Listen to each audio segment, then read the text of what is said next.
Welcome, LPL fandom, back to the unofficial LPL English broadcast as the Rumble stage goes on and we look to move into a new week of action here. And we're starting to solidify some of those spots in Group Ascend and Group Nirvana. With Nirvana wrapped up, though, our attention turns fully to the premier part of the Rumble stage here as we'll have two series from Group Ascend, starting off with Thunder Talk taking on Anyone's Legends. But before we get there, gotta introduce who I have dubbed the encyclopedia of LOL esports himself. I am honored to be next to K-Man. The Slayer K-Man cast has finally come, my friend. It's going to be a banger. Oh, I'm so excited, Slayer. We've been waiting for this one. We've been excited to get together. I appreciate you calling me the encyclopedia, but someone's got to watch all of the Group Nirvana games here in the LPL. True. But I'm super excited for today. We've got some awesome matchups. I know that things are starting to get a little bit more determined in terms of where the standings are, but still a lot to play for in terms of momentum, confidence. We've had some roster changes and, kind of getting everybody together. So I'm really excited to see what ends up happening today. Let's talk about the format, though, obviously, K-Man, just to make sure we're all on the same page, especially if you've joined into the LPL in the middle of the pandemonium. The format can be a bit hectic, but as K-Man, you were alluding to a little bit, we're starting to be able to put some teams into some of these slots, even if some of them markedly are more painful than others. Yeah, I mean, in the LPL, you can never really predict where a team is going to land just with the amount of volatility that a lot of these teams have on a game-to-game basis, but we're definitely getting a clearer idea of where a lot of them are fitting in terms of the puzzle pieces around the standings, especially with the format top four qualifying immediately for the playoffs and everybody else kind of having to duke it out in these best of fives to qualify. Momentum and confidence right now, really the names of the game, and I think that that's what this series is really going to be about for both of these teams. Before we get to locking in these two teams, obviously we talked about the format. Let's see the group standings as they are currently at here, K-Man. As we were talking about, our group standings are starting to get a bit more colorful with our teams filling out there, as all of Group Nirvana is now locked up, and you were alluding to it once more, K-Man. We're even getting Group Ascend teams already finding their spots, with Thunder Talk heading to the play-in no matter how the rest of this Rumble stage plays out, and Top Esports locked in to playoffs. Yeah, I mean, Thunder Talk right now, you can see them. They are locked in for play-ins because, unfortunately, they've just not been super successful over the course of Group Ascend so far, but they've been turning things around. Things have gotten a little bit easier. This is a big one for them. Again, confidence is such a key trait to have going into the second half of the LPL split, and there's a lot of ways to be able to move up. Every spot in the standings actually really matters in terms of whether or not you're going to get an easier or a harder opponent moving into these best of threes. And so if you're ever going to pick up a win, today is the day. And that's the same for AL, who's looking to lock into top two. And AL, they're looking at Billy Gaming under there, who has quietly snuck themselves up the standings, as playoffs is always the goal, but seeding in playoffs can definitely play a big factor. So big game here for Anyone's Legend, who on the flip side of this, right, we talk about confidence, but the other big C that we throw out is consistency for these top teams. We're looking for Anyone's Legend to come off a week prior where they lost 2 or 3 of their series, looked very scattered, and they got a win over a Weibo squad, but that Weibo team did go on to lose to Thunder Talk. So how much do you take away from that Weibo team? That's a question we're going to answer tonight. But let's dive in to one of my favorite segments, as we are doing a round robin, right? I like to call it this, K-Man. Last time round, what did this matchup look like between Thunder Talk and Anyone's Legend? And you were a part of this. This was your very first broadcast on LPL English, and well, it was one-sided, my friend.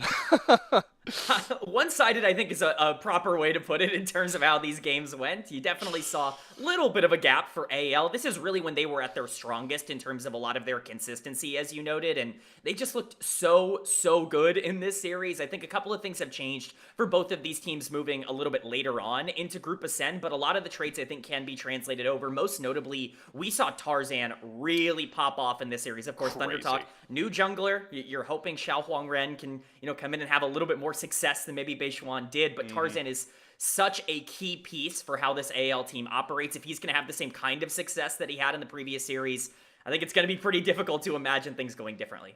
Yeah, this game one had its points where TT were able to kind of make a stand, especially around this Hextech Drake denying the soul. But even when they thought they denied it, I'm glad you pointed out, this was the Tarzan game where I went, oh, is Nefiri this busted, or is this just peak Tarzan? Because the way he was able to make sure this was a 2-0 sweep when AL did find themselves a bit of mistakes especially around some of their team fight, just overestimating how much they could really dominate TT. Yeah, Tarzan really slammed the door shut, which kind of, you have those conversations, right? As much as we're going to talk about AL with some of their consistent plays and maybe mid or AD, this team lives and breathes through Tarzan as the spirit of this team. So you got to look to him always when they want to get back to winning ways or get that streak going once more. Yeah, he's the engine that really drives the rest of this team. We can talk about the laners playing well because I do think the laners have played well, but at the end of the day, Tarzan is a big reason why they're able to get a lot of those leads, and I don't think there was a better example of that than this Thunder Talk series, and especially the early game leads that he was able to get. That's going to be big to see if we can get that now. And like you mentioned, though, obviously it is a much different look team here for Thunder Talk as they lose Beichuan up to BLG. So let's formally introduce TT and then get into discussions of what we're looking for from this squad overall. It's going to be Hoya in the top side, Xiaoheng Ren in the jungle, the new stand-in after his 5-year tenure in the TT system below the LPL. Setab mid lane, 1x and Feather to round out that solid bot side, but it's really for TT right now, K-Man, not the bot side we're going to talk about because we know what we're getting from them. The question is, what do we see momentum-wise from this top side that we can get excited about? That's really been the turning point for Thunder Talk throughout this entire split. When things were working for them in split number 1 and, things looked a little bit more active, it's because their solo laners were feeling really reinvigorated. It felt like they were able to win a lot individually. The lane swap meta was really working in their favor, but as the game has changed, as the map has changed, so is Thunder Talk's success rate, and I think that's going to be the key pivot point here today. You're looking at some very talented laners for anyone's legend, and you really need these players to step up. You need them to be able to lock in, especially with a new jungler coming in. That's going to be kind of the thing we're looking at. We've seen some of that consistency start to rise in the recent games, but it's really going to be about whether or not they can play off of each other, generate those early leads, and actually play through mid-game advantages like they were able to against Weibo. I like that word that you used, K-Man, rise. Oh, would you look at this? It's Setab's rise game against Weibo, where I was watching a guy who I've never seen move forward in lane, solo killing Xiaohu. And this is the point that I want to make here is, one, you mentioned that AL really, they don't need to play through Shanks. They don't give them a ton of resources in a lot of these games. But TT are a team that right now, when Setab is confident, they can find these big wins. And that's why it's definitely one of the underrated lanes that we're going to have to be watching for in this matchup. I completely agree. I think Setab is the most important piece to Thunder Talk for both good reasons and bad reasons, just kind of 100%. depending on the day. His performance really influences whether or not this team can find a lot of success, and I think this is a big matchup for him. We're seeing him start to get a bit more resource heavy in terms of how things are going, become a little bit more of a priority for where Thunder Talk want to put a lot of those mid-game, resources and ganks, and, I'm going to be excited to see if they actually do want to play around him being more of a macro threat like they did in the previous series. Get him out, get him roaming, get him skirmishing, because sometimes we can see him struggling a bit more in the 1v1s. I think if you're willing to get him back out on the map, willing to get him a little bit more playing alongside jungle and, again, playing around objectives, that's the strength of Thunder Talk, and I think that's where they're really going to thrive. And it made my heart warm in this game 3 that, speaking on Setab, what makes him unique as well. Guy always has those unique pocket pick champions. He pulled out the Setab Yasuo in Split 1, got a big win in a best of 5, a game 5, and what does he do? He goes back to it in game 3 against Weibo, finds this big win. He's a melee maestro, but as we talked about, when he's confident, TT can be a very threatening team, but they're going to have to get the combined power of everybody for this matchup, or unless it goes the way of the first round robin. Let's introduce the challengers, anyone's legend, the team that were in the grand finals just a split ago, and the roster is just the same as expected. Flandra up towards the top side, Tarzan in the jungle, Shanks mid, and Hope and Kyle to round out this bottom lane. A team that is stacked on paper. When they're playing on point, they threaten as the best team in the LPL. It's just about getting that consistency down that second round robin, K-Man. Yeah, there were times where we're like, oh, AL, the clear front runners in the LPL, where we're looking at them, taking down a team like Top Esports 2-0 and looking incredibly strong. it's not about what AL can do on their best day. It's about what AL looks like on their worst day, because the talent here is good enough to be as good as anybody in the world. That includes a lot of the other teams that we're talking about, near the top. We've seen teams like Hanwha Life, over in the LCK dominate international tournaments. I think a team like Anyone's Legend can be on that level. They just need to be able to find that consistency from a game-to-game perspective, because the talent is absolutely there for them.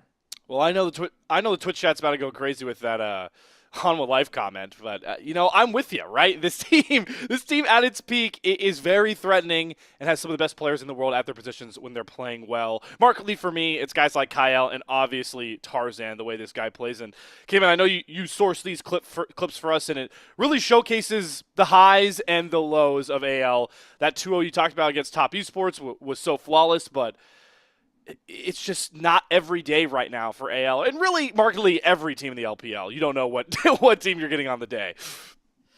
Yeah, I mean, that's the LPL we know and love. That's the reason we love the region, is you never really know what's going to happen. But these clips are incredible. The mechanical skill ceiling of AL, and even really the macro skill ceiling of this team, is incredible. We've seen players like Tarzan really be primary forces in carrying teams to top-end finishes. But as we can see in other situations, oversteps, overreaches, lack of forethought and judgment can really catch them out. We see Hope getting caught out here by Billy, and this is a really great series to highlight some of the negatives for AL, because BLG just really had their number in terms of how things went on the map and in the mid game. Never really felt like AL was able to really sink their teeth into the game, and when they have to play from behind, when they're not quite as comfortable, things get a little bit more up in the air. You can say similar things about Thunder Talk, which is why I think this matchup today is so interesting. Whoever's going to be able to control a lot of the tempo and a lot of the mid game, I think is going to find themselves having a lot of success.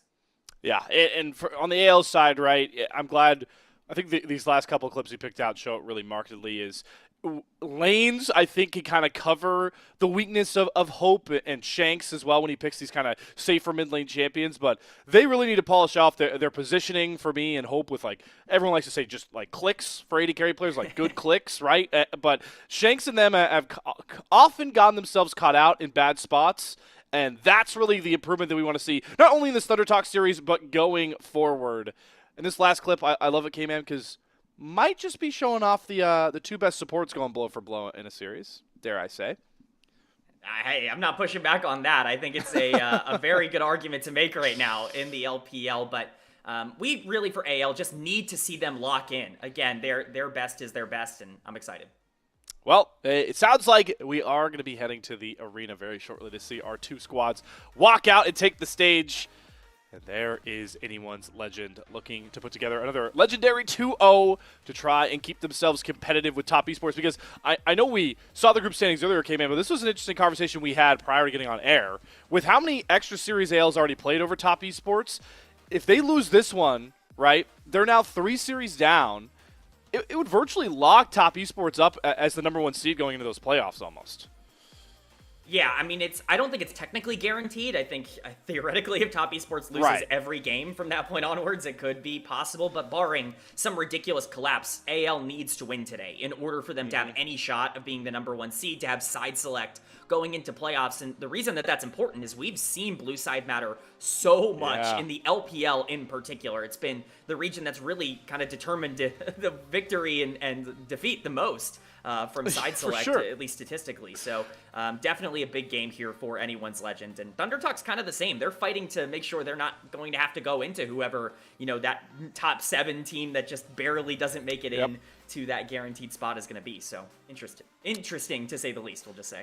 Yeah, they are neck and neck with NiP, still at 3 series 1 each, but NiP kind of the same spot that AL is looking at Top Esports. NiP has a lot more series to play, so 2 extra done by TT. They're going to get through the Rumble stage quicker than most teams. That's just the nature of playing the very first game of the second round robin. We will be getting on to that 1v1 very soon, and I'm here to once again peddle my agenda of banning marksmen from these 1v1s so they're actually entertaining. And I know I should get pushed back on it, K-Man, but I can dream, as I do see a Varus ban and a Heimer ban from Hoya. That's just the Flandra way right there, all right? We got to ban the Heimer. We know Flandra could get a little cheeky as we have a top laner v top laner matchup for the side selection. I feel like that's becoming more common. I feel like teams are just starting to default to throwing their top laners in here because they're so used to playing 1v1 isolated for a majority of these games, but You know, you're getting your wish. Marksmen are being taken off the board. The Corki going to follow for Flandre here, and we will see what that final ban is. But York being taken away, Renekton, you know, another very popular one. But there are a couple really big picks that have been pretty common. Jace is the main one that's left up, and you know, we will see if that's going to be answered. I think the last 1v1 I did, because I took a bit of a break, was Jace v Jace. Not what we're going to get. You know what? I will amend my my marksman ban if I get a Draven mirror matchup. Come on, Flandre. Look at he wants to handshake this. Come on, let's just see 2 top laners play Draven. When are you going to see that ever in competitive play, guys? Oh man, he's gonna. Flandre just wants to. He's like, nice Draven, man. I'm gonna pick the top lane to carry in Jace. Yeah, I definitely think there's some margin for error that Jace has that maybe the Draven doesn't in this matchup here. We will see, but hey, you know, Draven can burst down a Jace. It's certainly not impossible. I just think it might be, you know, a little bit easier for one of these champions than the other. But like we said, it's really just going to be about, if this series is about developing confidence and really starting to get that consistency down, you know, winning a 1v1, as small of a confidence boost as that may be, is a confidence boost. And so, you know, for both of these players going in, I'm sure they want to win it. Especially for a player on the TT side that has definitely been a pain source for a lot of their struggles. Hoya, a guy who was really masterful playing a lot of those weak side tanks in the full lane swap meta of Split 1. You could leave him on an island, he'd be fine in a 1v2, and it really helped TT play as aggressively as they wanted to. But ever since he's gotten to Split 2, it's been a lot of issues finding himself leads, being able to stay safe on those tanks. And they've tried a lot of champions to kind of get Hoya going, which is the interesting part with this matchup against Flandre today is these two have played some of the most unique champion pairings, or they have some of the most unique champion pools of any top laner right now in the Rumble stage. Yeah, they have to be the 2 largest champion pools of any players. Like, we'd have to, you know, give it a check, but it's been insane what they've been able to pull off. But we are in to the 1v1 now. It's, you know, going to be kicking off. And again, I think a lot of the early trading patterns here are going to matter a lot. That being said, you don't want to make a gigantic mistake. Whoever takes more damage, I think, in that first trade is going to be in a much worse spot. All right, Hoya. Here's step number 1. Yes, exactly. You are a minion. You are using your minions to block the shock blast. All right, well, he still took the hit. That's a bone plating W for Flandre, all right? It's the small things. That's true. Guys. Yeah, it's the minor advantages that you got to take here. Unfortunately for Hoya, his strategy of walking up and just eating an entire shock blast, not as effective as maybe you would want at the start of this exchange, but he does okay. Let's dodge the next one. All right, so he dodges away from the enhanced shock blast to get himself some space. The coolest part, the intricacies of this matchup. Summoner spells are the same, starting builds are the same, but Hoya's going for PTA versus the Conqueror, so he gets a lot of good burst damage, but Flandre able to get the chase in second. It doesn't mean squat. Hoya showing 1xN that if they need a Draven player, it might just be their top laner. Yeah, that was really well played by Hoya. It felt like Flandre just had more damage, but even through the barrier getting procced there, it's still more than enough from Draven to be able to take him down. It's a huge advantage now for Hoya. We talked about how that first trade was really going to determine a lot. Now all of a sudden Hoya has a major advantage, and getting that first kill here to be able to get that gold influx alongside the plate certainly makes this matchup a lot easier for Draven and definitely puts him in the lead moving forward. Yeah, that's 1,200 gold. Now, here's usually the more annoying part that you see that I hate is like when, and I get it because these 1v1s matter a lot, but when players get the first kill, they always back and buy something defensive like plated steel caps or like the Volibear players just rush pure tank stats. Nah, Hoya's on the Draven. Draven is only one thing, go. So the BF sword buy, Hoya, you were passing the vibe check on this Draven, my friend. Yeah, I'm not too sure the steel caps would be quite as valuable for Draven. You want to see him go in, you want to see him destroy Flandre, and that's exactly what he did. He's level 6 now, but obviously no sums up for either side. I think that it does benefit the Draven a little bit here because it's a little bit less to burst through early on in this exchange. Flandre just walking up, taking a ton of damage on that auto, man. It's crazy what a BF sword will do for your damage output if you're Hoya. Hey, as an AD carry player myself, there is nothing like an early BF sword buy.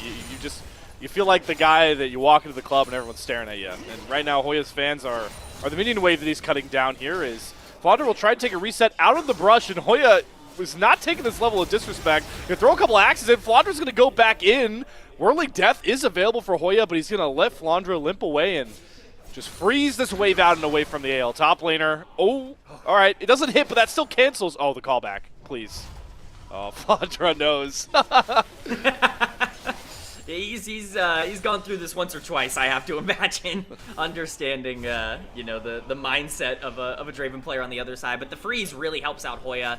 You know, it doesn't look like we're getting too close to the Ring of Fire, although it's definitely getting closer and closer. Unfortunately, we are seeing some armor built on the side of Flandre, so maybe some of those more, you know, aggressive plays are going to be delayed a little bit, unfortunately, for him. But I don't know if that's going to help. I really don't. I think Hoya has a really strong state here, and especially with that wave frozen, you know, Jace has to step up, has to do something here with the Ring of Fire closing in. So, you know, we will see what the game plan's going to be, but all sums up available for both now. Yep. And there is some room for outplay with the hammer knockback, and, well, there's the E knockback from Hoya, but this is definitely going to get to a point where it is, for Hoya, just a straight stat check that he clears by a country mile. The -1 in the Candy Minion still can't hold him back. He is looking to chase Flandre down and throw hands as well. And a couple big axes in there. Flandre, the Ignite goes over top. He has the barrier, but one more axe should do it. Hoya, he misclicks. It doesn't matter. Gets the 2 kills.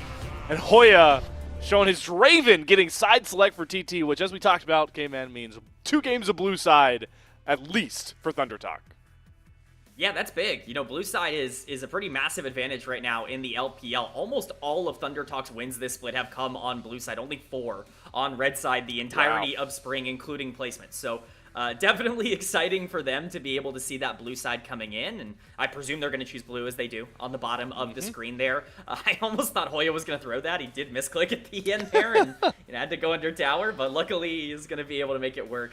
I'm interested to see what that early blue pick, you know, B1 priority is going to be from them. We're pretty much permanently seeing it be a jungler nowadays in the current meta. And depending on what's let through, whether that be something like, you know, a Xin Zhao, I think is definitely possible. Something like a Vi is definitely possible. Those are the ones I'm really going to be looking at. These early skirmishers that want to try and take control of the game. We spoke about how important it is to, you know, generate a lead and play through the mid game. I think that's where they're going to be looking.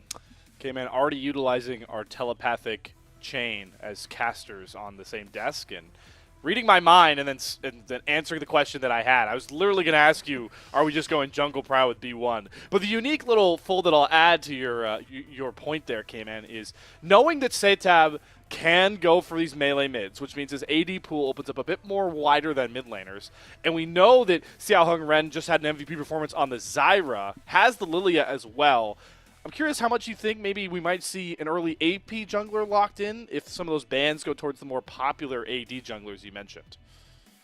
I certainly see it being possible. Again, we've seen the success that Thunder Talk has and Xiao Hongren is in particular having on, you know, Lilia and Zyra. I would consider Lilia to be a big piece for what you know, Xiao Hongren found success-wise, especially in the LVL. That was really a big champion for him. So it's definitely going to be something that we're looking at as we jump into draft here. That being said, for Setab, I do think that for me, as much as I love the melee mids, I want to see them open up the map. I want to see them start to get a bit more aggressive in terms of playing around a lot of these objectives. So things like Ahri and Ryze, I think, can fit a lot of that objective a little bit easier while still finding that same skirmish power.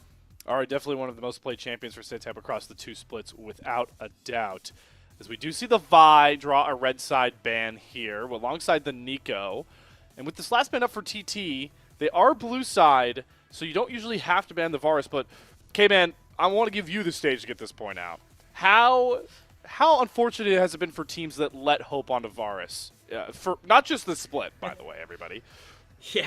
Yeah, this has been an insta-win for not just AL, for, you know, WE, for JD Gaming, for every version of Hope that we have seen. Every team that's let Varus through for Hope has really paid the price. So, you know, we will see if that ends up being an early priority. It's easily his best champion, and it's been something that a lot of teams have been scared. He's only lost, I believe, once the entire split on that champion, and, you know, it's his most played by far. So, you know, seeing that not be taken away on the ban list is definitely interesting. It's going to be the Rumble as the final ban that's kind of provoked by Gwen ban on the blue side. So you don't want to let one of those top laners through. If you're going to let them through, you got to get both. But like I said, I expect this to be a jungler, or I expect it to potentially be like an Atalia, you know, something early that can, you know, move around the map that we've also seen prioritized. We will see the direction that Thunder Talk want to go. maybe it is something a little bit more farm-oriented, but it's okay. actually going to be potentially something safe. There it is. Oh, It's going to be the Yone. So here's the question, though, because Thunder Talk, we just mentioned, like, Lilia's up, Zyra's up. Those are the two favorite AP junglers for Xiaohong Ren. But you also have Sejuani priority up, and the big pairing has always been Sejuani. There is some worry, though, that Tarzan might just steal the Sejuani away. You don't have to, but here it comes through. The Varus doesn't have to be banned on red side, and Hope will lock in his most automatic champion. And this is, oh my god. This is what I get. You know what? This is what I get. Yeah. This is what I get for falling for the hovers. In my defense, that lovely white line was all the way down. I thought the lock-in was coming, K-Man, but instead, we're going to run back game one of this very matchup where Tarzan had arguably his biggest game of the split playing this Nefiri. Yeah, and since then as well, Tarzan has had even more success on this champion. It's been unbelievably dominant for AL. They have just really been able to run a lot of teams, putting one of the best junglers in the world and one of the best jungle champions, and now they're just getting full comfort. Nefiri and Varus locked in. Okay. It feels like a pretty good start to the draft for AL.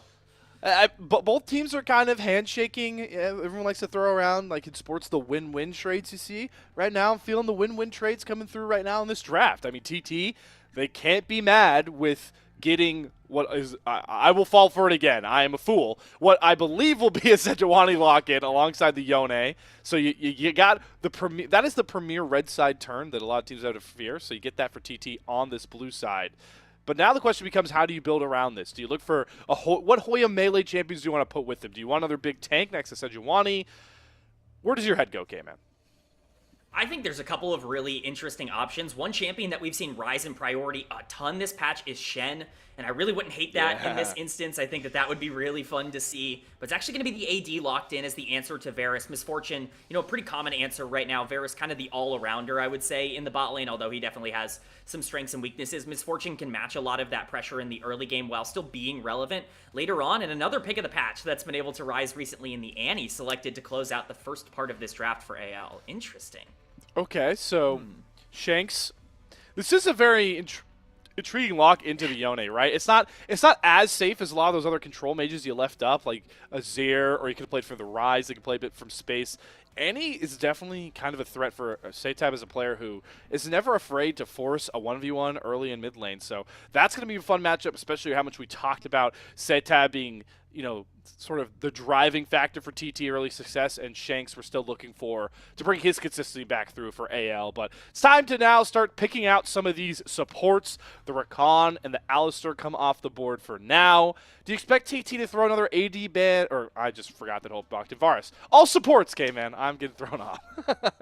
Yeah, I imagine this is going to be 4 engaged supports. Alistar, Nautilus, Leona, even Braum. Like, take those things off. I understand you just don't want to deal with it. Whatever you feel is going to be the easiest to combo off of. I would expect Braum to be the final band here to go along the Misfortune, and it is. That's a pretty dangerous combo to leave up. I would ban it for TT as well. I think neither team really wants to see that champion on their comp with how things have developed, but if you're looking at things like Alistar or Nautilus, Leona, they make a lot of sense. Alistar already taken off the board, of course. So just going to be interesting to see what they round out the comps with. Top laner still yet to be taken. That's not very common here in terms of second rotation. And you don't want to talk about hovers. I'm not falling for it. It's a famous pick. You got to at least give it the respect it deserves. Fondra's Graves is historically well known, so you at least got to give it some respect, but I agree. There's so many options up. So this is the handshake I thought was going to happen. So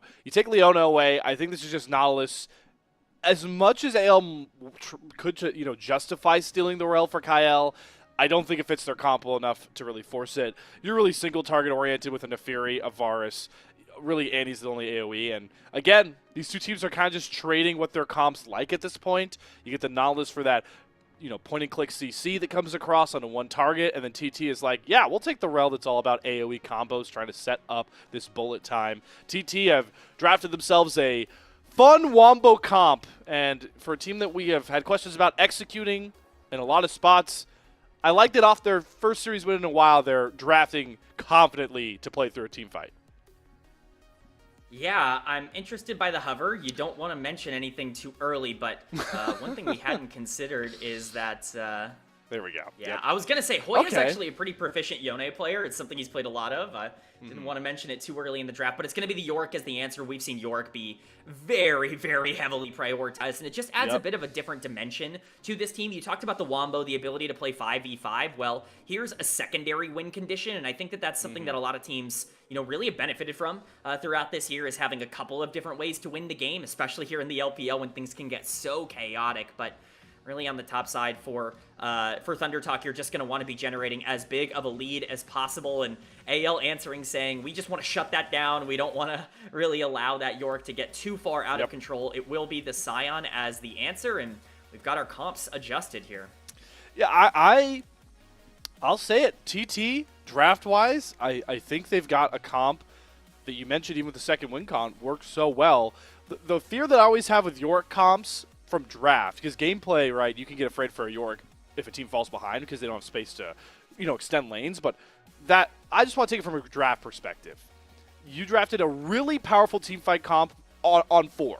They have 4 members that can confidently team fight without the Yorick, so you're just looking to buy space, force fights on your terms, and Hoy is doing his thing in the background. AL on the flip side here came in definitely looking for another Tarzan masterclass, and they need to be proactive in this early game. Something that you pointed out is how both these teams find a lot of their success. Yeah, I think proactivity in the early game is nail on the head in terms of what you can say about AL. If they are behind in gold going into the late game here, I think this gets nearly impossible for them to be able to win. This is going to be a very difficult one. They're going to have to establish pressure early. The positive on that is I do think they have the lane setups to be able to do that. Annie in particular should have prio in the mid lane over Yone, at least in the 1v1, depending on how much pressure is put there. So I'm excited to see. We highlighted the middle of the map. Shanks versus Satab is a very interesting matchup here, and it looks like it's going to be a big one. It's going to be a big one. Also knowing that both of these teams have very different ideologies when it comes to resource allocation towards their mid laners. Anyone's Legend definitely very well known for wanting to play towards bot side. Tarzan playing for himself in a lot of these scenarios. And Xiaoheng Ren showing in these last couple series for TT that maybe playing a lot for Satab is the way for them to steal wins and find series wins as we get ready to go on to the Rift shortly between these two teams. Does give us a bit more time. Oh, there we go. You know what? I've just been a little too quick. I've been a little too quick to the trigger to start off these drafts and these games. But here we go, K-Man, looking to see what does TT look like off a series win. Can they find that magic from Split 1 once more?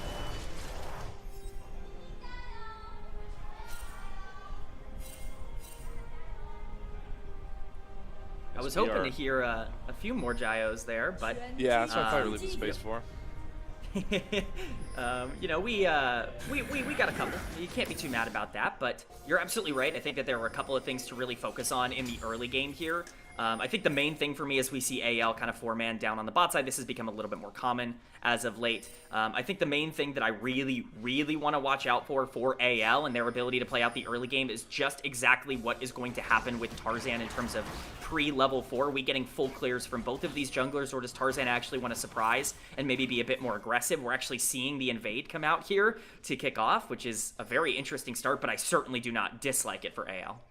And again, this for Tarzan is just how is peak Tarzan is when he's able to just invoke his will on the Rift, and teams really just have to scramble to see how to counter this play right now. And Xiaoheng Ren will go for the correct read here, recognizing vertical jungle is coming across, but this does still give Tarzan a pretty big win because this Nefiri clear is going to be much faster no matter how quickly Xiaoheng Ren recognized the lanes or the jungle state of this game.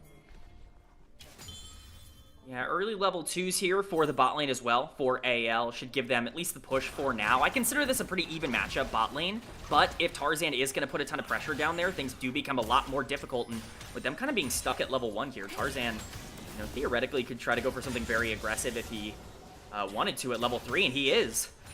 Yeah, it is cleanse on 1xN, not the barrier, so you don't get as much help with this dive. 1xN is getting cornered, corralled towards his turret. It's going to cleanse the ignite. First kill's going to go down. 1xN flashes out. Tarzan, luckily, with the untargetable, is able to drop the aggro because one more shot would have made that a big TT win.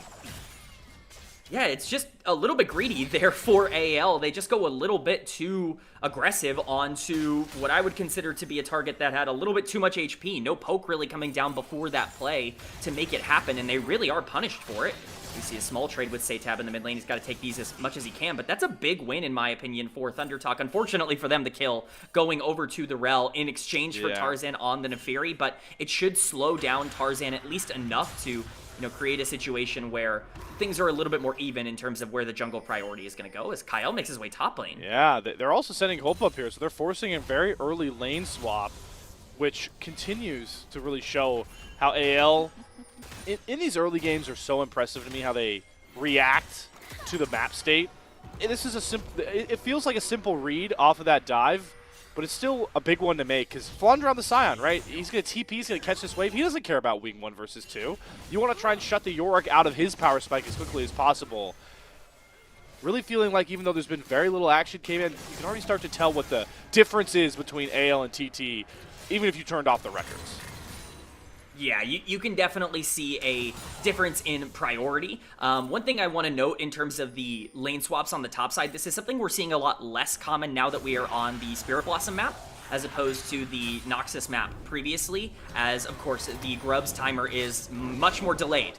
For those who haven't been around in a couple of weeks, it's definitely a little bit different now in terms of how you want to play around things. We have Dragon spawning in 30 seconds, and with bot lanes on the top side, it looks like neither team wants to full prioritize that, at least early on. It's become a bit more standard, but Tarzan, once again, looking to contest. He has the timers on these Raptors, and he steal away a couple of the small ones, just what we call a classic ego check of junglers. Stealing away as many little camps as possible, no matter how minimal they are. But Xiao Ren definitely has to respect that Tarzan is going to hover here. Neither soul lanes are coming over to help the TT jungler, and Tarzan is just much stronger at this point off of that first kill. The Tunneler versus no items for Xiao Ren, who maybe is just trying to play a bit of a stall job. Tarzan does take a lot of damage. Hoya now has arrived to try and cover, and Tarzan is way up creek with no paddle right now, stuck in the might of Yorick, and Hoya is going to slap him down. 2 flashes, burn, TT doesn't care. The dog is sent back to the kennel.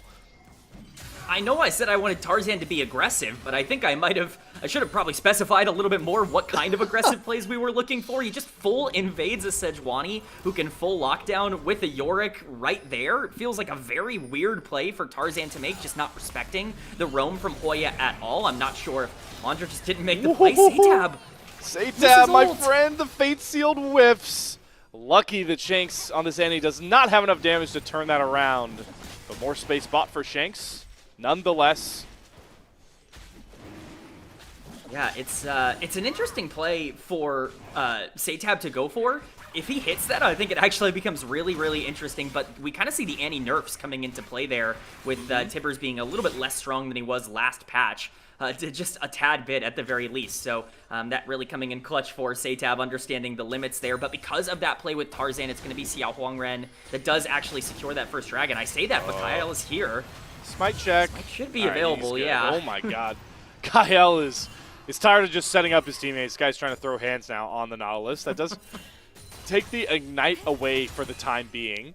Gold, though, still a little bit in control of AL, and that's mostly because Flandre is playing what I would consider the opposite of a normal Scion game right now. He is up 20 CS over a Yorick matchup. So not what you always see. And this is a good time as ever to bring up that the last time I saw Flandre against TT on this Scion. Okay, we're gonna have to bring up that point later. Feather? This Kyle is throwing down dredge lines. Feather, though, able to stall out well. 1xN. Premier clicks as always, getting out maximum damage, but Tarzan does swing down first. The pack is out for revenge here as Kyle flashes away from the crash down, then throws the dredge line right at a dismounted Feather, serving up a kill on ice for Hope in AL. Yeah, again, staying active for Tarzan, this time with a much more reliable play, but he's not done. They're going to look for the dive here on 1xN with the wave crashing. Okay, Kyle did back. Tarzan throws himself right to the caution, into 1xN, drops the turret aggro, masterfully so. Hope can get the kill through. Tarzan making up for those mistakes at the Krugs, finds himself his second kill of the game. Yeah, it's unfortunate timing for 1xN. He hit level 6 in the middle of that fight. If he hits it just a couple of seconds earlier, perhaps he can thin the wave enough to actually, dissuade that play, but we're not done. Oh, Satab, he wasn't expecting Kyle to be so close to cover to Shanks. Feather and Xiaoheng Ren dive on in, but Kyle's health bar is really lasting. The Glacial Prison has to be committed for Kyle to finally drop. But a ton of resources allocated just to find a kill onto the level 4 Nautilus. Yeah, it's a nice counterplay from ThunderTalk. They do it to try and secure grub priority here as they have spawned on the map, but Tarzan now here as well. Behind. And Shanks is still full health. Teleport. Feather does not have access to the Magnet Storm, and there's no ultimate for Xiaoheng Ren, so they've definitely got to run their way out. Flandra does run into a bit of a wall, doesn't matter, getting the slows. Hoya does not have the flash available, so the knockup is going to land, and the Maiden is going to watch the Yorick drop and follow through. Great punish from AL, knowing so many ultimates were used just to kill off Kyle minutes ago. Yeah, it's a really nice play there from AL to, again, understand exactly what ThunderTalk have at their disposal. I think another big part of that 1xN just slightly late to the play because of that bot lane dive, and so there's no bullet time to be able to turn things around. That's a big reason why you want Misfortune in this game, is to be able to kind of influence a lot of these plays and a lot of these skirmishes, but just not there to influence it. I think you correctly called out earlier as well, big CS lead for Flandra on the top side. Things, we talked about AL really needing to generate that pressure, and, even in terms of what we talked about in the pre-show, talking about AL needing to control the tempo of the game, they're doing exactly that, and that should lead to them controlling a lot of these objectives, specifically this next dragon spawning in 2 minutes that I imagine Tarzan is going to have a lot of interest in securing. Without a doubt, who's looking to just continue the amount of snow and the avalanche for this Naafiri. And we talked about it going into this game. Both teams play very confident when they have themselves early leads. And AL are just dominating these cross-map plays. It feels like Tarzan is everywhere right now as Hoya is once again picked off. You don't do any damage to Flandra, and once the Naafiri shows up, Hoya has no chance as the scaling Yorick falls further behind. Oh my God. Not even any time to talk. Satab having to ult his way out. Well done by Satab to buffer all the CC coming in, but again, it's just resources allocated from ThunderTalk for what is a hook from Kyle. There's nothing burned on the side of AL to even try and make that play happen, so, really big positive coming in from them. But once again, the more things change, the more things stay the same. It might be a different jungle in for ThunderTalk, but it's once again Tarzan just having a phenomenal early game, and things don't get easier playing against the Naafiri, especially with all the setup that AL have. They have so much engage on their side, whether it be a potential Scion coming in, a Nautilus, or a Flash coming out from Hope. I mean, the Flash is still great to get back to the turret. I don't know if he necessarily had to Flash, so nonetheless, good summer to pick off for Xiaoheng Ren. It can be a target for TT to revisit by this point, as they were trying to make their mark on these pick plays, but Shanks once again just dodging all knockups that Satab tries to throw this Annie's way and gets himself out of a bind, committing his own ultimate. But it does lend a bit towards TT because we are waiting to see if they can chain their ultimates together. No matter how far they fall behind in the early game, they can put a good bullet time down alongside this Rel and the Yone. It can work its magic. Yeah, I just get a little bit worried about this play now for ThunderTalk. You have no Sejuani ultimate, you have no Yone ultimate, and you have to go and contest this dragon. It becomes a lot more difficult when you don't have any real way to start the fight or catch anybody out, and AL have full control over this dragon pit. We are going to see at least a little bit of push coming in the mid lane from ThunderTalk to try and force AL to do something, but Tarzan just going to be happy to look for a skirmish around this area, try to stall out as much time as possible for Hope to be able to set up into a good position. We'll see if they want to prioritize the dragon on spawn. Remember, ThunderTalk was the team to get that first Drake, as Andre actually going pretty low on the top side here. Don't think it's going to be exploitable, but he's just healing it's all going to be the dance now. First item advantage really shown for Flandra, and that was going to be my next point, right? Partly because Hope is going that lethality Varus, so the Yone, see you later, maiden. Not the Yone, the Yomu's comes through, that cheaper lethality item. You get that spike for Hope, and Tarzan already has the Spear of Shojin done. Despite this, though, with the wave states not in control for AL, they are actually going to get bullied out of the pit Problem for TT is they still don't have some of these ultimates coming online. Like the Glacial Prison is coming very soon, but Kyle is immediately going to be picked off, locked up with the Magnet Storm. Feather too far forward, but Kyle will not fall until the kills finally flow through. Fate Seal comes across for Satab. He gets himself right back out where he came through, and it's going to have to be Tarzan once again, just like game one the last time round, to try and clean up the fight for AL. But the only kill they end up finding is Satab, and Tarzan is not going to dart over another wall into darkness.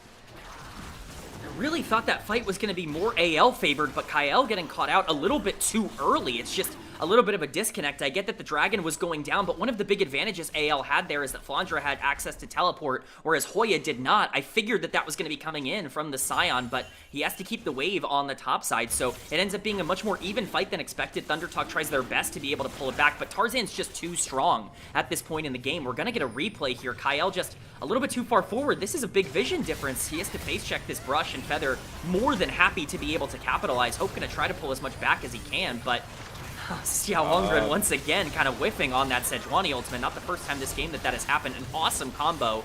As you mentioned in draft, the Wombo really strong, but unfortunately you didn't pick off the dog, and that's really the priority target that you need to get in these fights to secure these objectives. Big stun there from Shanks as well on that bullet time. Might have seen more kills drop if he doesn't get that one. In the picture-in-picture while we were gone, Hoya did finally kill off Flandra, but as a Scion always likes to do, he dies for the benefit of his teammate. Shanks picks up that kill on the drive-by. So that is a 3-0 Annie and a 3-0 Nefiri, who wherever they are, they can delete somebody at will, and you're seeing Shanks drop the full Malignance combination, and Satab getting a lot more hurt up than the last time, and look who's nearby, K-Man, to try and capitalize. The very man we just mentioned has the Blast Cone if he wants to get closer, but instead he's just going to cut down with the immediate dash. Satab has nowhere to go, but back to base. Tarzan scrounges up his 4th kill of the game. Tarzan is absolutely everywhere on the map as we see a bit of a replay of the kill onto topside here. Hoya going a little bit deep to have to get it. It set Shanks up for the 1-for-1 in the end, but as we can see on the main screen now, Shanks going to be able to pick up that tower on the top side, and it's all thanks to Tarzan once again. And, you know, Shanks and Tarzan playing off of each other. Shanks realizing that he can get all of that poke down, but it's just more gold going into the pocket of the priority targets. Every single time that Tarzan makes a play, it becomes harder and harder to imagine a world where ThunderTalk can easily win these 5v5s. We talked about the Wombo combo for them, but it's not like there's no engage on the side of AL. They have a ton of single target damage. If you can get on a Misfortune or even a Yone early on in these fights, the damage is gone from ThunderTalk, and things become more difficult as the Rift Herald gets started here. Xiao Hongren going to start that one up. As Tarzan looks to clear his red buff, but AL not going to go quietly out of the river here. When I said trying to help Xiao Hongren burn this thing down, they've got Satab coming from the top side as well. Top laners have TP advantage towards Hoya. We'll see if he joins the fight. Glacial Prison does go wide from Xiao Hongren, and Tarzan just walks up, steals away the Eye of the Rift Herald. The Fate Seal from Satab falls just a couple yards short, and he pays the price. Timbers out from Shanks, Feather next to fall. AL dominating this top side river fight. It's a 3rd Sejuani ultimate, a 3rd Glacial Prison that ends up going wide, and it allows Tarzan to get into the pit and secure the Rift Herald for the team. At that point, the fight is super easy. 1xN has no opportunity to get even a little bit of the bullet time off for the 2nd straight fight. It's just a phenomenal setup once again for AL, and this time you can't even really point to the map advantage. It's just a bit of a player diff, and I think that's what we were talking about. You needed to be able, if you're ThunderTalk, to showcase that you can compete hands-wise, and right now AL is doing everything in their power to show that they are in control. And then we have Flandra just playing his own game. It's like those side-scrollers where you just face endless armies until you finally drop off. That's Flandra every time he tries to catch a wave right now into this bot lane turret. And TT are looking to push him over the ledge into another death here, potentially, with Feather and Xiao Hongren. But once more, AL are quicker on the read, and they're going to cover their valiant top laner, who will just be answering Yorick waves all game long. But the way this game's going, that's all you really need to do is Flandra. Yeah, we're going to get a replay here of this fight. The moment oh, he actually dodges the Glacial Prison with the untargetable. So really nice job there from Tarzan. He's able to get in and very easily steal away that objective. But I think the thing to highlight here is just how 1xN can't sit still. So much of the damage on ThunderTalk's side right now is coming from bullet time, but being made on the bot side. Tarzan again. TT tried to do a bit of a death brush to bait Shanks in, but they get spotted out. and they get pushed away from this bot side. Does allow 1xN to get a mid-wave in here, so small little wins, but again, as that last replay, even if it was cut short, showed, TT have not been able to chain anything to set up the magnets or the bullet time. Satab's only hit one big Fate sealed, and this team has had a record of kind of just bowing out of games where they've fallen behind, and they are sitting so much behind with the gold lead. And now Satab is learning what it's like to play against tanks right now as he completely gets bodied in the side lane. And that's the curious thing, is AL are actually switching up the lane assignments a bit right now, K-Man. Yeah, I think the concern for AL is just how out of the game Satab is in terms of his damage. There's not really a way for him to do much into his own matchup, but ThunderTalk's caught once again here. Xiaolingren is pretty tanky. He does have 3 of the 6 kills for TT, so he slips out from the Heartsteel, but Tarzan's going to be happy with that, just claiming the river as his own. And he'll jump on the first Chemtech Drake of the Chemtech Soul. TT going to just drop this one, as they have to do in the current game state. Yeah, there's no way to contest this, and as we were talking about for Satab, he's in such a brutal spot. He gets stunned up. Is he even winning this fight? No, he's not. I think he's hurting himself every time he hits Flandre at this rate, and Hoya not doing any better in his lane assignment. So full Tibbers combo comes across. Hoya's backed off his turn, and York running away from structures is never a good thing. Yeah, this has been the reason Annie has grown in priority so much, is it's constant pressure in the mid game. You can pretty much regularly drop Tibbers once that Malignance is built in the mid game, and especially if you get any sort of early action and early kills, as Shanks has done, it just becomes so difficult to actually contest, as we see a teleport coming in from Hoya. Shanks, you saw the TP, buddy. Follow flash. Okay, he is completely dead to the minions. That is some of the head-scratching plays that we've seen from Shanks recently in AL's woes from last week. He actively just walked into the teleport below half health on Annie. It is definitely a curious decision. Does force the flash out of Yorick to follow Shanks over the wall, but I would consider that a big win. Not only for ThunderTalk, but, yeah, that's your third kill for Yorick. So, definitely a lot to be interested in there. I'm just curious to see what even the thought process was. Did Shanks just... You didn't see? They toggled vision, and it looks like Shanks... They toggled vision for half a second. It looked like he didn't. But by the time you get that close to the brush, you definitely are going to watch the... I mean, it's the new teleport, guys. You see everybody flying around the map. I don't know. Head scratcher, and that's really what it's going to be here for AL. And what we're looking for them to fix on is mid-game mistakes to let teams stick around. That was the definition of what we just saw from Shanks. Yeah, you don't really... understand the play, but it's not like a game-destroying play or anything like that. AL still definitely in full control of this as long as they're able to stay active, but the Yorick win condition has become even more prevalent for ThunderTalk as we move forward. I think these 5v5s are only going to become harder for them because of the engage, and unfortunately Feather, he should be tanky enough to get out of here. I don't know. I think. We're talking about 2-item Tarzan with all the confidence in the world. He'll let Feather trickle on away for this point. The current timers we've got here with the wave shoved and Satab having to respond on this top side. And a reset from Hoya. Do have a unique window if AL want to take it to try and start this Otacon. Curious how confident Tarzan is in that. And they'll instead just look to try and get control of those wave states once more. And that's the first building block into setting up all these plays for Tarzan, why he seems like he's everywhere on the map, is he's got these long lanes to play for in top and bot. So Tarzan just kind of hovering that bottom quadrant, looking for potentially his next target.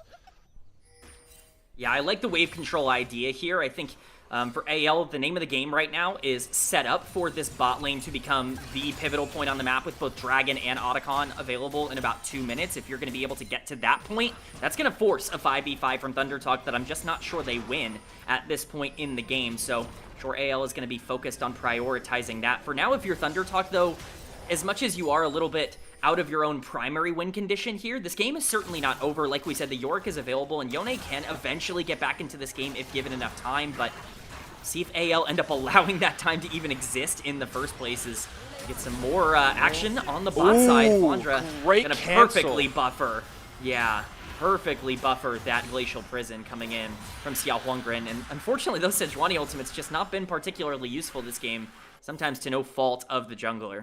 That one is not the fault of the jungler. The ones I saw earlier, Sorry, Xiang Ren, you're not getting away with it at this point. But he's still committed to trying to buy space for Hoya. You can see TT's win con sort of switching up here by this point as they really try to lean into Hoya with some of these depth rushes. But the vision from AL is just so on point. They spot 1xN and Feather hovering back towards this side, so Flandre has no reason to get anywhere close to his turret. And while that's going on, Hope knocks down the mid-tier 1 turret, going to rotate over, and Tarzan will be sneaky as ever, finding an angle to dash in on some of these carries, but he does have to be careful. Kyle, once again, singled out as the initial target, has to burn his flash back towards Hope, but Saytab, off to his own world right now, won't be able to get through to the rest of the masses. Tarzan hopped on, using the target, will get right back over the wall, as AL continues to be as slippery as rubber.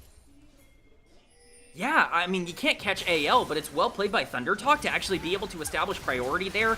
Tarzan ends up jumping over the wall to separate him and Nautilus. No setup there, so Otacon actually going to be started here by ThunderTalk.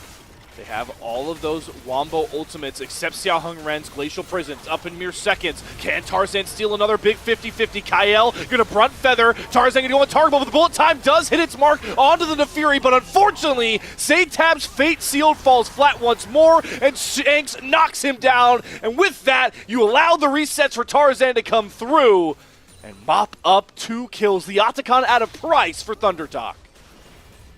Yeah, I mean, ThunderTalk make the right play to go for Otacon. I don't even consider it a massive loss with just how strong that objective is now that it has this big burst of damage on takedown. The new Otacon, of course, on the new map. But one thing to point out is that Dragon priority now should go entirely over to Tarzan. That will be 3rd Drake's sole point. But we're going to get a replay of this fight. This is the problem for ThunderTalk and how these 5v5s go. There's so much single target lockdown that if you don't get a massive ultimate coming in from Feather, you just don't really have the priority to set up Saytab, who just gets chain CC'd into death after using his ult in the fight. Hoya's way too deep, and he's going to get punished for that as well. But again, at least you're able to secure the objective, which I consider to be the important part. Yeah, never a fan of Feather flashing onto a Nautilus and committing the full rail combo. That is not going to bode well. But like you mentioned, small little wins that are keeping TT competitive by this point. As you look across at the items, there aren't any major leads except for the jungle by this point. You've got 2 items on both your mid laners, and the big one to point out is Saytab.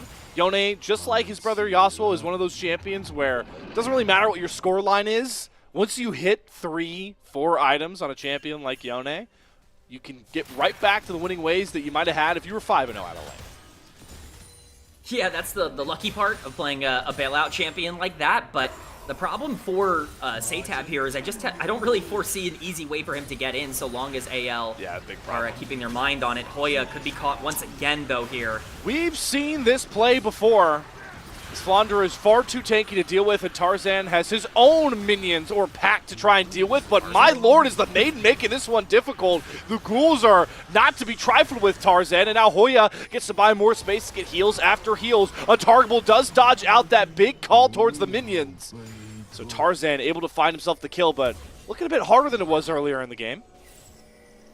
Yeah, this time Shanks actually playing respectfully on the top side is going to back off and just seed the top lane tier 1, so it is just a 1-for-0. But interesting to see where Tarzan's putting the priority now. Sion's going to continue to push on the bot side, and Tarzan will be taking a lot of those camps. Baron is up. I expected more priority on Vision game around Baron at this point, but a 7-kill Nefiri is just a dangerous proposition. I don't think I need to tell anybody just how strong that is as Flandre takes the tier 2 here on the bot lane. Another big pickup for AL and the prize for that catch onto Hoya. But Saytab once again just under the responsibility of catching waves and not really able to do much else.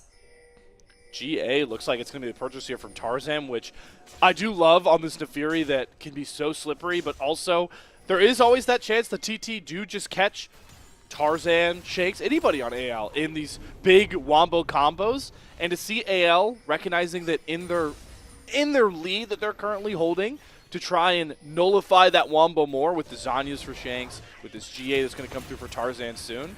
Oh, I completely got baited by itemization. That's a death dance. Disregard everything I just said about Tarzan. Yeah, he's going for the stats. He's not worried about dying in these fights. He's worried about killing in these fights, which I certainly can't blame him for. Yeah. Yeah. So you gotta take the player into account there, but Yeah, I still think this is a really advantageous game state for AL. The moment that they can start pressuring and you know, starting the dance around Baron, I think things start to get a little bit more straightforward for how they want to step up into fights. But that's the problem for ThunderTalk. How do you walk up into any of these situations if there is a moment where AL is going to be able to get full vision over that area and control the amount that ThunderTalk can see? Now you're walking into Annie Stun, you're walking into Varus Ultimate, you're walking into a Nautilus. It becomes so impossible for ThunderTalk to really try and make plays if they're not able to control the map, and so they have to play really careful from this point onwards, but we see the pings coming down from them as Tarzan makes his way up.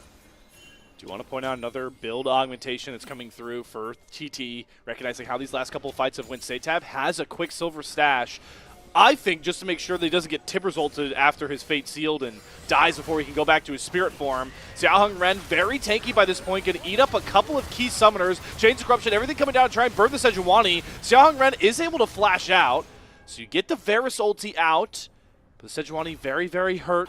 Tarzan on the hunt, gonna allow for AL to reset vision around that Baron. Oh, yeah, no, never mind. It's a TP yeah, play, they don't want man. the Baron vision, they want Hoya again. All right. Slow comes across with that ult onto Flandra. Good job using the space by that big-time E drop through for Hoya, but Shanks has more than enough damage to just pop him if he gets the stun, and the pick play comes across with a single target damage comp. Yeah, there's no pressure on the Baron because they have all of the priority over the area, so they just decide to pick up the free kill and Satab! Oh, that is not a safe place to recall. Fate Sealed will not get you enough space. And we have an 8th kill coming through for Tarzan, repeating his Teferi performance against the very team he smacked down just a month prior. And that's a huge mistake from Satab, just overextending because he trusts his ability to be able to escape with the Fate Seal, but he's not able to get out. It's perfectly played, and AL catches him on the back. That's free Baron. There's no contest here. There's no way to actually do anything. The answer is actually going to be them taking away the Dragon and, you know, denying the soul at least for 5 more minutes, but this is Baron for 1 Chem Dragon. This is a gigantic win for AL, and it's all thanks to, you know, Satab just being a little bit overextended here, and it might not even be Dragon. Flandra! Oh my god, the bus is loose, and he's smacking down onto 1xN, who immediately burns both summoners. Flandra just casually 1 versus 2, does not even see Feather, and Xiaoheng Red cannot finish the Dragon on his own. They left the Sejuani out to dry, and Tarzan flinks him into the wind. They do get the Chemtech Soul K-Man. AL are grabbing everything on the map right now, and next might just be Hoya. If Tarzan can sleuth him out, and he will, face checks right into Hoya, who is probably the most formidable opponent right now for this Teferi. But good thing for Tarzan, there is no friends left in this top side. A 9th kill comes over for the Tarzan Teferi. I think that was the 2nd and 3rd nail for ThunderTalk in the coffin. It's just the most brutal play you can possibly think of. Satab getting caught, which gives over Baron for free, and because Flandra makes the fantastic play to ult down and disrupt everything and, you know, burn everything from 1xN by himself, all of a sudden there's no damage on the Dragon, which stalls enough for Tarzan to be able to make it down. And for the 2nd time today in a 50-50 smite, Tarzan's able to win it. Soul going over. That's not just Soul, it's 3 Chem Dragons and Chem Soul for anyone's legend, and so they're going to be sitting in a very, very dangerous spot, and Tarzan now sitting on 9 kills. He's going to be working for that 4th item. I imagine he'll have it on the back, the full item there, whatever he wants to go for, but it's gone from bad to worse for ThunderTalk, and I can't imagine it's going to get better at any point. And another, you know, pain point for this comp for TT that we're now seeing materialize that we kind of skipped over a bit, K-Man, and I'll give you a clue on what the problem is. Look at Flandra's build path and tell me what that signals about TT's comp. Yeah, I think we're looking at a little bit of a damage profile, lack of diversity, we can just say. Really? So this Scion has become unkillable from this point onwards, and we're seeing that affect the map as we see the siege down now on the top side. Flandra does not care about turrets. He cares about getting kills to his buddies. Goodbye, Feather. Shanks grabs that kill. Doesn't even need Tibbers this time. And we're using Wombo combo ultimates just to get out to safety. Glacial Prison does land on a Kyle, but boom goes the dynamite. Shanks drops Tibbers onto 3. And just like that, TT are melted under their own Nexus turrets. And Tarzan wants to put the cherry on top of this milkshake of a game for anyone's legend. Diving in onto Hoya. First Nexus turret's going to go down as Satab does recall. Minion waves coming across here, and Flandre is just so damn tanky. You can't stop this man. AL cannot be slowed down as TT are going to finally crumble to the might of one of the top contenders in the LPL to go up 1-0 in our series. What a win for AL. It was micro lead after micro lead after micro lead that turned into a game's worth of gigantic advantages for a team in AL that is so clinical at executing. If there is a lesson to be learned here, in my opinion, come on, man. What are we doing giving AL Nefiri Varus in 1-2 in draft? How are we getting away with that on Red's side? It's just incredible stuff from them. Yeah. I like the confidence. We talked about TT. We were most excited about this team when Setab is comfortable and confident, so they picked the Yone for him. But man, did AL make it a point. We're going to see in these replays. In every single fight, they could be losing Kyle to a free pick came in. It didn't matter. They were just making sure Setab was useless. Yeah, I mean, if we highlighted jungle mid as the priority for both of these teams in the pregame, to see Xiao Huangren and Setab both struggle so much in this one to be able to match the pressure of Tarzan and match the pressure of Shanks on the other side, it just goes to show that if you are able to get that lead in the mid game, as we highlighted, it's just impossible. And Shanks really with a masterclass on the Annie, utilizing the pressure of Tibbers so well to not only obviously be able to pick up kills and be useful in team fights and create opportunities to wombo off of for Tarzan to follow up, but just chunking out Yone and chunking out Yorick before every single fight started, and creating situations where they could play wherever they wanted on the map. That game, unfortunately, in champion profile for Tarzan, and result did not look any different with a swap out of Beichuan versus Xiaoheng Ren since the first time these two teams went round. But for anyone's legends, right? We could talk about how TT. The question that we posed came in. I want to hear sort of a half answer from you. Is that the kind of game you want to see AL bring, knowing how wacky of a week prior they just had?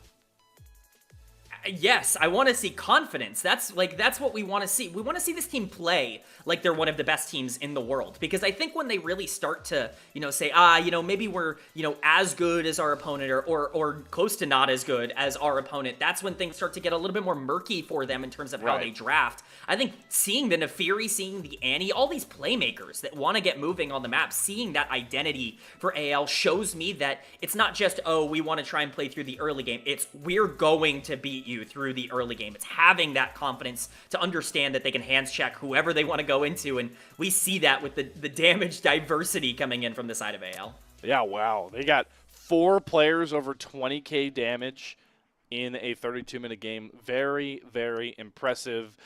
And it's nice to see that the Varus win rate, even though Hope didn't really have to do much in this game, continues to skyrocket for this guy on this champion. But looking a bit forward here, I want to bring the fearless factor in a bit here, Cayman, as we're going to roll through these highlights. This game did take a lot of LPL heavy hitters off the board for game 2 if you look at the drafts. Yeah, I think the most important thing is this actually, to me, slightly favors Thunder Talk in a weird way. Obviously staying on blue side, but things like Nefiri being taken off the board, and more notably, Xiao Huangren just did not look comfortable on Sejuani in terms of playing this facilitator type of role that maybe Beichuan would have been more comfortable playing before the swap. They're very different players, and it just didn't really feel like that was ever, the identity. I think for me, especially looking at another game on blue side, presumably, for Thunder Talk, I'm excited to potentially see something more aggressive come out in the jungle. We still have, as we mentioned in the pregame, things like Lilia, things like Zyra if you want an AP jungle coming out, or alternatively, Xin Zhao, Vi. A lot of these more skirmish-heavy picks are still available. That's really what I'm going to be looking at for Thunder Talk because they're still on the board, and especially with the Nefiri as kind of that primary carry taken away for AL, it should be a little bit of an easier matchup for them. Yeah, we'll get a bit into Game 2 draft once that comes rolling around, but I would love to see for TT Viari. That would be the comfort space here for Xiaoheng Ren and Setab. Is we go back through these highlights. My favorite part about this dragon fight is we showed in the clips the last time round. There was a TTAL fight from that game 1 where TT actually were coming out with kind of a big win, and then Tarzan just flies over a wall and kills everybody. We almost got that again in this very game. It's always fun how you have those moments of symmetry because you think about it, right? Like, teams play each other twice, but the gap in between these teams playing each other twice is so many games compared to what you'd normally expect. Yeah, especially with how Group Ascend has gone, because we've seen so many back-to-back series going into the second part of this, round robin, the double round robin. For these teams who have such a long stretch apart from each other, they've grown into completely different versions of themselves. Exactly. Shout out to Shanks for this play. We don't talk about the teleport. Still a little confused as to what happened there, but that's really the only major mistake that AL made over the course of this game. Everything else felt really clean, and I think that's the encouraging part, is they were aggressive without overextending. And I think sometimes it's hard to draw the line for a team like really that wants to play really confident in the early game, but I think they did a great job of understanding exactly what their limits were and, really being able to establish tempo, as you said, in the game throughout pushing waves and then great vision control. And it's always helpful when Flandre gets to play a Scion game and he's unbothered the entire time. He gets to play a Mega Tank into a full AD composition. And this is the type of things you get through with Flandre. But, talking about these junglers, right? This series, I know Xiao Hongren has definitely had a lot of welcome to the league moments, but you called it out with some of the 50-50 smites. This definitely, for Xiao Hongren, is showing him what the ceiling of an LPL jungler looks like right now. It felt. And we're only through one game, I would say. Hey, I've been pretty vocal throughout multiple different avenues that I think Tarzan has a really strong argument to be the best jungler in the world. I really do think that that's, a big argument. Xiao Huangren, of course, hoping to get to a level where he can compete there, eventually, but we definitely saw a bit of a difference this game, and quite frankly, to put it bluntly, he has to be better in game number 2. There really is just no other way to put it. If ThunderTalk want to have a shot at being able to compete with a team like AL, Tarzan has to be thrown off of these early plays that he is so common in making, and he has to be put on the back foot, and that's really going to come down to whether or not the new jungler for ThunderTalk with this adversity can step up in a big moment. Yeah, a guy that has been in the TT system for 5 years, playing in the LDL, finally getting his chance, but he's going to have to watch his jungle counterpart grab himself another MVP. Goes double-digit on the year. Tarzan, just like the last time he played Nefiri up against ThunderTalk, grabs himself player of the game as he continues to push the now K-Man agenda of potentially best jungler in the world. If you want to fight him on those comments, you can do it in Twitch chat, but make sure to also do it on his awesome YouTube channel, Super K-Man Rocks. Got to plug that one as we do. Thank you. Yeah, I got you, man. I just as our deal, had there, K-Man, every subscriber bump you get off that call out, $5. Okay, just remember, per sub. No, I'm kidding. I'm messing around. Speaking of subscribers, though, I do have one shout out to give here before we step away for just a bit here. And that shout out goes to our Coffee and YouTube subscribers. We're extremely grateful to both groups because they have allowed this show to level up a ton. A lot of the initial payments that come from Coffee and YouTube subscribers go into upgrading the broadcast, but a huge bulk goes to paying on-air talent and the content creators here at the unofficial LPL English broadcast. You can subscribe to the Coffee. It is linked in the chat, and you can unlock awesome perks like unique access to early content and the ability to ask interview questions to our awesome on-site interviews. So shout out all of the Coffee and YouTube subscribers. But focusing back in on where we're at in the LPL day is a dominating Game 1 win for AL as they try and fight their way back to the top team in Group Ascend. Can they get it done in 2-0 fashion like last time, or do ThunderTalk have something in the chamber for us? We'll find out after the break, and we'll hear from one of our sponsors. You'll get all that in just a few minutes.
I don't know what you want.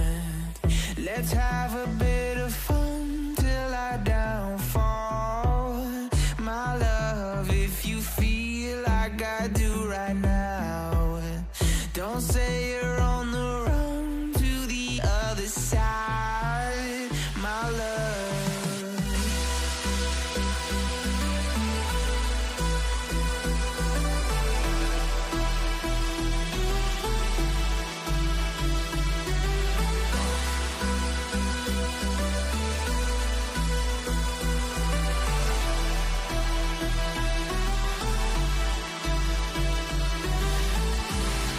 You say you wanna try, but you never do. Sugar, there's a reason why we lose. You say you wanna. Hello once again, LPL English family. I've got a question for you. Have you heard about MOBA Trainer?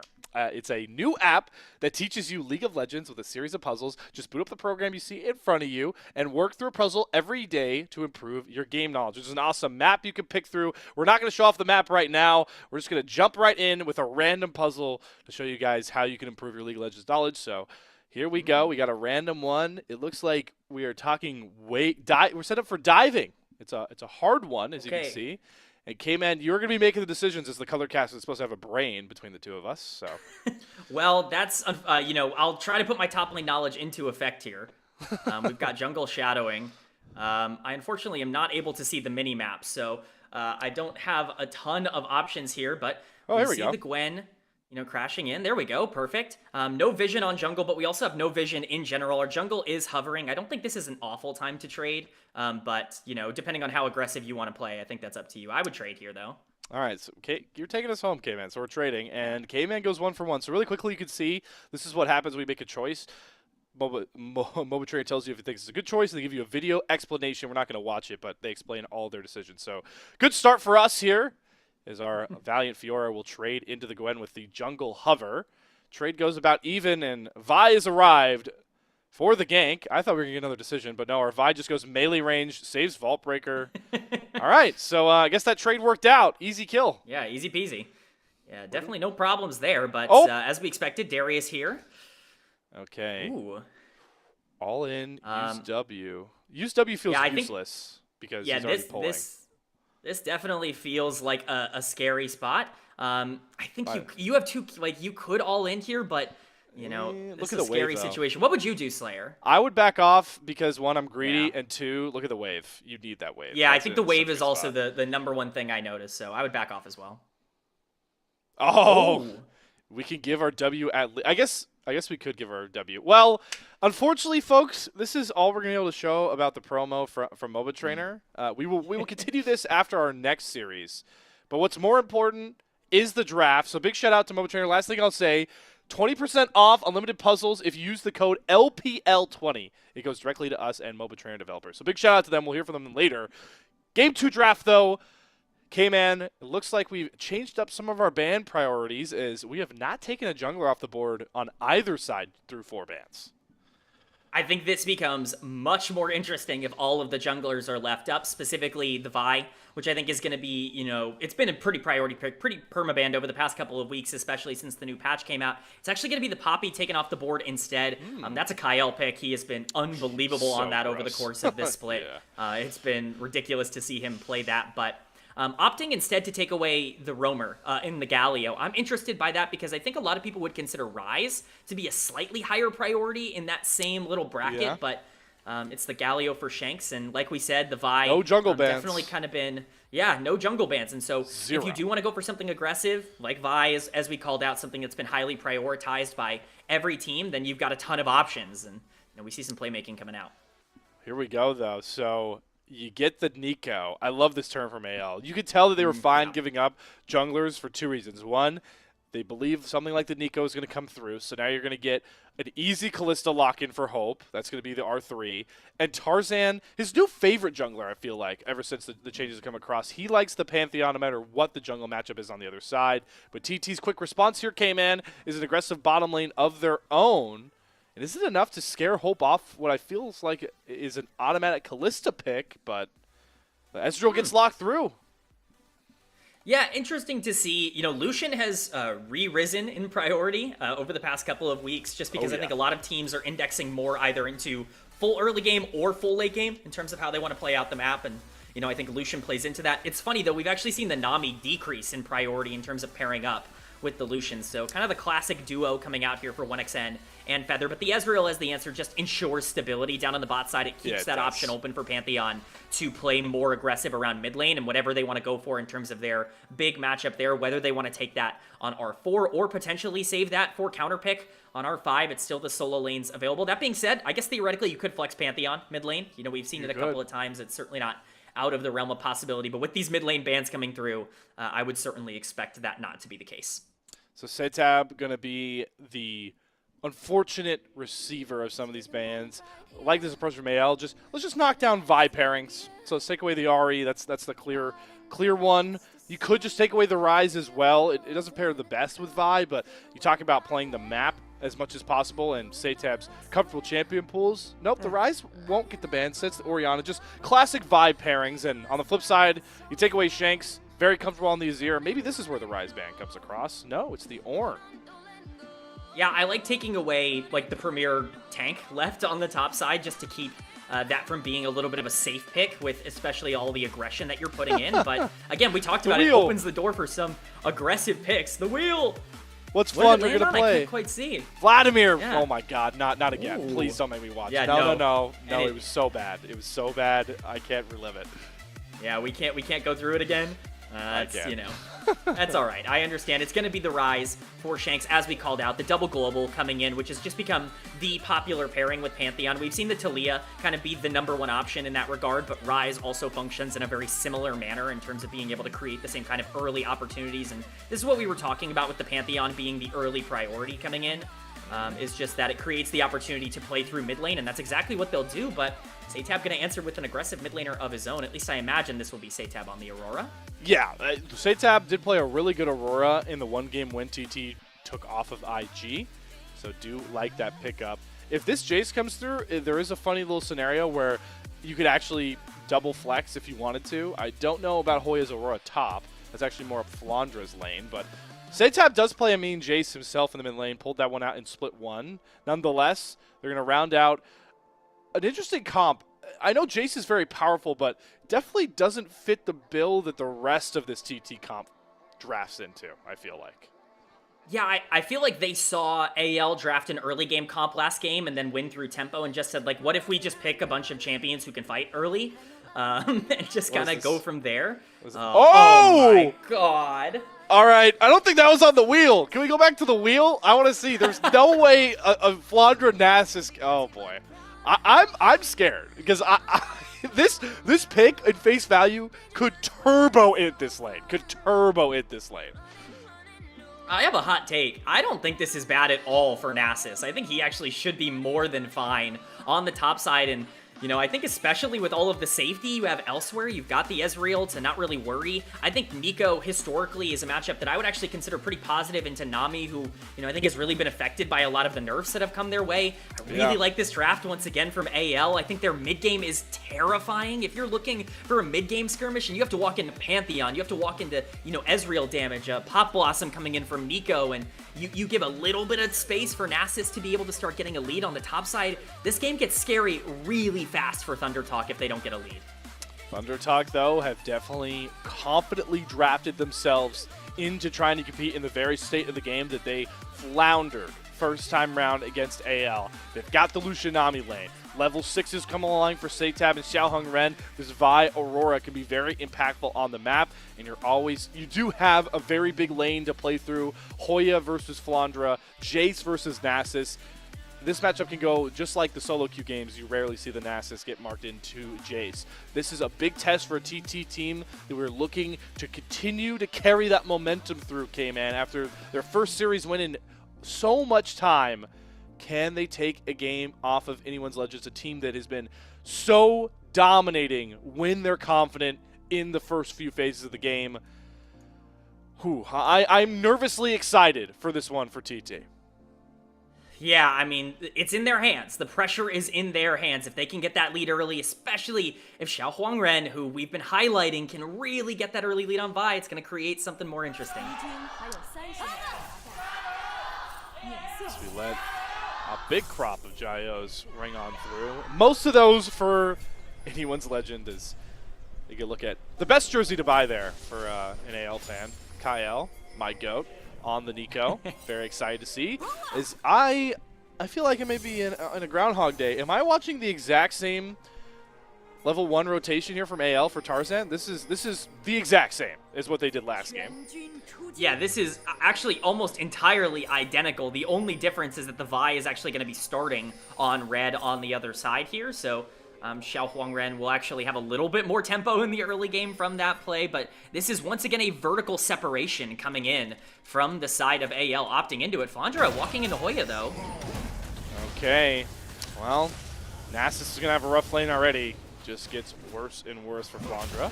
This Hoya is going to continue to get as much poke. That's 2 grass stacks for Hoya. And another wrinkle, as you called out, Xiaoheng Ren is going to be a bit quicker to this vert jungle. And with 2 junglers that definitely have the ability to create gank windows once they're level 3, I'm curious what the pathing looks like for both of these guys compared to last game. Yeah, I'm really going to be watching Tarzan in the early game here on the Pantheon. If he's able to strike first, which a lot of Pantheons are able to do, either through rise pressure, just making a play mid lane, which I think is certainly lookable here, then things get a lot more difficult for Thunder Talk, because at that point, you just aren't really able to skirmish. But one of the big reasons why I really like Tarzan's decision to vertical jungle in this game, even more so than last game, is the one lane that I think Thunder Talk is looking at and saying, like, okay, we kind of need to play through this, is probably the Lucianami early. Of course, you can get a lead on Jace, but punishing Nasus is just a lot, you know, tougher because of how safe he's going to play in the early game. And so, you know, to get this spot where the Lucianami are stuck under tower into Ezreal Neeko, who I already think are going to be scary, it's a bad spot for Thunder Talk, and a good choice by Tarzan. I was curious, like, are we just repeating game 1 strats for AL? He was like looking down that same dive that kicked off the action last time round as 1xN does get caught dashing a bit far forward. Both teams expel their heals. One to get a bit of a speed up for more trading, the other just to save 1xN. That is about as apt a tale of this bottom lane matchup through the series so far. Yeah, I mean, early trades here are going to favor, you would think, the Lucian Nami in terms of how things go. But again, because of Tarzan, creating that vertical opportunity, it's just so difficult for Thundertalk to actually play aggressive in any of these trades. They have to hope and pray for a mistake. We see Hoya dominating these first couple of levels, which is what you would expect. Yeah, I got distracted by the awesome historian graphic we got on the bottom there. It actually hasn't been that long since we saw Flandra pick Nasus. It was actually just about a year ago against Breathe and Weibo. Wonder if his early game was as rough that time round into Breathe as it is right now into Hoya, who is one Shock Blast and combo away from maybe just killing off this Nasus. And Xiao Hongren says, hey buddy, I'm here to set you up for it, but he whiffs the Vault Breaker. Luckily, doesn't end up mattering. Big lead being built for Hoya, but on the other side, what does AL's response look like? Getting the flash out of Feather as this bottom lane continues to flounder. And 1xN, you are not allowed to approach your turn. He's going to dash back over there. The wave has been cut down as well. The wave's crashing. But they have another one coming across here. Does Tarzan make the call to reload on this dive? 1xN has cleanse for any stuns coming across. And they're going to force the TP out of Hoya. And AL take that as a win of their own and will exit back towards the river. Yeah, it's kill for pressure on the bot side of the map. I think that's generally fine for AL, but it's a nice play by Thundertalk. Again, Flandra just getting abused on the top side of the map in terms of how that's going so far. Not that you would expect anything entirely different. I think things get a little easier for Nasus the moment he starts to get a couple of items on him, some armor stacking for him, but it's Tarzan looking a little bit more aggressive than maybe, I expected to see early. I was interested to see if that dragon priority was going to be what he was doing a lot of this for, but once again, just on spawn, taking those raptors and now looking mid. All right, say tab. Gonna burn the flash. Stun still lands. That's just a mental note for Tarzan to maybe try and revisit. Time to play a fun game of counting everybody. Say tab, you just watch a cannon minion go down just seconds ago, but instead he eats the Tangle Barb, and Shanks does not allow him to escape this time. So kill found for the AL mid laner. Count your minions, everybody.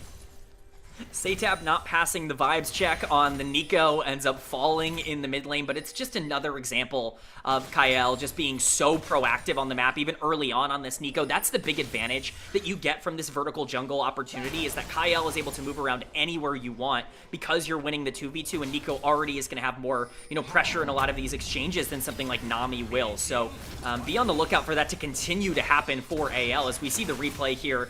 Burning that flash early is already a big win because it allows Shanks to move around on the map, but Kael, look, there's the real one. Again, you see it. He just took the real cannon minion. You know there isn't going to be another one this early in the game, man. Oh, that's what stings. Is we almost had both cannon minions at the same time in the shot.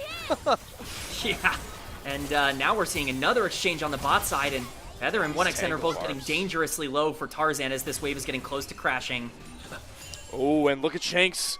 Gets the Realm Warp as well. This could be a 4v2 before 1xN and Feather even know it. They're trying to back away from the turret. Tarzan initiates with the first stun, knowing Feather has no flash. Great bubble from Feather, but it just doesn't matter. Tarzan gets it done all on his own. Yeah, it turns out to just be a solo kill for Tarzan, and once again, you just got to give this guy so much credit. I know we talk about it all the time, but the proactivity. Xiao Hongren, though, looking to potentially try and activate himself on the top side, equalize the play. All right, Flandra drops the ultimate, goes into big dog mentality. Hoya gonna wait it out. Xiao Hongren gonna re-engage though with the cease and desist, but Flandra is just not taking enough damage, and this time forces a trade, which gives even more credence towards AL's snowball of an early game. This is what I was referring to earlier when I said that I don't think this lane is nearly as clear-cut as people think it is. It's really tough to punish the Nasus once he hits level 6. You are able to get another kill onto Hoya on the top side, but you're going to have to trade Xiao Hongren's life for it, which is really not a great turn of events. It's more pressure on the map once again for Tarzan to really set up wherever he wants to set up. 30 seconds are going to be on the grubs. Dragon has been available for a little while, and all of the gold lead you're looking at for Thundertalk is going to be on that Jace, and you're just going to have to hope that you're going to be able to get him out on the map. As you look at the two richest members on the map, well, now it's going to actually be Tarzan. Do like this little change up coming from TT. The LPL's been a big fan of bringing bottom lanes mid very early and often. 1xN going to be able to catch tons of mid waves. And I like, most importantly though, K-Man, that they throw Satab up against Flandra. If you thought the Jace could be pretty rough, the Aurora can be, but the more I think about it actually, this is an Aurora that isn't near doing any amount of damage that really makes this lane too rough for Flandra. Yeah, I'm not entirely sure about the swap here. You want to keep taking advantage of that Nasus, especially now with that ult, you know, off of cooldown or coming off of cooldown in about 6 seconds. It looks like just going to be the trade here of objectives for ThunderTalk and AL grubs for Dragon. To me, that slightly favors AL with how strong 3 grubs are nowadays, but now it's actually going to be, let me see how Huangren actually getting that advantage by taking the Gramp. What am I talking about? Maybe it's Grandpa Gromp, the way he moves so slow, trying to kill off Xiao Hongren. Flandra really trying to make it a credence on Xiao Hongren, even steal away any of these minions as Kael flashes after Feather for the Tangle Bar. Double bubble though from Feather, will not bail him out. This guy's been locked in on these bubbles from Global Ultimates, but pays the Enchanter tax once more. Yeah, I was pretty critical of the Nami pick in draft. Unfortunately, that's kind of come to fruition. Even with Feather playing some of these fights well, it's just difficult for that champion to be able to survive all of the onslaught of pressure that's being put on by AL on the other side. It's another really nice play, utilizing that ultimate coming in from Tarzan to just keep pressure in. But the teleport coming in, potentially another dive from Flandra? Flandra goes big dog mode, maybe just to safely get some of this minion wave. Flandra just does not care about taking damage right now. All he knows is stacks. They cannot kill him. He survives again, and they lose the turret race too, K-Man. Yeah, I'm confused by the play, to be entirely honest. It feels like a lot invested, and I felt like Flandra might have popped ult too early there, but now no longer the ult on that side. All right, and this time the dive looks a lot cleaner. You get the full Vi combo across. You get a 3rd kill onto Hoya, who is in rare territory. We talked a lot about TT's struggles and how Hoya has been at the center of a lot of that attention because he just cannot ever find leads out of lane. And right now, 3-0 on this Jace, has the highest gold lead of anybody on the map.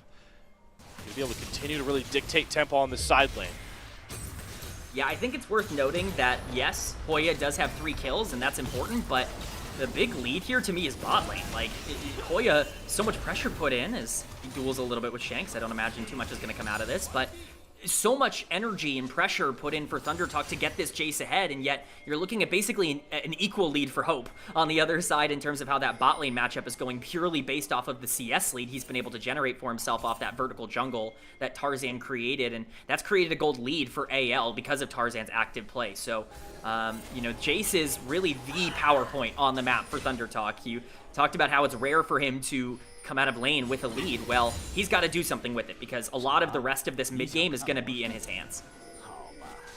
We'll see how well he can try and join a lot of these skirmishes, knowing the TT also have had their fair share of struggles dropping waves to try and react to plays made by enemy teams. As you can already see on the map that Hoya was thinking about roaming over to mid to link up with his team, looking to make a potential play around Shanks, but has to answer the top wave shoved in by Flandra. First item breakpoints are to the advantage currently of ThunderTalk, thanks to that Youmuu's rush coming across from Hoya. So you've got Sundered Sky and both junglers, and the Youmuu's would like to see Xiao Hongren continue to lean on those item spikes and look for picks around this Jace going forward.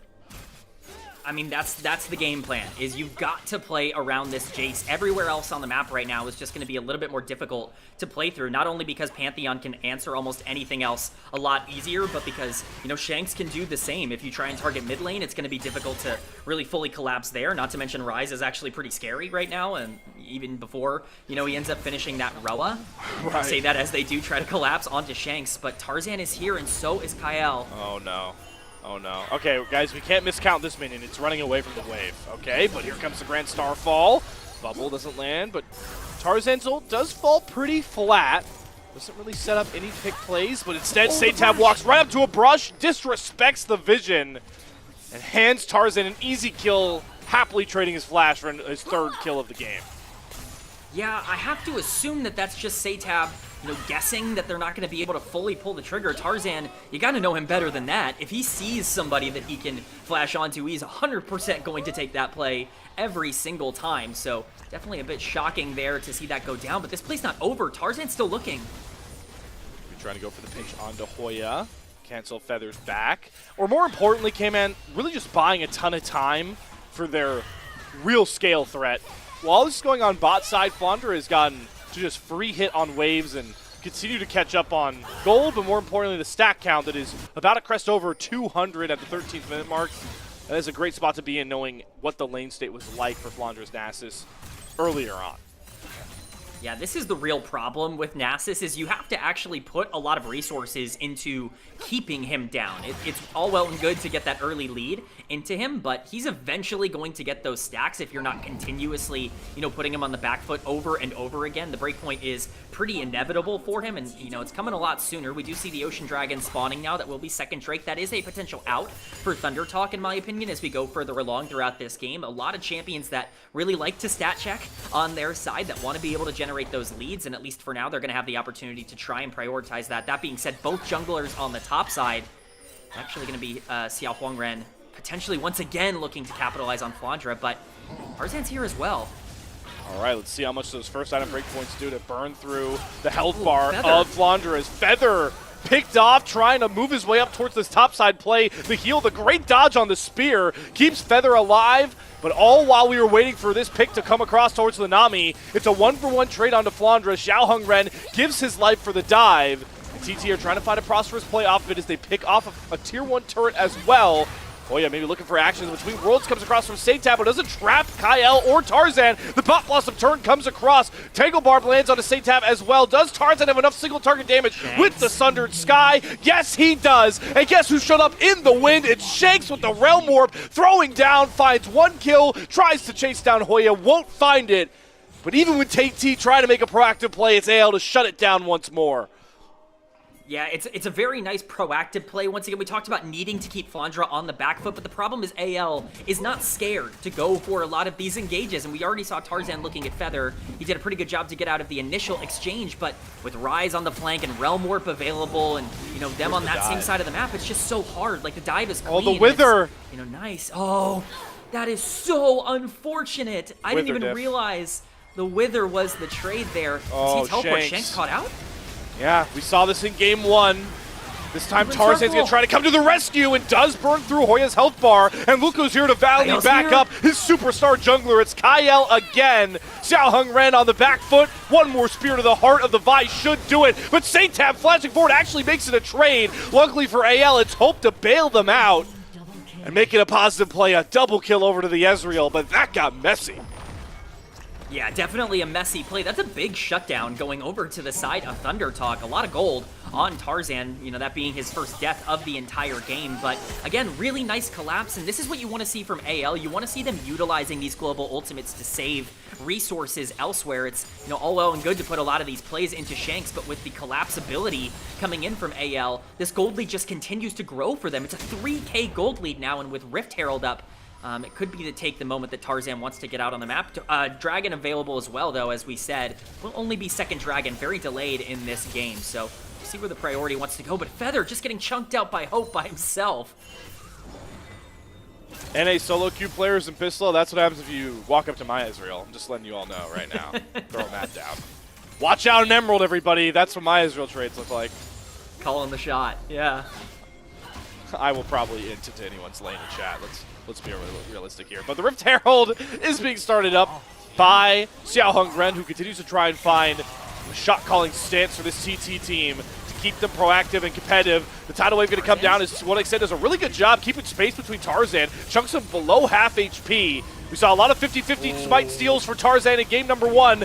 Can he step up with no HP this time round? Kyle flies in with the pop blossom. Xiao Hongren does get the Rift Herald, re-engages Milu, sees an assist, trades himself for Tarzan. Seitab hops himself over the wall to safety. Nobody has collected the Eye of the Rift Herald, but here comes Shanks into the Eye of the Storm of TT, flashing over the bubble. Does he have enough damage to knock down what I said? Yes, he trades his life, but on the back end, down goes Hoya. Again, a messy, cluttered fight, but AL come out on top. It's actually really well played by Thunder Talk for a majority of that fight, at least the start of it. 1xN with some unbelievable positioning on the Lucian. Has to burn his cleanse early because of the Pantheon stun, but chunks out Tarzan for his entire health bar, denies the Rift Herald. We would obviously hope for a bit more here, but we see it. Unfortunately, gets caught by the Shanks root, and that really chunks him out for too much for him to ever be able to participate in the rest of this fight. From this point onwards, you're just hoping that Satab on the back end can do enough damage, and honestly, it comes pretty darn close for this Aurora to be able to turn things, but with Hoya and 1xN both chunked out at this point, AL is pretty effortlessly going to be able to walk forward, and Shanks with a very aggressive flash 1v2 to just make sure he can secure one of those kills. Again, it is messy, it's back and forth, but AL with a very minor lead once again. And quietly, Hope on the cleanup crew has really come into his own by this point. 4-0 on the Ezreal. Big first power spike that makes this champion such high priority is that Moramana coming across. He just got a couple of autos to bring that one home. For a player that has been at the forefront of a lot of the scrutiny for AL, their 1-2 slide in Week 6. It's nice to see as we continue to talk about AL putting consistent, dominating performances together, that we could kind of see Hope run away with this game, knowing the shortcomings he had in some recent results. Yeah, this is definitely the part of the game where the Ezreal's going to be very, very difficult to play into. So excited to see if they want to continue to play around Ezreal, but like we said in draft, I feel like the mid-game pressure here does favor AL, especially if they're going to be able to control the map. No objectives to force here, but if they do want to try and, you know, catch something out, catch anyone on the enemy team out with the pick, they have the tools to do so.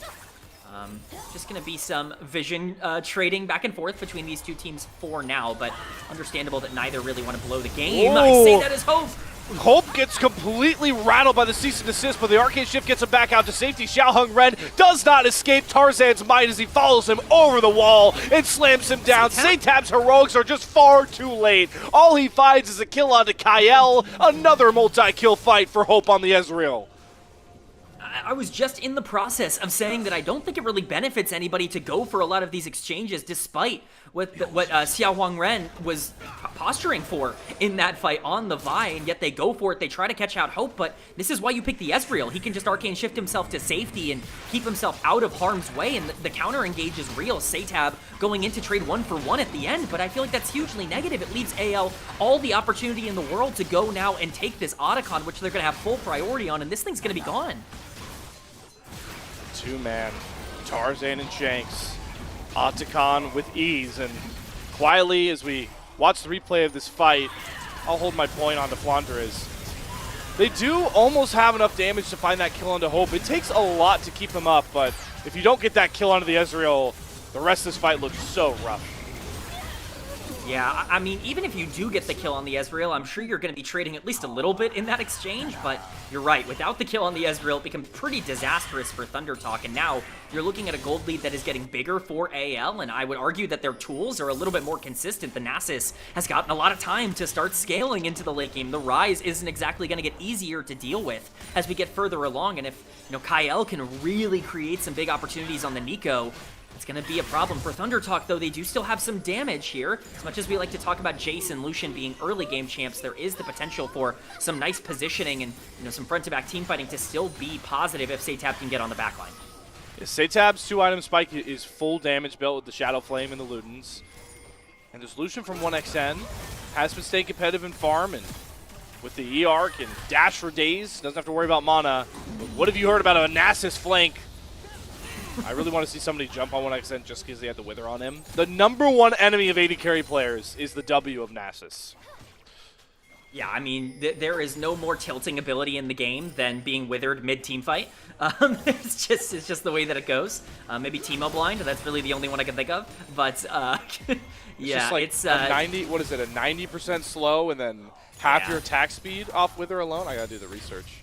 Yeah, that's right, guys. Play-by-play's doing the research. You heard that, right? You heard it right. You know, picking up for the slack that I have in this cast. I got you, K-Man. But I got you. yeah, but Flandre continuing to control the map, and the problem for 1xN at this point is he's just stuck. Like, there's no way for him to move. There's no way for him to do anything. Satan's just dead. Shinx just kills him. Oh, I mean, the Rise is just so activated by this point. The Seraph's Roa is done. TT might be finished on this mid play without Satab here. They're going to teleport Hoya in. The grubs, though, are in the hands of AL, and if you give them a window, they're going to create a big hole in the building. Hoya having to flash away from Tarzan. In goes Xiaoheng Ren, throwing caution to the wind. Gets bopped down by Flandra. Shanks does fall to a good colding on the backside for 1xN, who finds a window to dash right into Hope's face. That's 1,000 gold for one shock blast into Hoya's pocket. That's a pretty big mistake from Hope. I'm not going to say that that's a game-changing mistake, but there's a lot to kind of discuss there. He just steps way too far forward. Not only does he eat the shock blast, he eats a couple of tower shots as well. We're going to see this. This is the first play. This is Shanks just, taking a ward, Satap trying to put him off of it and saying, Shanks being like, no thanks, man. Like, I'm just, I don't have to fear you in any way, shape, or form. I've got so much damage. You have to run from me. But as Hoya ends up getting here, Xia Huangren ends up being able to join the fight. Tarzan initiates onto Hoya, but doesn't do nearly enough damage to justify it. They have to use a lot of tools to peel that Vi off the front line, and Shanks is going down. Hope tries to step up. He actually arcane shifts forward, ends up taking a shock blast, a tower shot, and just, it's over-eager, it's greedy from Hope, and it really comes back to bite his team. And that is what really has sold a lot of these games against those higher level Ascend opponents recently for AL. It's exactly what we were worried about. K-Man is the mid-game positioning from Shanks and Hope, and that play really just completely showcased our concerns for AL right now. Yeah, and the fighting is not over. Flandra's going to teleport in. This is a very dangerous setup for both of these teams. It's going to be interesting to see. I was a little concerned because Hope was catching the mid-wave that things were going to get initiated, but Dragon started. Clone from the Nico. Going to spot out Xiaoheng Ren, trying to get over the wall. Dragon below half HP. The Tangle Barb, half HP Xiaoheng Ren. Does he want to dash into Tarzan and Flandra? No. With that chunk, we're going to give away a Dragon that is pretty inconsequential. Just the second one for AL to grab. Good for TT, though, not forcing a fight that we've seen them do so many times. I was going to get real upset if Thunder Talk forced a fight there. I was going to start getting a little bit antsy in terms of how they're playing the game, because there's just no reason to sell the game over second Dragon, especially 25 minutes into the game, but they are able to hold themselves there. They were just looking for AL to overextend, which they do not do. Overall, again, inconsequential, but really the big objective now is going to be that Baron spawning up right now, and that's going to be the dance for AL. If they're going to be able to prioritize that, that's big. Are we sure that's the main priority? Because it seems like this mid-tier 1 turn is what everybody wants. So Between Worlds, though, gets Kyle caught. 1xN able to step up for 1 kill, but now they get Xiaoheng Ren off to the side. One member dropping on both sides, with the solo lanes actually being down for TT makes this fight really hard to do with a low-range Lucian. 1xN has to be really careful about his dashes, and Shanks buying so much space, forcing Feather to flash away from him. Xiaoheng Ren, 1xN, and Feather going to watch their tower crumble, or do AL have bigger plans on the mind? The True Shot Barrage with the Otacon gets the kill onto Feather. Hope he NiP once more. Oh, an absolutely gorgeous ultimate from Hope. Everything you wanted to see there. It actually wasn't really all that bad for Thunder Talk. I was more concerned with AL making that play in that specific close quarters area. I was worried that Satab was going to have a little bit too much room to operate, and 1xN's positioning was solid, but once again, it just doesn't matter. Right now, AL have way too big of a lead, and they're starting to get even more online. The only gold difference that you have in your favor, if you're Thunder Talk, is that Jace, who has become significantly less useful as this game has gone along. As we can see, Flandra just eating that damage now from the shock blasts, and it's just hard to imagine a world. Yeah, it's hard to imagine a world where Thunder Talk can fight. Look at the solo. I mean, look at the level differences right now. Alone is what's really concerning. In the solo lanes, 3 levels mid. That is insane to think about. It's unreal, and give a lot of credit to Shanks. He's been unbelievable in a side lane throughout this entire game. He's been really fun to watch, and he's playing really aggressive on the front line. As Rise, he can kind of afford to do that with the way that AL is structured, but I spoke on it earlier. The Baron Dance is where I expected a lot of the action to come in. I expect that to be where a lot of the vision is denied now for AL, and can Thunder Talk walk up? That's going to be the question. How aggressive do they want to play this? We will see. We talked so much about how good positioning-wise 1xN can be, even in the most scary of scenarios. You've got the IE done on this Lucian. If you can find a way to close the gap onto this Rise, onto this Ezreal, 1xN can do so much work for TT, but you're seeing the vision being toggled by the observers. It's such a guessing game for Thunder Talk to walk anywhere towards this top river. And that's what really sells teams in these games, is when you have to start guessing on these big neutrals. Yeah, that's the problem with AL having full control of the map right now, is just no vision is possible for Thunder Talk consistently. They are eventually going to have to face check this, and they don't really have a good champion to do that. They have no frontline tank to be able to engage. It's going to be Xia Huangren. He's going to have to do it, but he's going to get caught. Oh, he's caught in the trap. Kyle sends, and look who flies right over the head. It's Tarzan into the fray once more. Shanks blinks behind TT. Shanks is flashing after, looking to send TT home in 2-0 fashion. St. Tab and 1xN already at half HP, all scattered to the wayside. 5 strong. AL will turn to the big bad Baron. Again, just highlighting the problem. No vision and no tank. There's no way to walk up on that, and if AL are just going to play aggressive, it's an instant death for the Vi. It's a free Baron for AL, and now you're looking at a game where the wave state was already in full control of anyone's legend, and that is going from bad to worse for Thunder Talk. They have to hope and pray that they can hold on for the duration of this Baron, but it's going to be a big, big problem for them, and this game is getting even more out of reach. And look who's just been quietly scaling up while all this action has been going on. Flandra has survived an early game escapade by this point to get up to nearly 600 stacks, has a bounty, he's full tank by this point. You can always get, sometimes you justifiably can get worried about Flandra top lane picks, but this one is really fitting the bill of what AL needs. Is Xiao Huangren once again trying to be proactive, gets caught by a Tangle Barb, Pop Blossom. Kyle has been doing that all game long to Xiao Huangren, tormenting him in his own jungle. That is not the TT jungle anymore. You just can't be there, and that's the case for the rest of Thunder Talk here. 1xN Oh, has a chance to get out, but his team doesn't. And the GA saves Tarzan. He won't even fall, pops back up with the banner. Known in purple marker. Another bubble from Feather, though, finds its mark onto Shanks, but TT are so low range, how are they going to get anywhere near this rise? Even the Between Worlds doesn't get St. Tab a shot at a kill.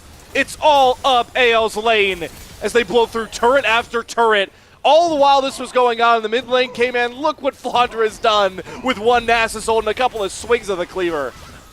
This is the problem. There's just no way to engage for Thunder Talk, and as we see AL really pressuring them out, they're going to look to end the game here, and they've definitely got the damage to do so. They've got grubs, they've got confidence, they've got 5 members strong. The only thing anyone's legend doesn't have right now is a series sweep, and a couple more Mystic shots might get them to that point. Hoya respawns, but it flashes back towards the fountain. Nexus turrets down. Domination. Anyone's legends sweep out TT.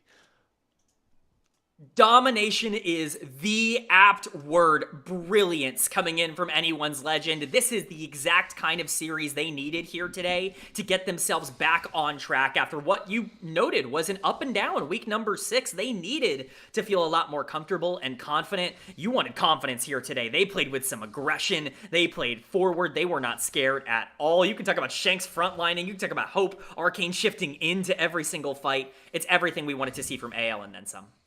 There were a couple of marketed slip-ups, but yeah, the overall resounding sentiment is that was an angry Anyone's Legends, and Anyone's Legend team that still wants to try and compete for that top seed against top esports.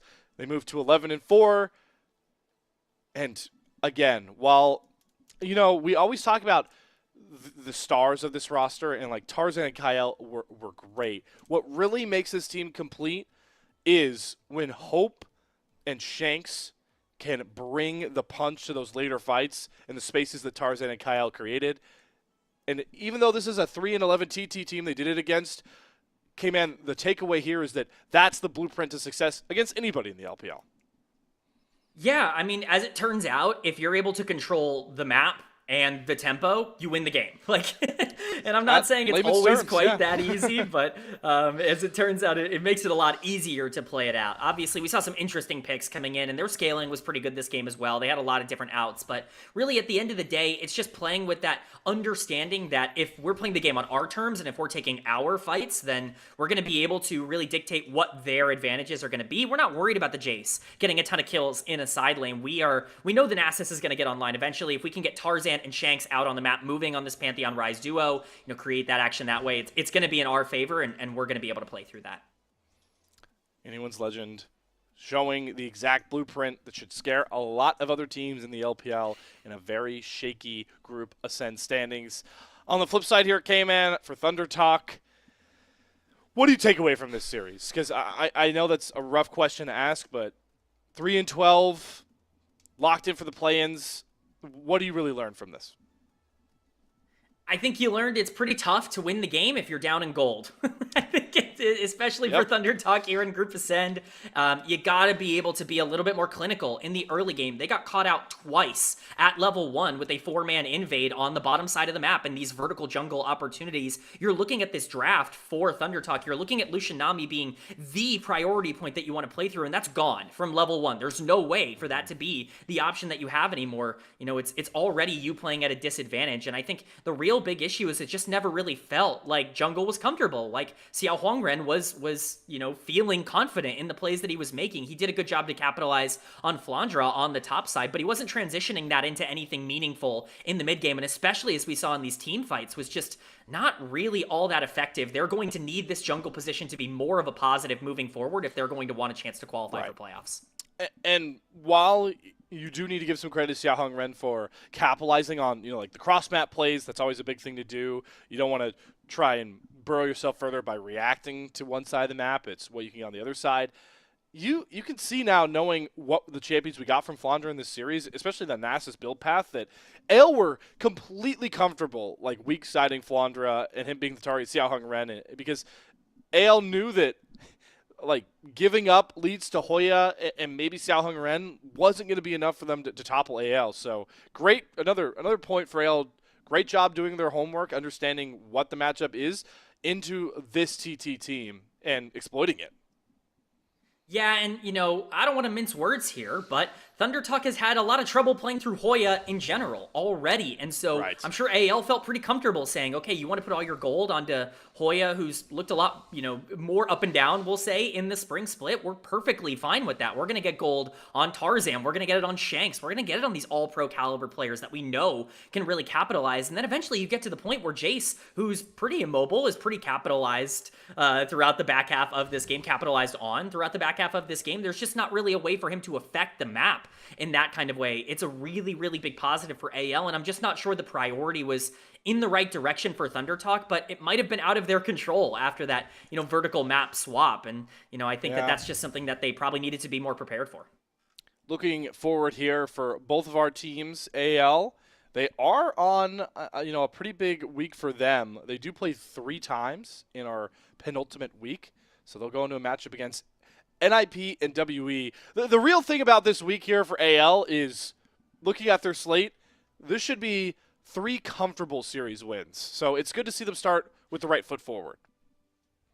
Slayer, you saying that has immediately doomed them, as is tradition here in the LPL. But I'm not wrong. I'm not wrong. The moment we talk about comfortable wins and feeling good, that's when things, no comfortable games in the LPL. But I agree. Ninjas in Pajamas, WE, very winnable series for AL. And this is supposed to be the week, I think, where they really start to reassert themselves as one of the best teams, in the entire league. A team that is a huge threat to win the LPL, to represent the region at MSI. And, I think that they are going to get the opportunity to prove that. If they play with the confidence they played today, I think they're going to have a really great shot to do that. I think they have pretty good matchups specifically against both of the teams that they're playing against later on.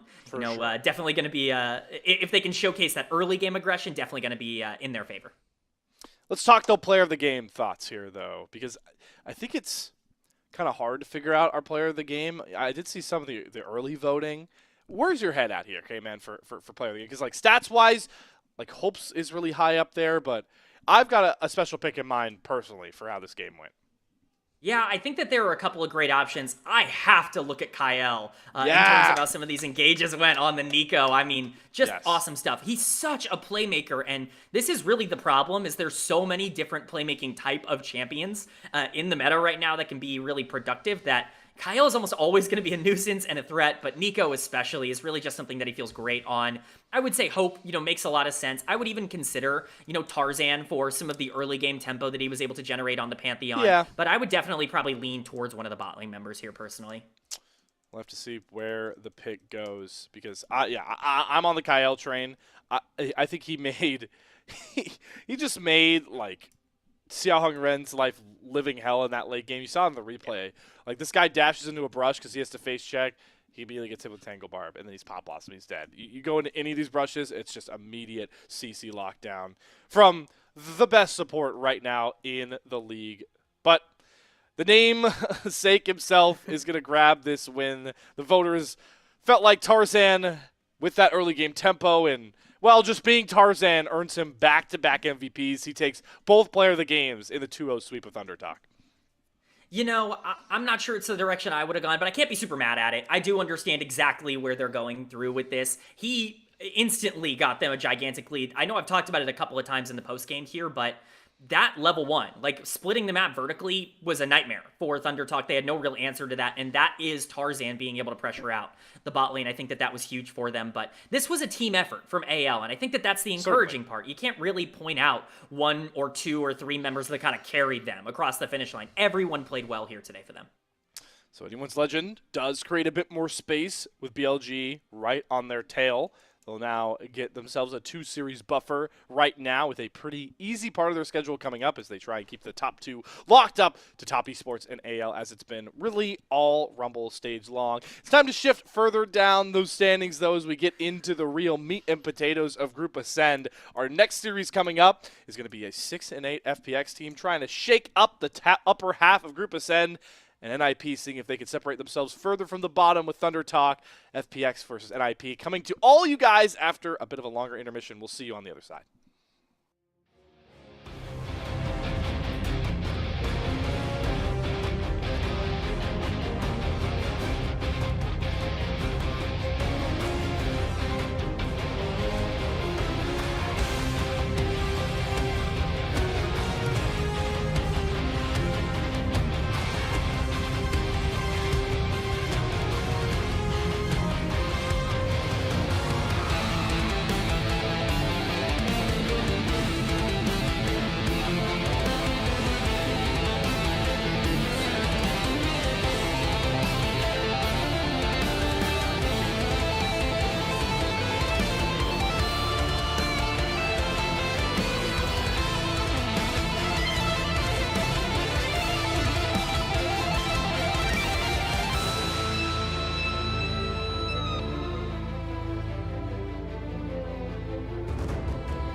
riding our brooms after the sweep from AL over Thunder Talk. We are into our second series of the day, night, wherever you are in the world. It's going to be Fun plus Phoenix taking on Ninjas in Pajamas. A bit of a barn burner, a matchup that on paper coming into Group Ascend. We really felt like the records might have been swapped, but it's just been that kind of Rumble stage. Yeah, I mean, it's been good and bad for both of these teams. Ninjas in Pajamas, they have 3 wins, 2 of them against Invictus Gaming, and, they've been able to show that they can win against top teams, but FPX has looked surprisingly good, I think, for a lot of people. They make their way into here after not really being all that hyped coming out of split number 1. It's just very interesting to see the 2 different directions that these organizations that have both found success in the past have gone. But as we always talk about, came in with the second half of the Rumble stage. What did this matchup look like last time round? We'll take a dive into NiP versus FPX. And, K-Man, this one had a different top laner for NiP, and maybe this first clip shows why that swap had to come through. Yeah, I definitely think we're looking at a different version of Ninjas in Pajamas at this point, and we're not going to mince words. Like, solo kill has been a massive upgrade for this team in the top lane in terms of what they've been able to do, which makes things interesting. But when you talk about what happened previously in this series, you're talking about a team in Ninjas in Pajamas that just couldn't find any sort of consistency in these fights. They weren't really able to set them up properly, and when they were able to set them up, they didn't really have the follow through. It never really felt like everything was coming together at the same time, and that everybody was kind of playing on different, avenues. We can even see it in this exact exchange where they start off a pretty decent fight and just overstay and end up getting punished really heavily by FPX. It's been a little bit brutal. The macro has really been a little bit more up and down, and especially for a team that I think relies a ton on vibes, we'll see if they can get back on track here. Yeah, and it's just been awesome to see the rise of really this top side, because I think in a lot of ways, not in bad, you knew what you were getting out of the Assume Jue bottom lane, but this young gun Sheer that we're going to talk about a lot more with as we set up for this series. But Shadow has been so impressive with how he has led this squad and picking avenues to fight in. That was the 2-0 from FPX the last time they met up against Ninjas in Pajamas. But let's begin to formally introduce these squads. And we'll talk first about NiP themselves. You heard K-Man allude a bit to it, but this is the second look at the new NiP roster as it currently stands, with Solo Kill in the top side instead of Shanji, Aki in the jungle, Doinb, the Split 1 MVP in the mid lane, Leave and PP God to round out a team that, much like Thunder Talk, we are looking to see if we can get excited about this team off of a series win that's been rare so far in the Rumble stage. I think it's funny that you compare them to Thunder Talk, because I do think they have similar issues, but the problem is that, Thunder Talk on paper, we can kind of understand this. This feels like an underperformance from Ninjas in Pajamas, and we're kind of waiting for them to turn things around. You talked about Doinb. He was the MVP in split number 1 just a couple of months ago, and it feels like that form has been a lot more difficult to capture, and mostly because I think a lot of these players are just playing on different wavelengths right now. A player like Aki really wants to start to generate more aggressive leads in the early game, and a player like Leave maybe wants to play a bit more for some team fights later on. And I think there just hasn't been that bridge to those 2 different play styles. That's what they're hoping that they can get out of Solo Kill on the top side, somebody who's been very solid in lane and is a good team fighter. If they're able to get that, I think things open up a lot for them. Let's talk more about Solo Kill and the limited series that we saw from him in a big time spot for Solo Kill, because you talk about playstyle-wise what he opens up for them, but also I really think a problem for NiP has been they kind of get shoehorned in a lot of their drafts knowing their former roster. How much have you already seen Solo Kill K-Man open up drafts for NiP and just in general give them more breathing room in his limited time? It's absolutely unreal, the amount of flexibility that Ninjas in Pajamas now have on the top side. The problem with Shanji is just this team looked so much better with him on tanks. And it wasn't always because of Shanji, just for a lot of different reasons, but it felt a lot more consistent for him to be weak side top lane. Now, look at these fights. You can play through Solo Kill in the back half of these games. He can be a real primary carry option for you. And again, we saw it. It's really interesting. We're going to talk about it a bit later, but Solo Kill has not found a ton of success before this year on Ninjas in Pajamas at the LPL level. For him to be given this opportunity in such a big spot and come through with it, playing things like Mbessa that haven't always been great, it's a really great sign overall for NiP. Yeah, and he breaks out like the Akali top against our current defending champions are top esports 12-2. It's just fun. And that's what's most important for these teams that are, sitting at 3 series wins this far into the Rumble stage. Fun, competitive games. That's what you need to take away from this point, because the NiP, they aren't mathematically locked into play-in at this point, but their schedule they're looking at going forward to end and where they're at in the standings, like, play-ins are a reality in my mind for this team already. Yeah, I think that's definitely, like, they're technically still capable of getting top 4. Well, we can be realistic and say that it would take a pretty big miracle. Not only would it take them winning out, but it would take a lot of other teams losing out in order for them to have an opportunity. But right now, what they're trying to do is just figure out who they are, because that's really been their problem, in my opinion, in split number 2, is they just don't really have an identity in terms of how they want to play the game. It certainly hasn't felt like they know what to do in the mid game, and so, hopefully they're going to be able to start to latch on to some of that consistency. I think the unfortunate part for them is their one main identity, Doingby in the mid lane, playing things like, Ryze and Galio. It's taken away from them so regularly now that they've had to come up with an option B, and it's just not really worked out. Let's talk about a team, though, where a lot of things have been put together successfully, and they are in a position to challenge on Group Ascent standings. Quickly, we'll formally introduce Fun plus Phoenix in its current iteration. Sheer on the top side, Shadow jungle, Care mid lane, Assume and Jway to round out that bottom lane. And let's immediately jump into a player that we really need to highlight as one of those big-time players in their role right now, and it's been Jway. And this guy, I mean, some of these engages he's found in these series are filthy. And all 3 of these clips that you're going to see are filthy Jway game-winning support plays.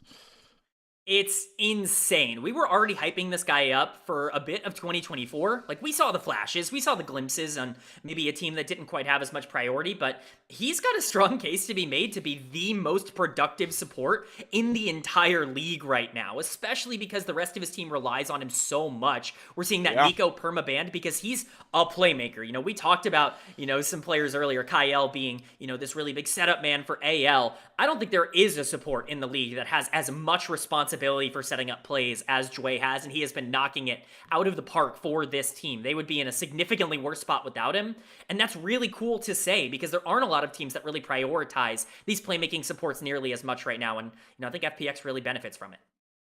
Yeah, so Jway going to be in a big spot. We'll talk a bit more about, where he's been with some of the player of the games, and we have an awesome graphic to show how important he is to the success of FPX, but I kind of want to save it depending on how this series goes. And I also got word from our awesome producer that I believe 1v1s are not far away from starting between these 2 teams, so let's just jump right in to our 1v1 here. We'll have time to give Jway his flowers the way we feel like this series may potentially go. Both our teams already ready on top of their setups. And once again, K-Man, just in case people are tuning in a bit later, it's really important to preach how important these 1v1s are, knowing blue side is so pivotal in best of 3s as well. Oh, absolutely. I think blue side has been a determining factor in who wins a lot of these series between teams that are pretty close in terms of skill level. And so it's actually really affected not only just the outcome, but even really the confidence of the players involved. If you go out there and dominate a 1v1, some players might be able to chalk that up and say like, whatever, like I lost it. Some players can get legitimately tilted from losing that 1v1 in a matchup they think they should win. So definitely big to see who's going to be able to come out on top. I'm just hopeful that we don't quite get the Jace like we did in our first 1v1 of the day here. I want to see some interesting action. I'm curious what the matchup is going to be. We did not get word prior. I hope it's something fun. We don't just get 2 top laners. Okay, so it's not 2 top laners. It is solo kill, the new guy on the block, and Shadow. So jungle top. Seen this a couple more times than you expect, and I don't see a lot of marksman bans. So I'm a little afraid that we're just going to trade like VAR. Oh my god, I thought it was going to be a Kali talent, and I was going to freak out. A Kali, though, for Shadow. Yeah. I love this guy, man. This guy exudes confidence right now for FPX. Dude, how do you not pop off of this? Like, Akali is already such a fun pick, and it's Shadow, who's one of our more fun players, but maybe he revealed a bit too early. We see a couple offers coming in that could potentially be a bit more dangerous. But we'll see what Solo Kill wants to go for. Worth noting that ever since Solo Kill has been inserted into the lineup for Ninjas in Pajamas, he's been the 1v1 guy for this team. They've gone to him almost every single time. They clearly trust his ability to win these, and it will be the Aurelia as the lock-in here. So, yes! This is yeah, fun, we got some K-Man. melee These battles. are fun. Yes! Okay, so Oh, this is like I'm complete. pumped. This is complete skill expression. Like, there's 1,000 ways this matchup plays out. And we'll see here. Shadow and Solo Kill going to go at it. By the way, if anybody knows for sure, I don't want to be baited, but I think Aki's got a new hairstyle. It's hard to miss that blonde. Definitely, our awesome graphics, roster graphics do not show the blonde hair.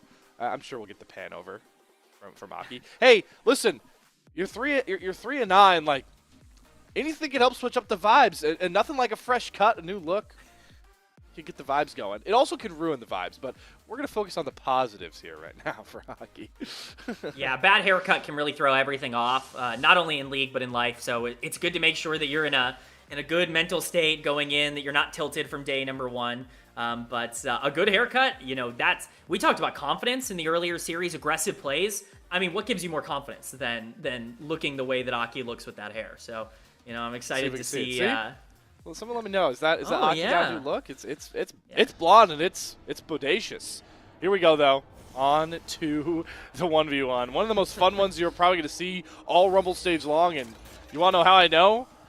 We've got an Aurelia taking snowball barrier. Solo Kill is going in, baby. You gotta love no ignite on the Aurelia. I think the snowball is actually super clutch here. I'm usually anti-snowball in these 1v1s, but into Akali, it feels really good in terms of, you know, being able to track that champion at specific times. But we're gonna see, as per usual, it's gonna be whoever. He went for the Already snowball, getting trying to set up the stun tech. Oh, this is.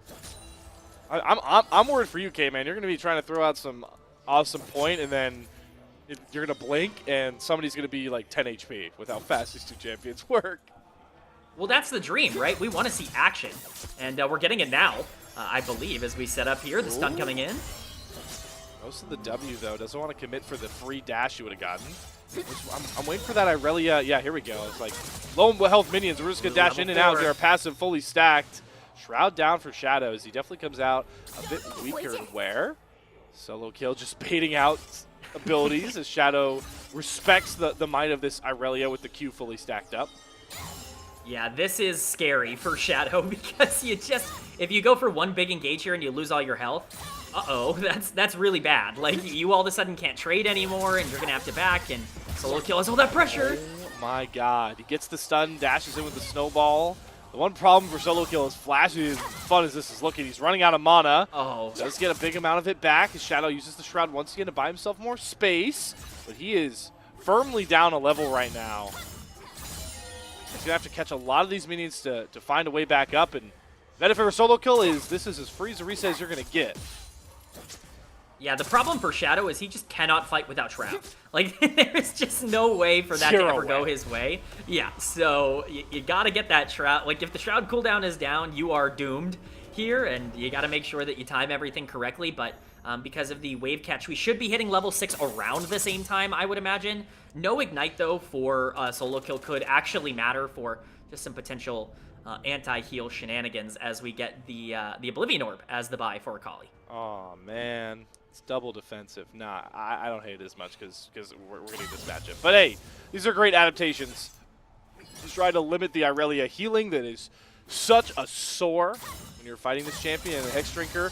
The burst of this Akali is going to get a lot bigger now that we have Perfect Execution available. So any magic resist you can get is big as Shadow casts the first bit of that Perfect Execution.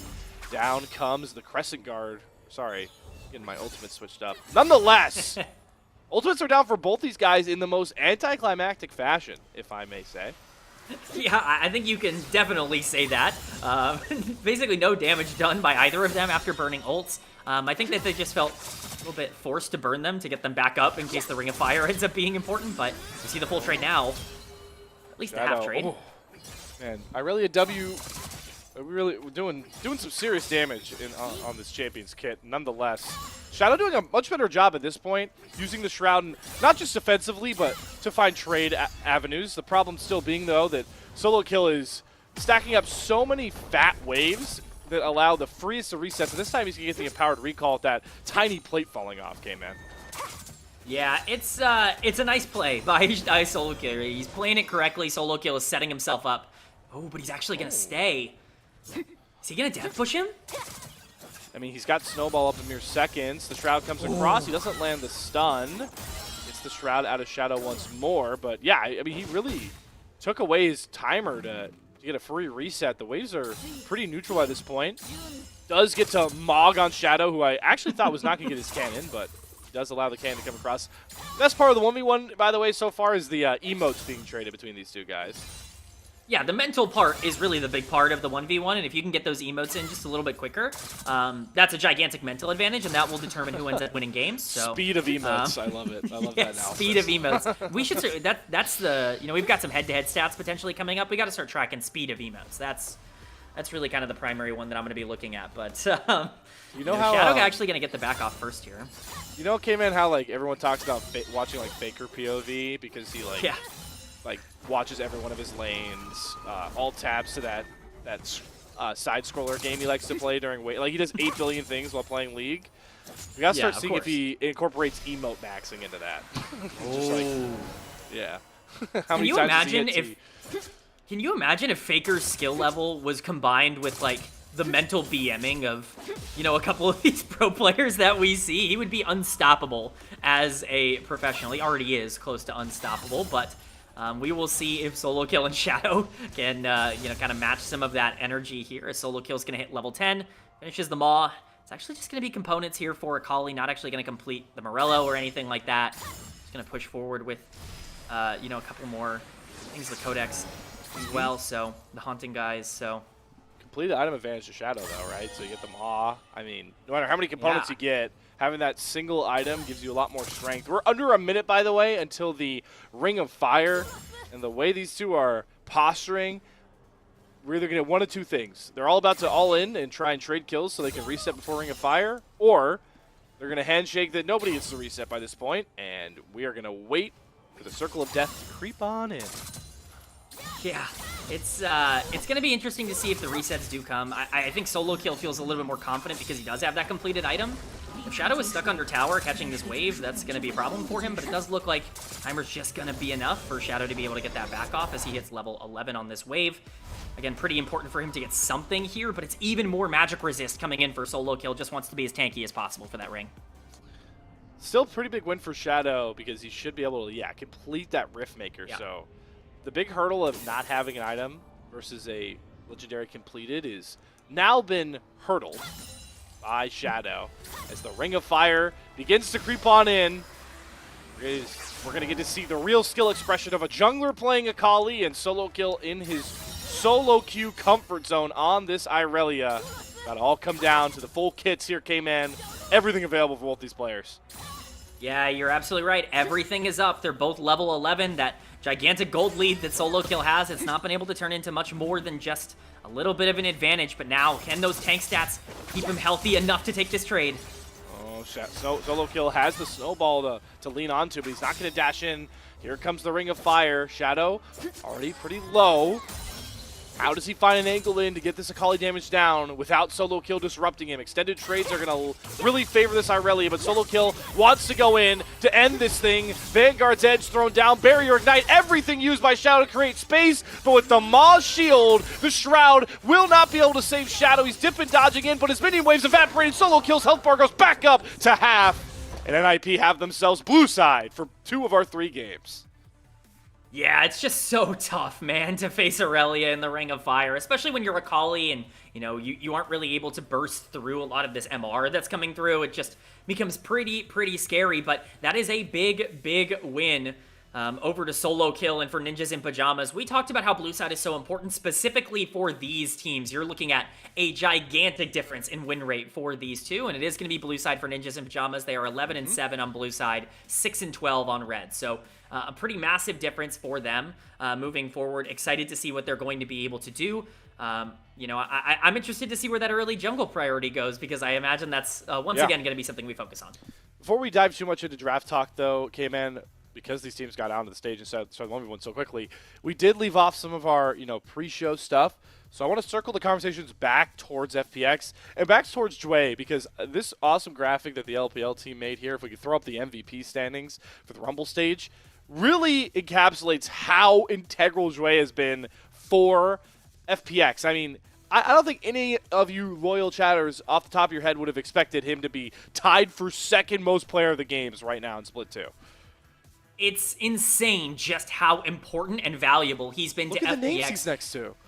And we just saw what Tarzan can do, and Kanavi's been somebody who he's defending champion, and most people have been saying he's running away with the MVP race, all of that stuff. Jway's right there with all of them, and the reason for that is because you can look at almost any FPX win and point out Jway as a big reason why they ended up getting there. That's how valuable he's been, especially in comparison to a lot of the other supports around the league. Like, you're looking at a true superstar playmaker here. I will say that those numbers are a bit misleading, because right now, if we factor in the last series, Tarzan is technically number 1 with 11 right now. So you shift way down to third. But again, the company he was in, I mean, Kanavi, Tarzan, Shun, who's been awesome for JG. It's just elite company to be in for Dre as they start their game 1 against NiP as we get into draft. FPX looking to shake up the middle of the Group Ascend pack. You talked a lot about jungle priority. Are we about to go another ban phase in a different series with no junglers taken off the board? Well, okay, I missed the Pantheon. You know what? That's a Pantheon support ban. I know. I'm definitely not capping. No, you got to stay confident. I expected the Galio as the final ban. Teams have realized, hey, if we target Doingby in draft, it's kind of a lot worse for Ninjas in Pajamas. The Rise has been permabanned, but the Galio really rising up as well. Vi has been the top priority jungler. A lot of people like it, but that leaves Neferi up as a potential answer. I know some people like the Vi into Neferi matchup. I generally consider that to be okay for the Vi, especially in comparison to some of the other junglers, but it's a lot of aggression that's capable of being picked by FPX. Also worth noting, though, the two big top laners we saw permaban not only in the previous series, but regularly are also up. So Rumble and Gwen, both available to Leah, could be an option to take away from Doingby. A lot of great options left on the board. This is... we talked about how AL made it a point to really dare Hoya to beat him, and it worked out. FPX have already signaled through one draft and one R1 pick that they are making it a point for NiP to win without Doingby. This is so rough for him, if this is how these drafts are going to go. Shadow's going to grab the Zins out as well on the R2 turn. I mean, that is a great trade into the Vi. I think that still lets Shadow do what he does best, which is proactively hunt for start fights with Jway.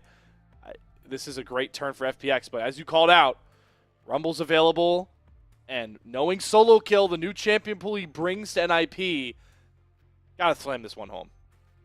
Yeah, I agree. The Rumble is going to be the pick here. I imagine the Gwen will be the answer on R3. I just think that will be the way things end up going. But NiP might throw a little bit of a wrench into that. They might save their mid lane pick for later in the draft. They do this more often than almost any other team, especially when things like Galio are off the board. So it is going to be that Varus locked in for leave. They want to get him on something that can be consistent. And again, as I highlighted, I would have been shocked if this wasn't the Gwen. Wow, okay, so this is a rare matchup you don't see with how high profile both these champions are.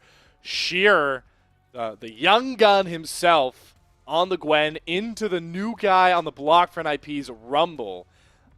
This has got to be the matchup to watch, because no matter if this lane's a snoozer, these two are now put in pivotal positions for their team's composition. And you know what this opens the door for? 5 mid lane bans for FPX if Why they not? want to go that route. The Silas is going to get taken off the board. You can take anything. Aurora, I think, is a potential option. Ari is a potential option to take off the board here. Just so many different things to take away if you want to. Victor is another one that I think a lot of people have been really liking as of late if you want a more consistent team fighter. There's just so many different things you can get rid of for Doingby that just make things a little bit more interesting, but it's actually going to be the AD carries as the answer for NiP. Of course, that being the part of the draft they've indexed into, taking away the ones that are consistently able to answer Varus in the mid game. I mean, if you ever want to piss off a veteran GOAT like Doinby right there, you throw 5 bans his way. It's arguably 6 because they picked a Leon R1, which is like half cheating. I'll go 5.5. 5.5 bans have been thrown at Doinby in the first game. And you know what? I like the Alistair ban, but I like the strategy. I like that they're throwing out those bans. Why not, man? Take Doinby out of his comfort zone. So, I like it. It's the Jhin as the answer, the stable bot laner here. So this is a lot. This is just putting so much pressure on Sheer to really bring the damage home if this game goes late. Because Jhin and Taliyah, they do have ability to burst and do a lot of big things, but they're kind of setup champions in nature. Yeah, all attention is going to drift over to what does Doinby want to pick, and he picks a Kali.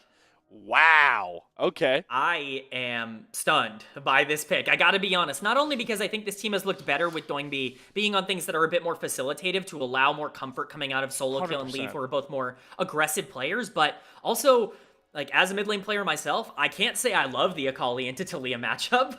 I certainly don't think that feels super comfortable. So a big kind of throwdown of the gauntlet here as we see the Rel as the PP God answer, been one of his most prized picks, and the Poppy for Jway to be able to round out the comp here.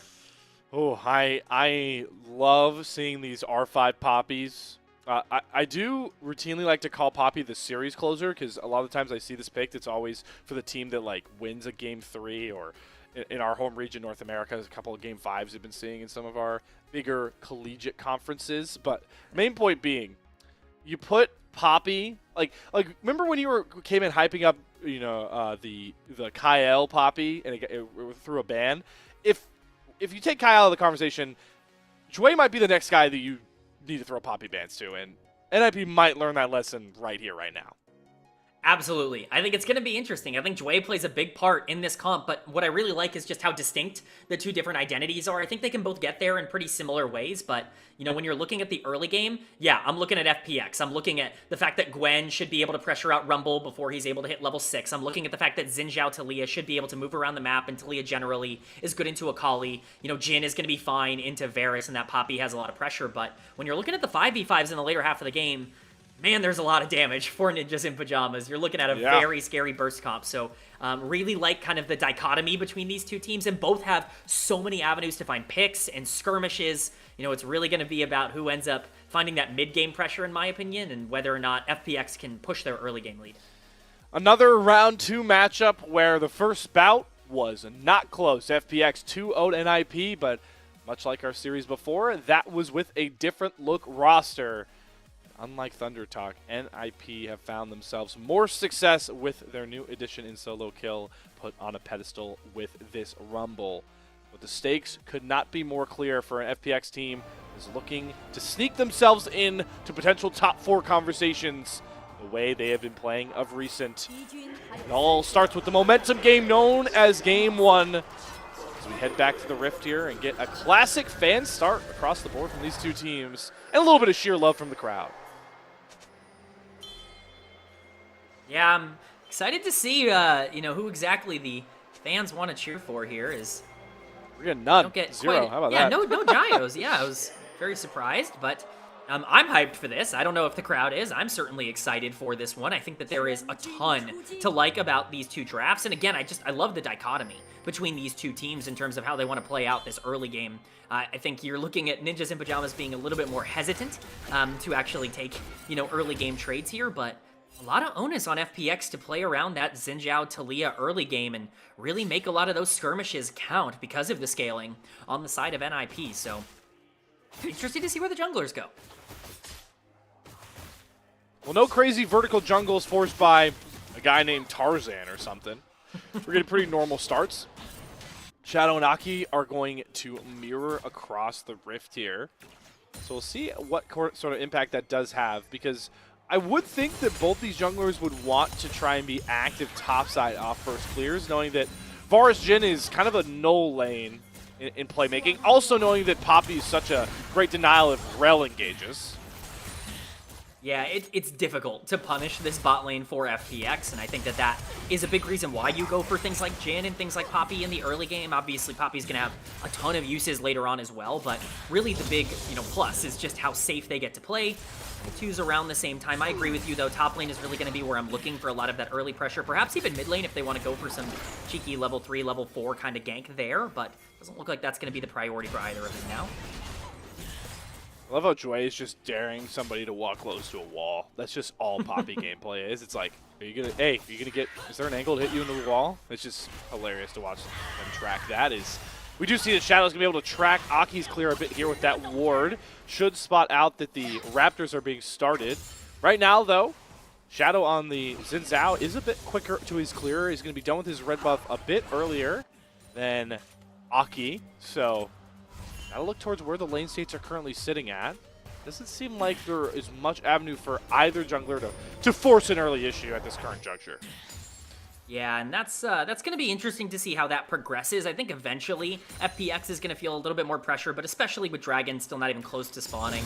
Definitely no urgency in that regard, as Jway is going to be by himself a little bit down here as Awesome makes his way down into the bot lane again after the back. But we talk about this top lane matchup. You mentioned how Rumble, Gwen, these are champions we don't often see get through draft, and they're really high priority in the game right now. It's going to be interesting to see if one of them can get a big lead over the other. I definitely favor Gwen in the early 1v1 if all things are isolated, but we have talked a little bit about the potential pressure and whether or not these teams want to put tempo and aggression into that top side, and I think that could really matter a lot with just how strong these two champions are. And for the players piloting them, right? This is what we're looking for Solo Kill to bring to NiP. And we're already seeing it in their confident approach to his draft, giving him this rumble. Shanji was just not cutting it in any lane scenario against anybody. And that's what NiP really need out of Solo Kill, and makes it so much more important to watch this top lane play out. Speaking of top lane. Yeah. Oh boy, PP God is here. He's spotted. Oh, what? Did Sheer see him? Yeah, he definitely saw the Rel walk into that bush shortly. Sheer's positioning like there's nobody else here except Solo Kill. Dodges out on the first stun. Forces PP God to flash crash down without the Q stun. It's kind of just a bait, and PP God's flash finds Zip from Sheer. Yeah, very interesting flash from PP God. Aki had already, disconnected from the play. He was ready to, move on to something else, and PP God clearly still looking. Way here to potentially protect against a dive. That's not coming, but Shadow now. All right. So we see two plays on both sides of the map right now, K-Man, where burn flashes are punishing NiP for later. Yeah, it's good plays by FPX. You're excited to see the proactivity, and that should lead to Dragon here, I would imagine. It's actually not. It looks like it's going to be some things coming away. We'll see if the rotation wants to come down. Yeah. There's no reason not to take Dragon. You were able to get Leaves Flash. There's no way to contest. Aki's making his way down to the bottom side of the map, but there's nothing to find here. FPX is just going to be able to secure that, and with Grub still not but 2.5 minutes away, it's going to be that first major objective going to FPX as a reward for their early game aggression. I really like the motions they're going through right now, because the bottom lane's in a good spot as well. Got to think that FPX are going to be able to comfortably, watch Shadow clear bottom to top, Assume and Jway are going to get this wave in, and then got to think that classic 6-minute swap's going to come through for this bot lane where Jway and Assume can set up for that grub spawn in 8 minutes like you were calling out. Yeah, and Aki's kind of making his presence known. He isn't going to be seen there, but NiP taking a very aggressive trade. Okay. Awesome blowing barrier there. Yeah, he drops the barrier. So they do spot Aki coming up through that great Tri-Brush ward, so Jway and Assume will get themselves back to safety for now. Yeah, it's just a little bit of a disconnect, in my opinion, for FPX. They should have had an idea, at the very least, that Aki was going to be on the bottom side. They knew that he was taking Raptors not 35 seconds ago and pathing down there, so definitely interesting to see them so far up, but at the end of the day, it's just barrier. It's not like the worst summoner in the world to lose, but with Grubs in about 1 minute and 20 seconds now, we're going to see those junglers tracking up onto the top side. Shadow going to be able to get his back off before that. Aki potentially looking for a play mid. I don't know if he's going to find anything here, though. Kara's flash available to him. Doinby's going to hop through with the perfect execution. The seismic shot doesn't land. Cease and desist is down and out, and see ya later, Care. Aki scooping up the kill. First big play for NiP on the board, but PP God is spotted by Jway, trying to clear clear a ward, but gets a crash down through, and holy moly, where did Lee's damage just come from? Too bad that he gets jumped on by Shadow, and the piercing arrow gets canceled. So Lee will be cleared on out by the young gun jungler. Boy, our NiP lucky to even be coming away with a kill after that. Yeah, I mean, it's a great turn overall by NiP in the bot lane. I think PP really understanding the exact limits. I think he saw that the Jhin had no mana, and so that there was no way for him to really be able to punish that play heavily from long range. But we're going to see the engage here. PP just kind of posturing, realizes that Awesome is getting kind of pressured out, but you can see there's no way for the Jhin to actually be able to, participate in this play at all without stepping way too far forward. At that point, it's basically a 1-for-2. The shield coming in for Rel is massive, but Leave just overextending to try and chase down Awesome, and Shadow punishes him pretty heavily for that. I do want to mention that play in the mid lane that Aki made onto Care. Very interesting. Care had flash up that entire time, decided to never go for it. I'm sure that he felt after he got violeted, he was going to die under tower, even if he were to use it, but certainly interesting to see him keep that summoner. For Leave, though, I mean, a replay really showed. He gets the double hit on the piercing arrow. And Lee's been a guy who has been one of the most reliable carries for NiP in their current iteration. Has been scrutinized for over-pushing, but for an NiP team that's struggling, you can kind of excuse some of that. Leave recognizing that he really needs to try and lift up this team. And it's good to see him just ever so polished on this Varus. As we're talking about him, though, the 3 grubs go over to Shadow. So Shadow is completely dominated early game objective control. Yeah, we anticipated this, I think, from draft. When you just look at the composition of NiP and their, the way that their mid game is structured, you just don't really see a lot of options for them to be able to contest these early objectives, early Dragon, early Grubs. You don't want to walk into Xin Zhao, Talia, even Jhin in some of these exchanges. It's going to be a bit more difficult to fight that out. So, they're making the call to just give it over and to try to get advantages where they can. It's gotten them a gold lead, about a 1k gold lead, which a lot of that is in favor of Doingby, even after all those bans in the mid lane. We'll see if he's going to be able to take advantage of that, but certainly scaling is on the mind for NiP, and they don't want to, run off their chances of being able to fight later on by taking a bad fight early. See how those level 6 ultimates coming online for these junglers are going to play a pivotal role in really forcing the issue for 2 guys who are on polar opposites of tempo as players right now. Really want to see how Aki can respond to the aggression that Shadow just brings to the Rift. Shear's going for an all-in with the exhaust, the ult all coming out, and it's another flash out of an NiP member, this time solo kill, forced to reset with no teleport. Yeah, this is the benefit of Gwen early on in this laning matchup. We talked about it in draft, but Gwen is just going to dominate in terms of how this 1v1 ends up going. The Rumble is still going to be very valuable, but it's going to have to be a lot more late game oriented, a lot more team fight oriented around those equalizers for now. It's going to be all sheer in the 1v1, and that's really where FPX are going to want to put a lot of their pressure into. That's their lead on the map right now, and especially with Talia being able to move around globally a bit more effortlessly, I expect Sheer to continue to be a bit of a main character, especially after he picks up some of these plates on top side. We are looking towards Shadow, Sheer, and Care to really bring demise of an IP in this early game. Is once again solo kill, wisely burning the equalizer just to make sure there's no way for a threat of a dive. You need to show why. It's just so big. The different solo kill is bringing, it's even in the marginal things right now. Absolutely. Solo kill, I want to know, like, the big reason that play matters so much is because Aki was taking Dragon the entire time. That was the play that FPX wanted to make as an exchange for Dragon down on the bot side, and they're just not able to get anything, and now solo kill. Aggressive. Ooh. Doesn't have flash right on this Gwen, so has to be really mindful of where the positioning is coming across here. The push and pull of these top laners really proving fruitful for NiP.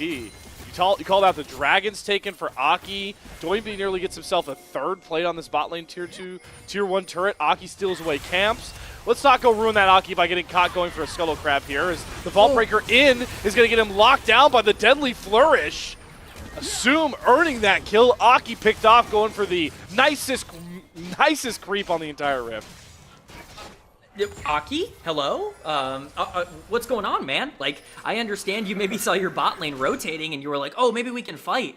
I have no clue what that was from him going in on that play. That being said, it's a big pick for FPX. They need to continue to find these across the map because there are some lanes that are starting to get more problematic. There's a gigantic lead in the mid lane, and Dway's going to try and make the most of it. Two-man keepers throws both bottom lane members into the air as the 1v. 1v1 between the top players going out. Care going to flash over the wall. The perfect execution doesn't find its mark. Doinb going to flash forward and get the kill. 5 bans to Doinb don't mean squat right now. Oh, I was just mentioning it, but the gap in the mid lane right now is absolutely ginormous. A 1.5k gold lead for Doinb by himself on this Akali in a matchup that we called out isn't even Akali favored as we see a dance over a blue buff. That's what this game needs, a blue buff fight. Shadow, smite one, Jway throws Aki into the wall. The curtain call, though, is going to be interrupted by Leave, who's going to solo out, assume, gets the kill, but is going to pay the bounty. So Sheer trades himself out the kill, but maybe Leave saving the rest of his teammates from a dastardly play. Oh, the LPL is so back. We are just taking fights everywhere across the entire map. We're seeing a 2v2 mid lane. We're seeing a 1v1 bot lane. We're seeing teams throw things away for blue buff. Sheer. Oh, and we're seeing Sheer? All right, solo kill finally uses Equalizer on something that's not a creep. But Sheer does get out this time, but man, is he really limit testing and not having flash on the Gwen is you can see the mastery of Doinb. God, this is just so bad for Care. Doinb just gets such a big lead. Care has to flash out, but realizes that Doinb can just reactivate the ult and just get back into range. There's no way for the Taliyah to get out of here. You know, Talia's down 40 CS in this matchup already. Care is he was way behind before that solo kill, and now you have that solo kill gold going over.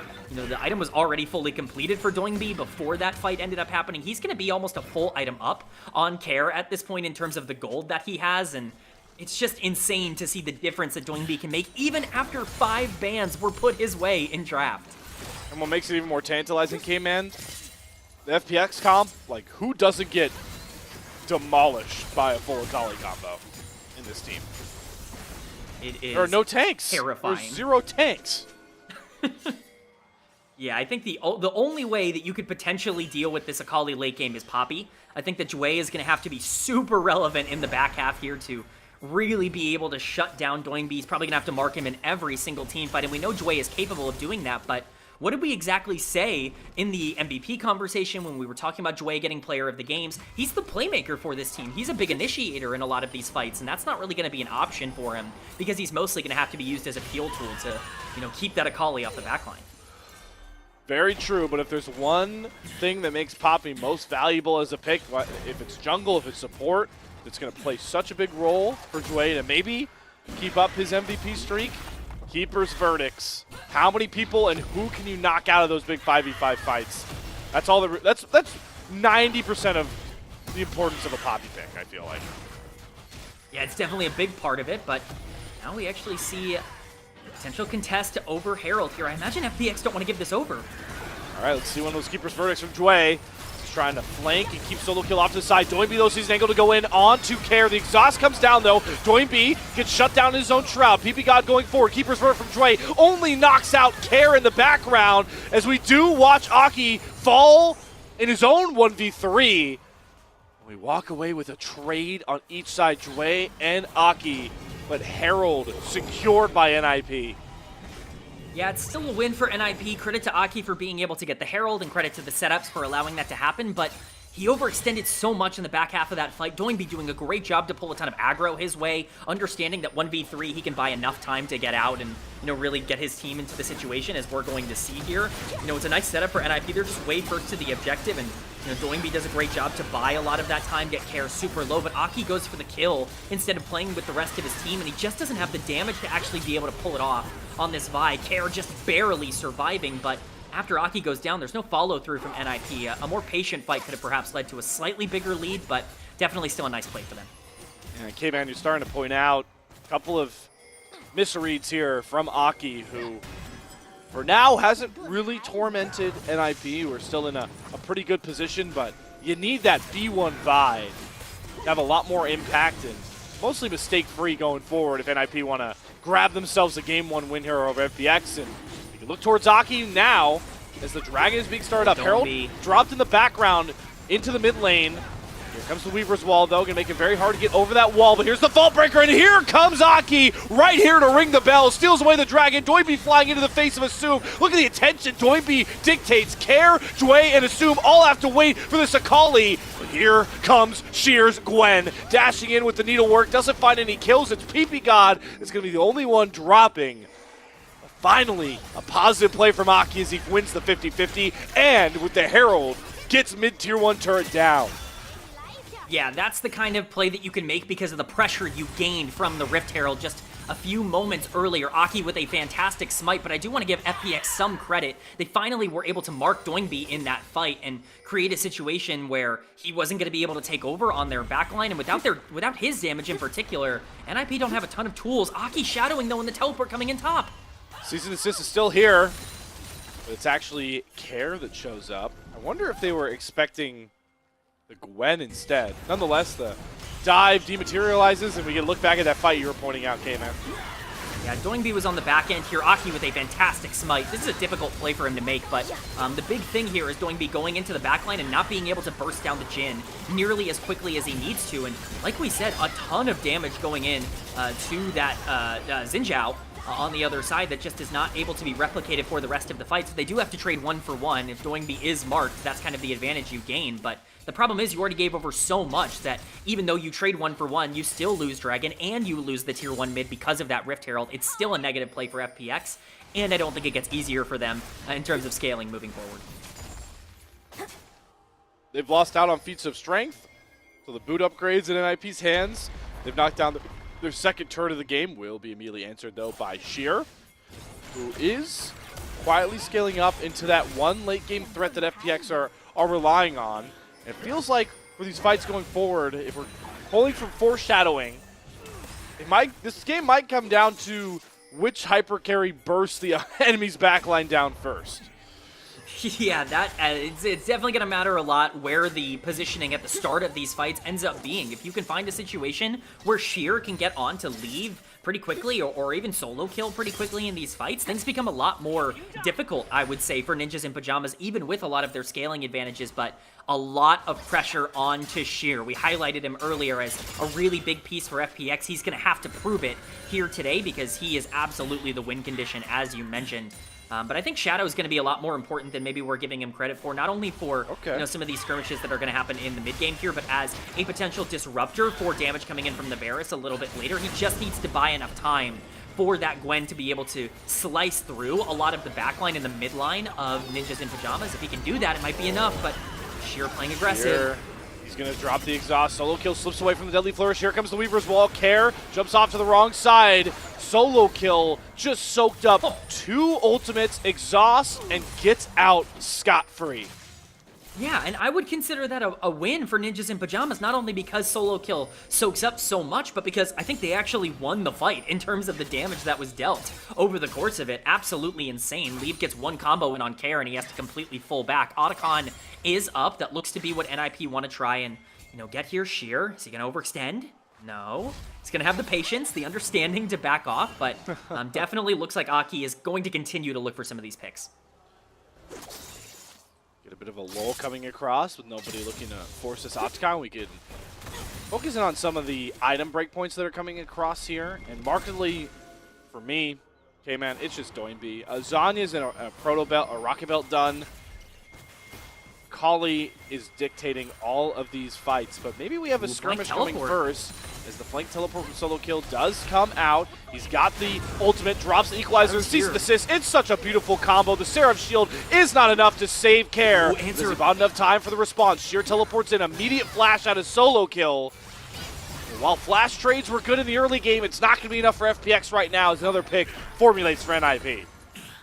Yeah, I criticized Aki earlier for diving too deep because he didn't have the damage. Well, the damage has started to come online, especially with solo kill there to help out that play. Fantastic flank teleport, a great pick overall for Ninjas in Pajamas. They just need to keep finding these kinds of plays because when you look at the gold difference, yes, you're looking at a 2K gold lead, but that's entirely on Doinby in the mid lane. That is where all of the gold is right now. If you can get a little bit more going on solo kill, a little bit more going on Aki, I think these fights are going to become even more dominant in their favor, and that's going to lead to their setups being better here. So we see a teleport coming in once again, this time from Care.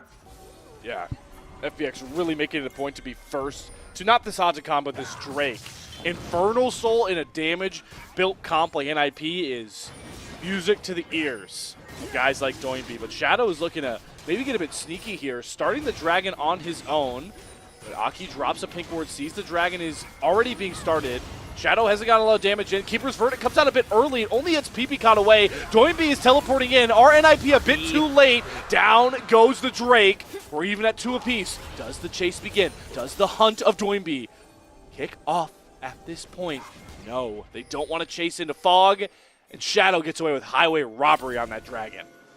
Great setup there from FPX to be able to grab that Dragon. It's just well built, understanding that Shadow can actually start it pretty much for free, but it's Otacon now that's going to be the potential counter move made by Ninjas in Pajamas. FPX going to have to immediately come back to contest. I know giving Otacon is tough, but this is such a bad window to try and force your way in. There's so many choke points. There's so little vision. Weaver's Wall going to come down from Care. Section's Doinby off. The Otacon soon to reset its health bar, and it will. Shadow dashing over the wall after PP got flashed. Lands from Dway. Aki gets slammed into the wall, and Doinby is nowhere to be found. He can't connect with his team in time.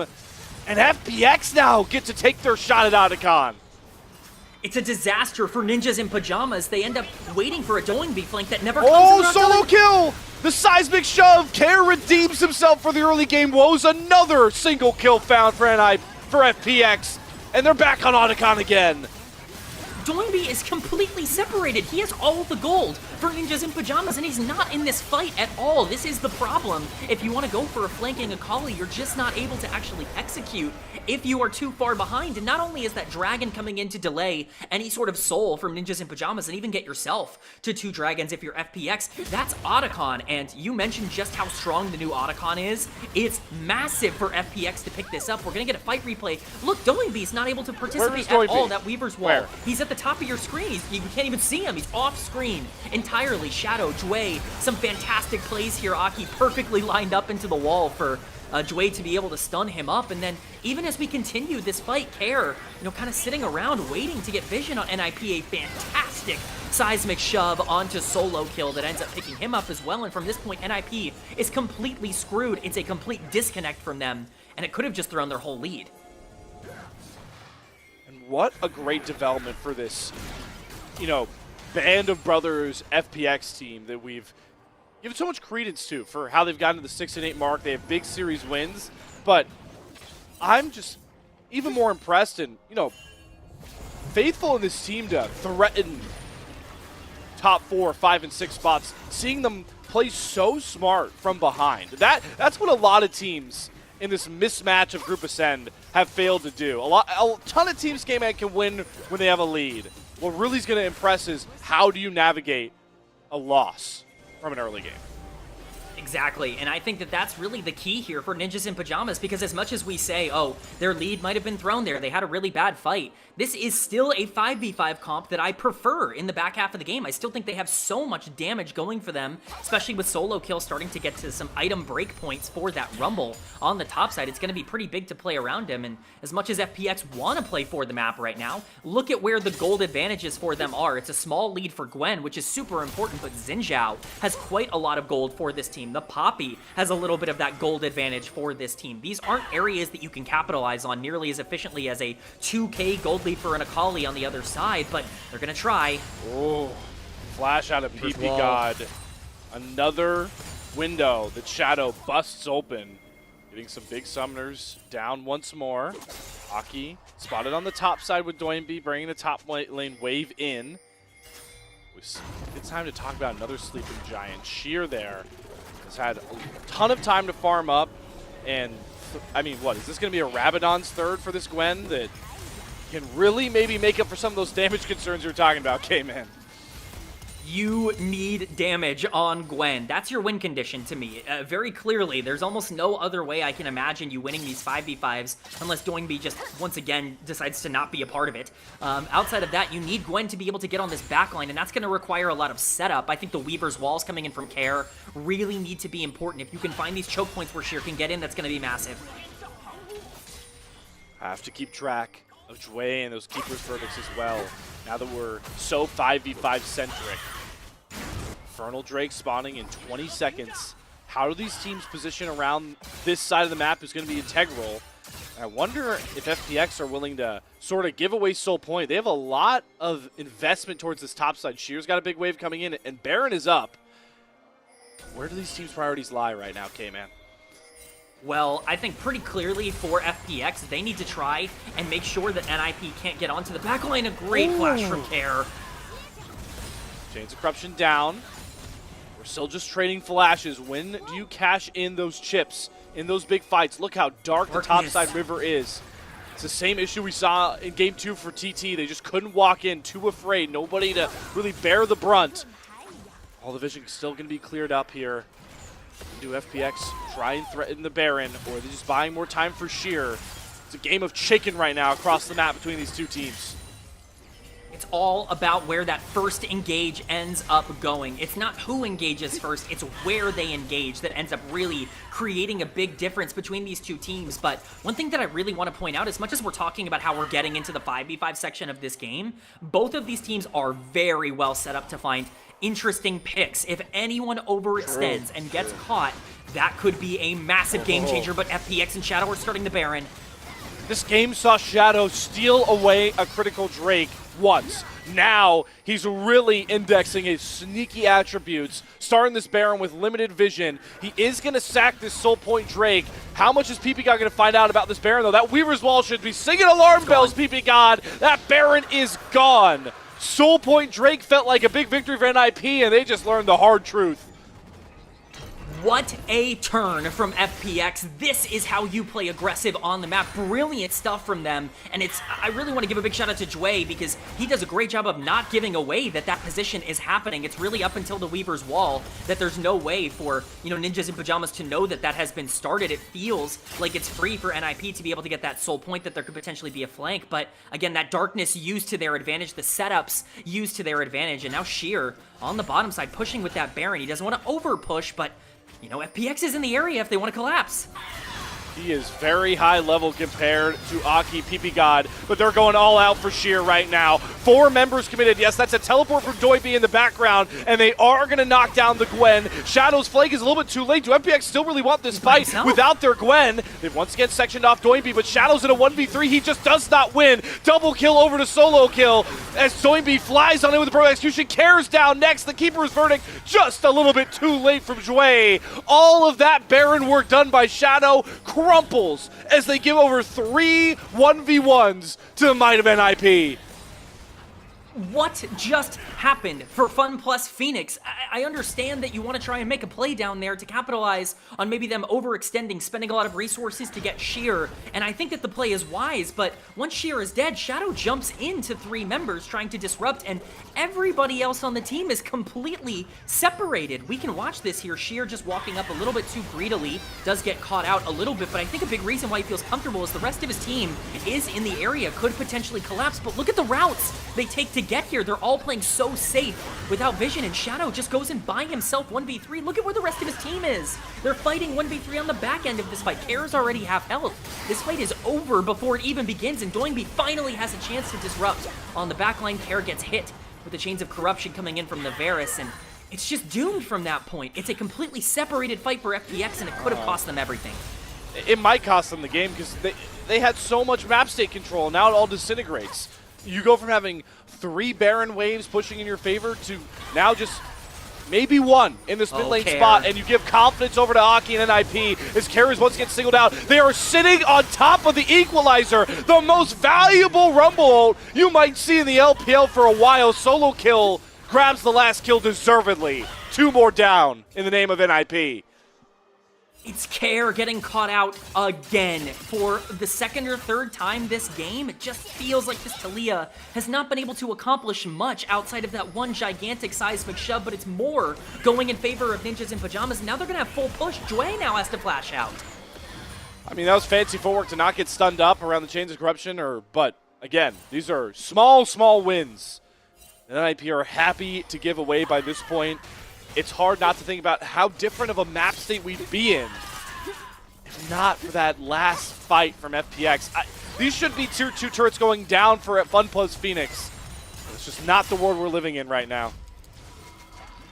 It's just, you gotta be a little bit frustrated, but you gotta keep your head in the game if you're FPX. As much as we said, like, oh, this puts them on the back foot, and it absolutely does, the Gwen is still very strong. Maybe not quite as strong as maybe you would want with that Baron buff, but this is still, as we can see, the minus 2,000 Baron buff power play for them. Not ideal for FPX, but Sheer is still in a spot where you misposition once. Lead steps up a little bit too far. Doingby has a little bit of trouble bursting down the Jhin on the backline, and things can still go the way of FPX. It's not over until it is over, and especially with that Banshee's Veil, completed for Sheer, it could be a bit more difficult to be able to burst him down early on in these fights. It's all going to be about the avenue where they start. Way a little bit too speedy to be really punished. How can FPX find winning fight angles here? They're teleporting Care over very safely to bring 5 members strong here for FPX. But what does that teleport actually gain you? Nothing right now. It gains you, hopefully, vision priority. I think they saw the advantage that they were able to get earlier when they were able to control the pit. I think they're just indexing super heavily into doing that now for a potential dragon fight. It is sole point here for NiP, and we talked about the pick ability of this comp. They're gonna try it. They're gonna try a potential death push here, maybe onto Doingby on the bot lane, but there's just no way you ever catch out the Akali. Now they're just gonna full show for a wave that does nothing. Head scratching plays from FPX right now. They're gifting a mid-tier 2 turret over, or at least priority nonetheless, and all right, none of it's going to matter, K-Man. This dragon will decide the game. Infernal Soul to an NiP comp like this is a signed, sealed, and shipped win in the name of Ninjas in Pajamas. Shadow is going to start it up. They're going to try and burn the dragon down. Once again, the Weaver's Wall is going to start things off. Care puts it right on top of the dragon. Equalizer down. Can Aki secure it? No! It's Shadow that grabs the Infernal Soul. Shui immediately burns to the Midas solo kill. In goes Aki, but it's Doingby flying through. Finds one. Looks for Assume next. 5 bans don't mean squat to the Split 1 MVP. Just like that, it's a triple kill to Doingby, and NiP wrecking FunPlus Phoenix.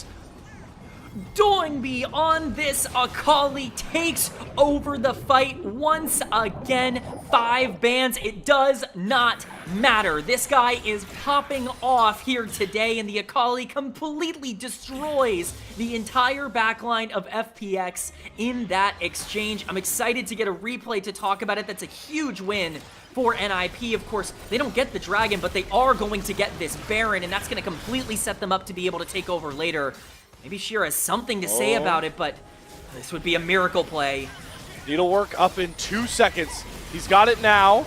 There's no jungler. Equalizer's back up though for solo kill. Sheer, needlework down. Stun's coming across. How much can he heal through? Not enough. Sheer's heroic plays fall flat. Baron and a kill for NiP. And it just goes from bad to worse for FPX. Every ounce that they had in this game seemingly eviscerated in that fight. We're going to get a replay here. It's a good smite from Shadow, and it's good setup from FPX, but the problem is just that they're so far behind. The Equalizer completely cuts off Jway and Sheer from the backline, and we can see Doingby. Oh, a great ult coming in as well from PP God, I want to point out, but Shadow just getting way too low. Doingby with the resets, just overall taking over the back end of this fight. A triple kill for the Akali, and it's just everything coming together. All the setups that they've had throughout this entire game, all of that gold going over to the Akali early, all paying dividends here to buy enough time for NiP to run the 5v5. This team just looks like they're back, playing confident. Solo kill in the lineup. This guy's had some of the most impactful Rumble ults in this game that I've seen, but not much time to talk about it. Leaving PP God may be caught here. Weaver's Wall, curtain call. They're looking for the kills, but they just can't commit to them. Doingby teleports in. He's flying all the way. 1 versus 4. Goes into the stasis. Can NiP find the kills on the back? Doingby, no. He does get shut down on the front side of the fight. Solo kill. Able to set up a trade onto Shadow. With Baron, NiP will take that, getting more turrets off the back end. Yeah, it's an okay fight for NiP. I think that they could have maybe ended the game there with slightly better execution, but Doingby just not able to find those targets exactly where they wanted him. Aki now, though, going for it. Aki with the GA has all the confidence in the world. When you've got arrows like that from Leave on the back end, why not? One kill and inhibitor tower picked up. Aki's still hunting for more. Shear's getting chunked day by day, damage by damage. NiP are pushing for a win here. It's only Care and Dway left. They've got the Baron Wave. They got another clutch equalizer from Solo Kill. There's nowhere to walk but over the molten lava. And NiP are looking to finish it off. Couple more shots into the Nexus turrets. Couple more kills to polish it off. 22-9. NiP stun FPX to take a 1-0 series lead. What a win for Ninjas in Pajamas. Everything you could have wanted to see out of them. Yeah, maybe some of those fights could be a little bit more cleanly executed, but I mean, it's the big 5v5s at the end that they were able to take, that they were able to dominate, that got them over the top, and they did it through their star mid laner once again. Doinb, I mean, I don't want to hear, split one Doinb's back, but that was shades of it. This Akali was so impactful. He found the windows to go in. But again, I just feel like NiP, especially in fights, I want to make sure Solo Kill gets a ton of credit because this Rumble pick was marvelous when it came down to those fights. And the replays we'll see will really illustrate it, I feel. Those are some of the best equalizers that I have ever seen in the LPL, especially this year. We were just seeing consistent damage over time coming through from the Rumble, which is obviously the point of the champion. You drafted to be able to win these team fights in the later half of the game. We kind of juxtaposed that with Gwen's early dominance, but Solo Kill was more relevant than Sheer was, even after the early lead that Sheer got on the top side of the map, and that's just massive for NiP. It's something we talked about previously. When these two teams played against each other, they didn't have that in the top lane with Shanji. They have that now with Solo Kill, somebody who can really start to, be a key piece in their wins. And what's the extra added wins here for NiP off the back end of that the solo lane's performance? Is we talked about it a bit, right? That Leave has got himself in hot water trying to just play one-man army in a lot of these games, but you could see the contribution he's able to make when he can take a backseat. You so much focus on the Rumble, so much focus on Doinb Akali, and Leave just pumps out a ton of damage on a Varus that was never really threatened. When Leave isn't the main focus, it's so powerful to NiP for their wins. It's just that there haven't been any games where Leave has been in that spot. I completely agree, and I think when you talk about Leave as a player, because he plays with so much confidence and because he is somebody who wants to try and be a big difference maker, he can get himself into positions that are a little bit over-eager. We've made jokes about it before, but, that 20-minute mark rolls around and he feels like he has to walk up mid lane and just, something clicks in his head. But this game, look at the damage. He did 47,000 damage on this Varus. He eviscerated FPX, and he did it without any danger. It was incredible stuff from him, and this reminds me of Split 1, when Doinb was popping off mid lane and generating a ton of pressure, when they could play through, top and jungle a little bit more frequently. Leave could be somebody that could just win in a lot of these team fight scenarios, and that's exactly what he did today. I'm not a mathematician, but doing some rounding, Leave does more damage than Assume, Care, and Shadow. Almost, or at least even in the game. 1 for 3, that is ridiculous. 44% damage share, pops right off the charts. As we continue to just talk about NiP with Solo Kill here, it's not just him that is bringing this new look to the team. It's what him added to the rest of the 5 allows them to do, both draft-wise and play style in the games as well. Yeah, I mean, Solo Kill is perfect for what this team wants to do because he is, mechanically talented in a way where he can do a little bit of everything. If you want him to play tanks, he has shown that he's successful on the Scion, that he can, play things like that and be, more stable on the top side, but that added layer of being able to pick Rumble and know beyond a shadow of a doubt that in these 5v5, those Rumble ultimates are going to blow through the backline. He's going to come in clutch. It just adds an extra, kind of sigh of relief for the rest of Ninjas in Pajamas that they don't have to do it alone, that they have the opportunity to be a little bit more structured in how they approach a lot of these setups. They don't have to play hero ball nearly as much, and I do think that is a huge positive and probably a mental relief for a lot of these players. And like we talked about, NiP, at this point we're at with the split, 3-9, it's nearly impossible to shake up play-ins a lot, but if you can do the difference between being 10th and 9th could mean so much between how we see the top 6 really shaking out by this point.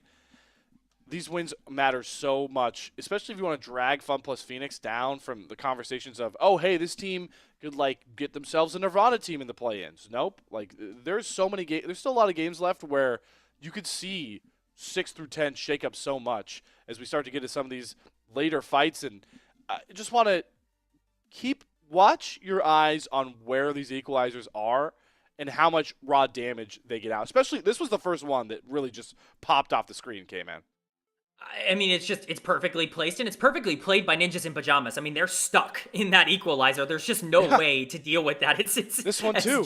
Yeah, I mean, this one, it not only does it do a ton of damage early on in the fight, Shadow obviously burns down to it over time, but it completely separates the front and the back line. There's no way for FPX to be able to play out that fight consistently, and Doingby more than happy to take advantage of it here on the Akali to follow up on a lot of these kills, and he was obviously exceptional in this game. But for FPX, they had it. Like they started to feel like they were coming back in this game. They should have been in a position where they could play out the back half here, and they make one ginormous mistake in the bot lane trying to capitalize on, maybe them overextending for sheer, and that's the kind of minor margins that it takes to, really separate yourself here in the LPL.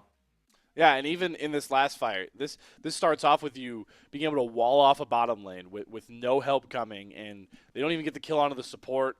They don't find the kill on to Care. Like these small missteps really stacked up on top of the Baron play, and FPX really hitting the panic meter. Something we haven't seen from them in a while. Individual game like this where they kind of they shoot themselves in the foot is the moniker, but luckily the series is not over. Final topic I want to bring your way, K-Man. Knowing what we saw from Care stat-wise, like player of the game, I think you'd go at least 2 different ways, maybe even 3.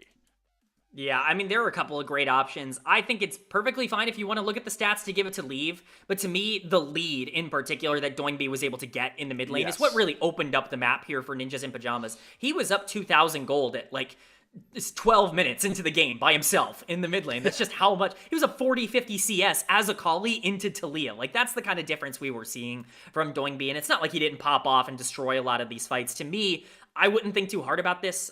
It's pretty crystal clear that he's the MVP for me, but we'll see if they want to follow up on that or maybe go for, more of the damage there. All right, we're going to give it to Doingby. I'm got to factor in how many bans he drew. His MVP count is the same as the amount of bans this guy got in game number 1. Doingby looking like he may have found some of the stride he had that strolled him onto a split 1 MVP. For NiP, though, got to find a way to put together another big game win. Best of 3s mean you need 2 to get this thing done. And for NiP, that would be separating themselves from the very bottom of Group Ascend. 3 wins between themselves and Thunder Talk right now. Does Game 2 make it different? What does FPX look like on the response? So many questions to answer, and we'll have all of them for you along with a shout-out to one of our sponsors after another short break. We'll see you guys on the other side.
Back quicker than usual here on the LPL English unofficial broadcast, and that is because we have to do one of our awesome sponsors some justice here. It's time to showcase some MOBA Trainer action.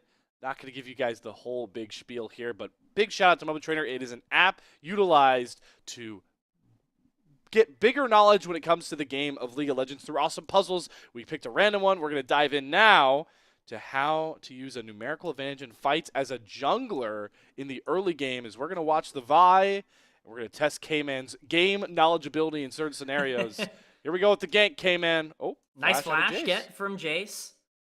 That's your Jax is getting a little low here.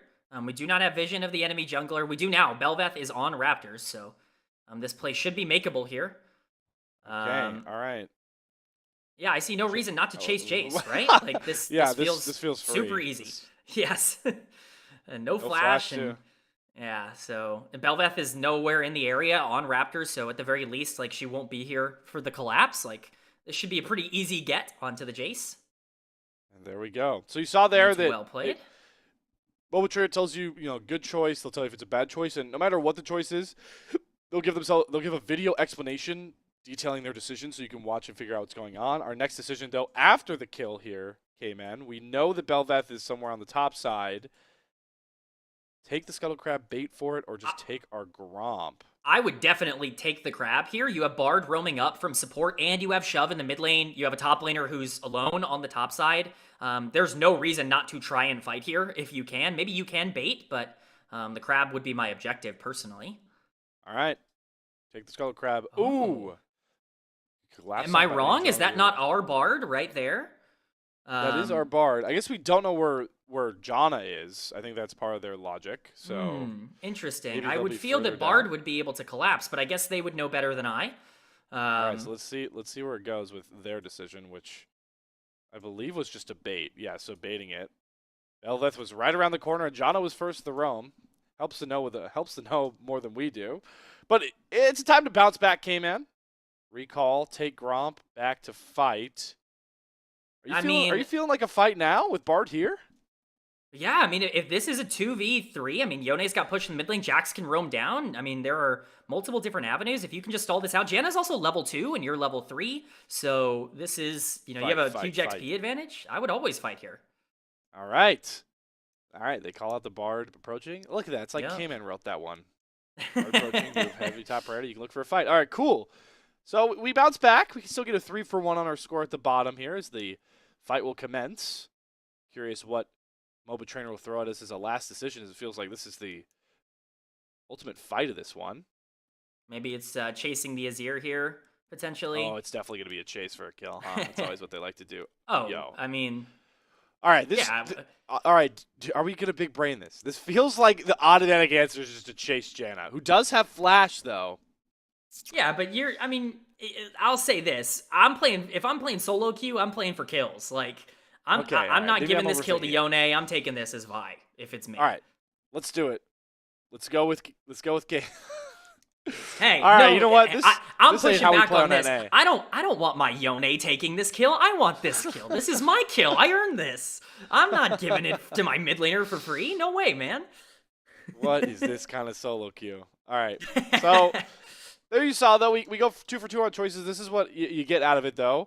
You get a puzzle complete. You could get like power-ups. You get points, and those points go directly to unlocking other puzzles. You can see like team fighting, ganking, baiting. That's all on the big giant map. So big shout out to Mobile Linux, or excuse me, MOBA Trainer. I'm switching on my MOBA Trainer. If you enjoyed that though for MOBA Trainer, you could subscribe for 20% off and unlimited puzzles using our code LPL20. Proceeds will benefit the MOBA Trainer designers themselves and the LPL English unofficial broadcast. So shout out to MOBA Trainer. Awesome to get to pair up with them and get my silly play-by-play brain to level up its game knowledge. But K-Man, focusing back on this series, we're going to get FPX on their first blue side game. What are you looking for from the team to try and get this series back? Because for me, it might be as simple as just cleaning up mistakes.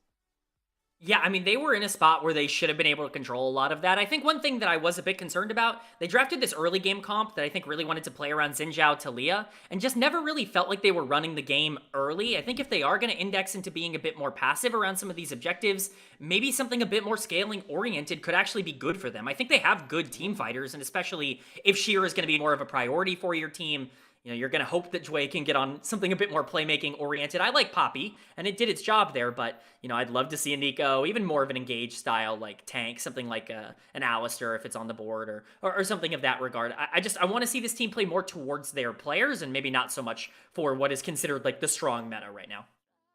And also, I think the approach to Doinby was correct in the first phase, which is like take away his Galio, take away his Rise. Like, those are pretty powerful picks, but they commit all those bans to him. It doesn't work out. And they also just kind of – I know you like the Talia and Okali matchup, but I would also just like – I just think teams find a lot of success against NiP when they pressure Doinby in lane. And I'm curious to see if that sort of stylistic change for Shadow, a player who is always looking for like the next kill, the next skirmish to force. We'd like to see them kind of just come at Doinby as he's coming off one of his best games of the split so far for an NiP team that has just collapsed. But, hey, there's nowhere but up from the bottom, and maybe we just saw NiP at their bottom now, and they're climbing up towards their ceiling.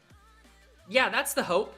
A big reason, by the way, why I like that Talia matchup is because I think that Xin Zhao can just permagank like over and over again. Oh, yeah, can just, blow things over and over again. So maybe just more synergy between Shadow and Care in terms of where a lot of the pressure ends up going. Maybe that's what you want to see. But again, it's going to be the mid lane bans coming in. The Annie is really the only one that I was more like, do we want to drop this? Do we want to play for it? Like, how do we want to end up, moving about this? But the Rise is necessary. I think the Galio is necessary against Doinby. I don't think you can leave them up. I think they're too scary. But on the other side of this, it's going to be a couple of junglers taken off the board and that playmaker in the Nico.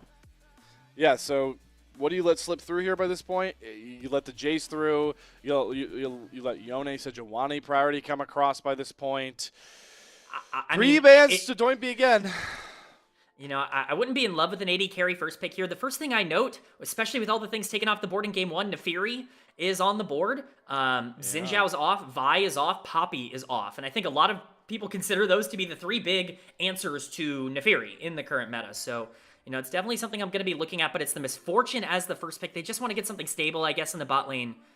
I don't know. I don't love it, right? I think you have the opportunity to get some prio here, and I'm not sure that's it. But Sion the answer for solo kill. I think MF is. I mean, here we go. Are we going to lock this in Fury? I think MF is a safe first pick because of what you're talking about. It just gets like safe lane prio, but the main get for Misfortune is bullet times, right? So you're looking for those later. And when you B1 Misfortune, you are daring an enemy team to pick shutdowns for bullet time. And you can already see NiP going for it. Wukong can immediately go into the Trickster, dash in, and cancel out an MF ult, even if he doesn't do it with the first bout of the Cyclone. So they don't choose the Naafiri, though, and Shadow is Shadow's happy about that. Yeah, honestly, I would have felt better about this draft if they had just switched those picks. I think I would have been a lot more like, oh, yeah, I understand where they're coming from, but, we'll see what the answer to Sion on the top side is. Solo kill has uniquely been fantastic on Sion. That's something I really want to point out. It's been one of his more productive champions since coming in for Ninjas in Pajamas, not even just as like a weak side tank, but as like a carry, and Yorick is going to be the answer. This is a very common top lane matchup to see right now. We've seen these two specifically, earlier today, but even throughout the past couple weeks, we've seen these two as answers to each other. I like Yorick for later in the game. I think that that's definitely a bailout pick, but we saw earlier that Sion was able to get a pretty nice lead, and that's kind of what I would expect in terms of the early 1v1. It's going to be interesting to see NiP already kind of setting up for a team fight comp. You don't really draft Wukong if you don't want some sort of 5v5 pressure, and Victor's going to play into that as well. Also, the added fact that Doinby is now sitting here knowing that Akali Talia come off the board from Fearless, and last draft they just 5-target banned him. The pool is already getting thin. If you let two more mid laners drop off, even if you don't see FPX ban 2 mid laners, rough spot to be in. So I don't hate just grabbing the Victor up by this point and then trying to cut down Care's champion pool. And the Ahri's a great one. You got to look for dash pairings for Naafiri. And we're losing a lot of those good ones for Care right now already. Yeah, and the tables have kind of been turned on to Care here because now there's 4 mid lane bans and you're the one who doesn't have the pick coming in. Yeah. So How does it feel, Care, huh? yeah, it's definitely not, I think, what FPX wanted to sign up for. The Ahri, the obvious one to take off the board. I personally would expect Azir to potentially be this second ban. Kind of makes the most sense with what they want to build here. And it's the thing that Care plays a lot of, and it is going to be the Azir coming in. Just in terms of how these players like to play, it makes a lot of sense. But for the other side, I'm just not really sure what you want for FPX. Like, what are you trying to opt to leave into playing? Do you want him to play Kai'Sa? Like, because that to me is kind of what you're, setting up for. But I don't know if I would want that. Like, I don't know if I'm like super excited about that. You could ban out the Kai'Sa, or you could ban out something like the Braum, which obviously makes a lot of sense to stop bullet time and plays off of basically anything really well. Can just be a really stable pick for the team. But again, this leaves up a couple of different options, and for a team that does want to play around team fights, like Corki is available, Kai'Sa is available. So, leave that like famous NiP 3 inhibitor down, lost to Elder, like win that they had over Top Esports. They drafted 4 frontliners for Leave, and then they drafted him a Lucian. His Lucian was super disgusting. He won that thing from lane immediately. You can lock in the Lucian knowing that like you're not going to lose Enchanter Prio. There's no spot where FPX picks an Enchanter, so now you get Meteor and Nami for free on this R5. This is right up Leave's alleyway into a comp that will buy him enough space even if it is a Victor in the mid lane. Yeah, no, I mean, I can't really disagree with it, especially because you do want somewhere to play early, and this kind of negates a lot of the Misfortune Prio on the other side, because it's just a little difficult for MF to be as aggressive in that matchup with how punishable it could potentially be, but we're going to see what Care wants to opt into. I did not expect something aggressive like the Aurora. I thought it was going to be something that could play a little bit more off of the Nefiri, but what we're seeing here is just a lot of damage coming in. It's going to be bullet time, Nefiri diving backline, Aurora diving backline, and they're just going to hope that they can out-pressure NiP on the other side, but NiP have so much setup, and they do have a couple of frontline tanks, so definitely going to be interesting. Do they need... Wow, okay. So engage support is that big of a priority for PP God that we get the Lucian-Leona pairing. The first one of the LPL year, I'll tell you that. This is not who you put next to Lucian. This is not, and PB God has played the Enchanter next to Lucian already. He's played the Nami before. He's played the Melio before. This is an intriguing R5. Yeah, this is an interesting pick, but I'm going to be honest, I've been a bit of a proponent that you don't really need enchanters to play with Lucian nearly as much as you have on previous patches. I think that some of those interactions are just a tad bit different than maybe they had been previously. Not that you can't play them, I still think that they are very good, but what I think this is clear to me to show is like, hey, we're not playing Lucian because we want to dominate 2v2 and really take over there. We're playing Lucian because Leave is really good at Lucian, and we've set up Wukong, and we've set up Victor, and we think that Lucian can carry us in the back half of the game. We're not picking him because, he's going to dominate early. We think he actually can be a late game carry. And that's a really interesting, kind of shout for Ninjas in Pajamas. We'll see if it pays off for him. The last time, well, actually, I got completely baited by Weibo's performance. I'm now just realizing that Weibo really had a rough week. They got swept by AL, NiP, and then lost to TT. That was the last time that Ninjas in Pajamas came away with a sweep. Before that, you'd have to go a full month back in LPL action, and that was when Solo Kill came in. So can we continue to see this cannonball form as NiP look to fire their way up the group ascent standing, separate themselves from Thunder Talk? Can they find their third sweep of the Rumble stage? They've got a very NiPS comp to do it, but FPX are a hungry team that have beaten much bigger foes than NiP. It all is about who shows up on the Rift now as we sing in the Jayos.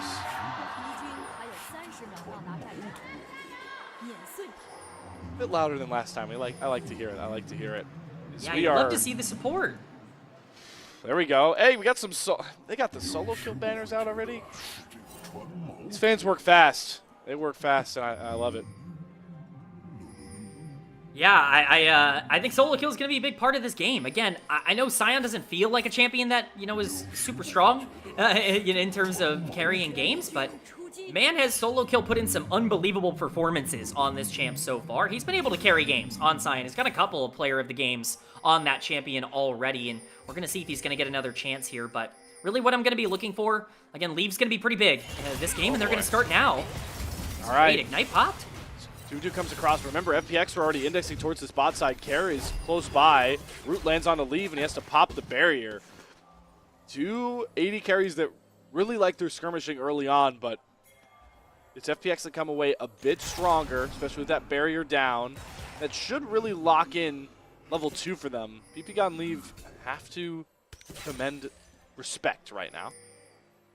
Yeah, you definitely got to be careful here. If you're Leave, one major mistake, and I think a big advantage of Lucian as a champion is kind of gone there. That's not to say that, you know, this game is unsalvageable, because I do think there's a lot of setup for Lucian in the mid game here, but definitely not an ideal trade that they ended up wanting to take early on. We'll see if Jue wants to play it aggressively. Looks like he does want to at least look for it, but PP God kind of dissuading. Some over-eagerness here. We'll see who it's level 2 first. I just think they're too far up. Wow, they get to level 2 though. Barely beat out the race, the Dredge Line and the Zenith Blade both with. So a bottom lane that was brewing with tension. It's going to settle down by this point. Shadow, though, with those aggressive wards in the early game, is going to force a Vert jungle, but Aki's swinging over here. He's going to have no idea, though, that his blue buff is feast to the pack. Well, he's going to know. Yeah. He's going to place the ward down. I thought he was going to go straight towards his wolves. Yeah, so he sees it. Now in a 2v2, Jue and PP God are here. Smite battle. Aki wins it. Zenith Blade through. Jue does interrupt it with a good Dredge line. But Doinby's first to swing over. Flashes galore coming down. Jue, health bar depleting rapidly. First kill over to NiP. They've got the man advantage, and now they're looking to chase down further. Assume gonna have to cleanse this stun. Likely flash himself back to safety. Leave going after. Not in auto attack range. The death ray falls short as well. But still, a win for NiP, just like they had all game 1. Big win there for Ninjas in Pajamas. They execute a really smart counter engage, I guess, if you want to call it that. Really over-eager there from Shadow. I'm shocked that he wanted to go and make that play, understanding that Aki was going to be pathing to the blue buff. Maybe he thought he was going to be able to burst it before Wolves got there, or, you know, Aki was going to go to Wolves first, but Aki does go to the blue buff and immediately initiates this fight with Shadow, and not only is he able to get the smite down, but from this point onwards, this fight becomes very difficult for FPX to win. They just don't have the pressure. The moment Doinby gets here, it's just over. Unfortunately, first blood does go to PP God, which not the most ideal of candidates. And the other unfortunate thing here is Leave's flash at the end of this fight. He really wants to get that final auto off, but just can't do it to be able to pick up the kill onto the Misfortune. But still, overall, a good win and pressuring that tempo you picked for the bot side of the map. While you don't get the kill as Doinby, the assist does help towards those upgrades that you're always looking for on the Victor as well. So puts Doinby in a pretty good spot. Allows for that bottom lane to settle down a lot as well. The summer advantage kind of swinging back over. PP God looking for more plays. Zenith Blade lands, but wasn't expecting Care to juke up, so won't be able to land the stun chain after. Yeah, I think it's also important to note how many flashes were burned there if you want to go for some more aggressive plays. You know, Dragon's going to be spawning in about 20 seconds. My guy's leashing wolves. I know, beast mode.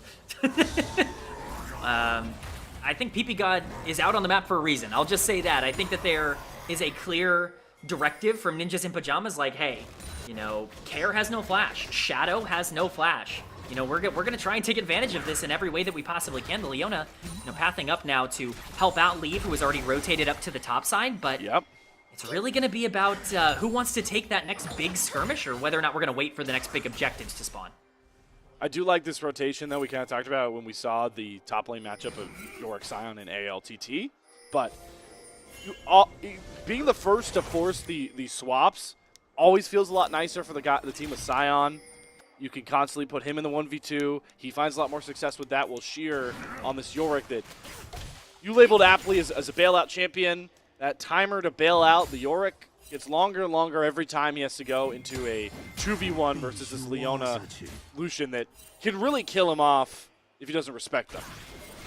Yeah, I mean, the Yorick's got to play much safer in the early game, and this is the benefit of Sion.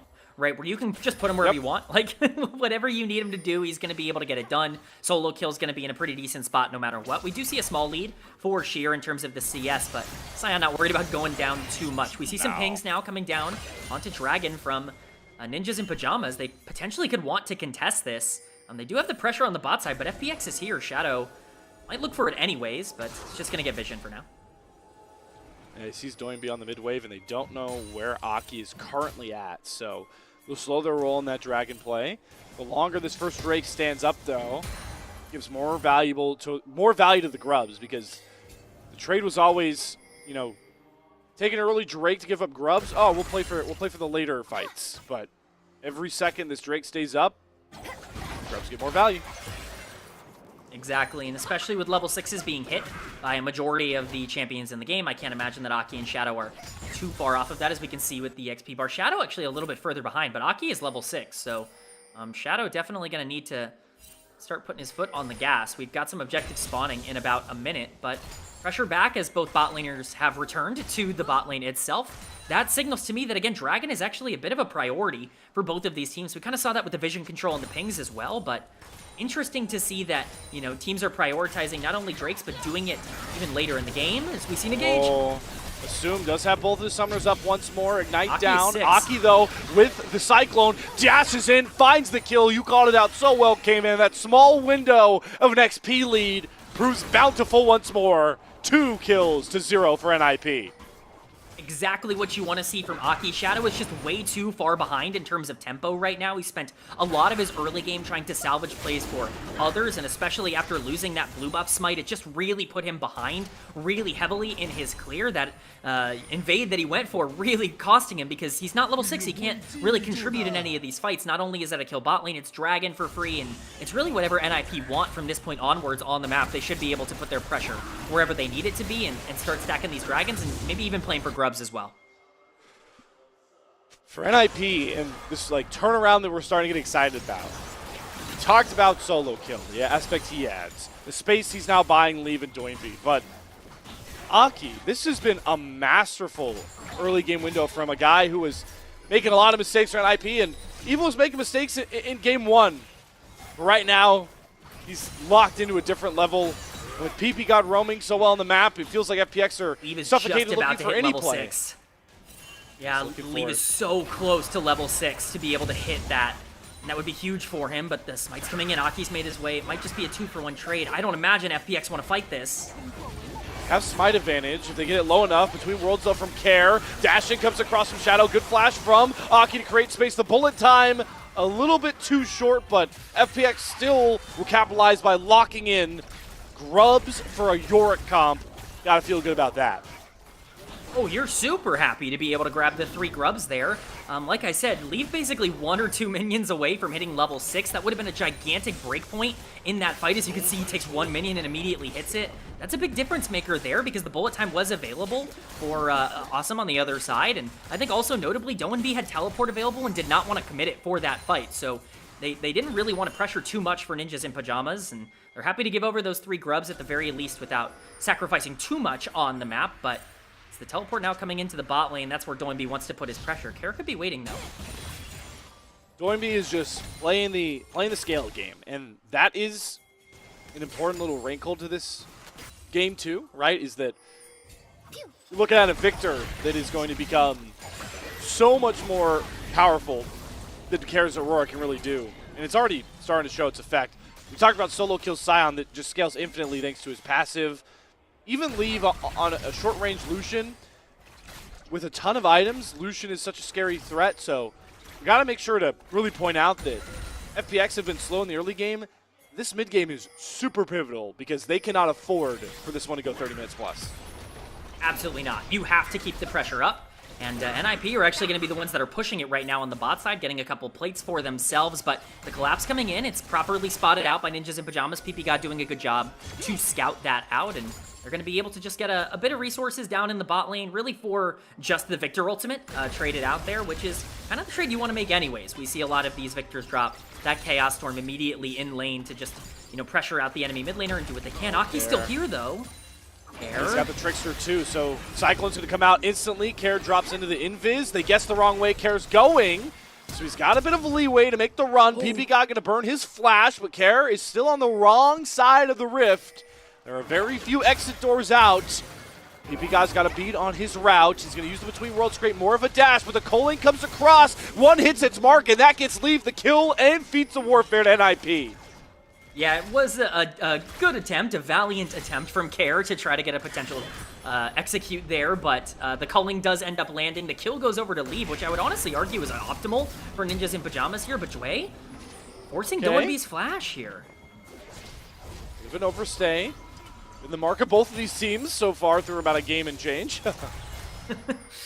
I think you could say that again. This has definitely been one of those series where both teams are, we'll say, looking for plays, being active on the map, I think is the kind way to put it, but definitely interesting to see that Victor lose flash early. That's a very exploitable summoner to have down, but once again, by the way, for the second game in a row, this is Doinby looking at about a 40 CS lead early, about 12 minutes into the game, and it's just, you gotta give him so much credit. I know we gave him a lot of praise for game number 1, but he deserves a lot for being able to consistently generate these gold leads for himself, and then, you know, Ninjas in Pajamas do a great job to translate that to the rest of the map. And again, talking about the outlook for NiP this season, as much as we gave, you know, scrutiny towards Shanji at points and Aki's decision making, this team lives and dies by Doinby. So if he's not on the pinnacle of his game, they were bound to struggle nonetheless. So seeing this now is, knowing the season they've had so far, really might start breeding hope for a lot of those NiP fans that have been down in the dumps all Rumble stage long. Yeah, I mean, they're certainly finding a lot more form now. Doinby has always been a very good laner, but I feel like it's been especially pronounced over the past couple of weeks, realizing that maybe he's got a bit more of a responsibility on this team than he expected going into the year, but still a lot to like for the rest of the team. And now with Dragon spawning, Doinby having that pressure down on the bot side, Aki making his way down. See if this wants to be a contest from FPX, or if this is just going to be that second Drake going over to NiP. I worry about giving this Drake stacking away. Again, this is the NiP comp, this comfortable scaling, playing for those later fights. Jway knows it. They're going to teleport in Sheer as well. Get a ton of damage down on the PP. Got to re-engage with the Solar Flare. Drops all the damage onto Jway. They do get the Dragon. Cycle comes in from Aki, but he is alone this far forward. They don't get their top laner in until a bit late, but Aki's still alive and thriving. The bullet time on the back end, though, cuts out his escape route. Assume on the front side with Doinby and Leaf throwing out a ton of damage. Has to burn the flash. Leaf follows. Drench life for Jway, though. Let's assume crawl on out, but it's a marginal win. 3 kills to 1 and a Dragon. It's all up, Ninjas in Pajamas. That fight was expertly played by Aki. I want to give him a huge shout out because you're right. It looked like he overextended, but he hits a 3-man Cyclone early on in that fight that we're going to be able to see completely disrupts the entirety of FPX and is able to flash over the wall back to safety. Only has to go down with the influx of the bullet time resource being used to take him down, which means it's not there for a lot of the rest of that fight. I want to give a lot of credit to Leave as well, who's just playing so aggressive on this Lucian. He's clearly comfortable on the champion, but we're going to get another really good angle of this. The engage goes in onto PP who gets bursted down early. He feels the need to just try and lock down whoever he can. Once Dragon's gone, though, look at this engage coming in from Aki. He's able to lock up a lot of the damage dealers and a brilliant flash over the wall to keep himself safe. And again, that bullet time has to be used to, you know, secure that kill onto the Wukong, but that leaves Misfortune so vulnerable, and Jway has to give his life to keep his AD carry safe. It's just really nice setup coming in from Ninjas in Pajamas, and it's gold going on the exact right members here with Leave picking up yet another kill here. Yeah, he's about to crest over that 2-item IE. Dangerous, dangerous spot. And again, for FPX, this is a team that has been so successful with playing aggressively through Shadow. The confidence they have to take fights. It's what's gotten them such premier wins in the Rumble stage, right? Like knocking down AL not that long ago. Right now, they are just kind of outmatched in fight angles, neutral priority. This is a whole different series than what we were expecting, and we'll see if this next fight can kind of level us back to a neutral spot as PP finds a Dream Engage onto Asuma, burns the cleanse. This bullet time, though, hits its mark onto Leave. He's got Shadow in his face, but luckily PP and Doinby blow through Care and Assume. The Nefiri whimpering away as NiP run another fight. It's the improper assumption that because the kills have gone on to Leave, that if they can take Leave out of the fight, then NiP are going to have more trouble, and now you're ignoring Doinby. You're ignoring what Aki and Solo Kill can do on the front line. It's awesome stuff from NiP. You're just in such a dominant position here that even though you've invested so many resources into making sure that specific lanes are strong, you're now looking at a team advantage that you can utilize. So if you see FPX index really heavily into taking down one member, there's just no way to be able to get the rest. It's going to be mid lane tier 1 gone. It's going to be Rift Herald gone in favor of NiP, and this gold lead continues to balloon at this point. Alarm bells are ringing across the FPX board right now. Let's take a look at another great engage from PP God to kick things off.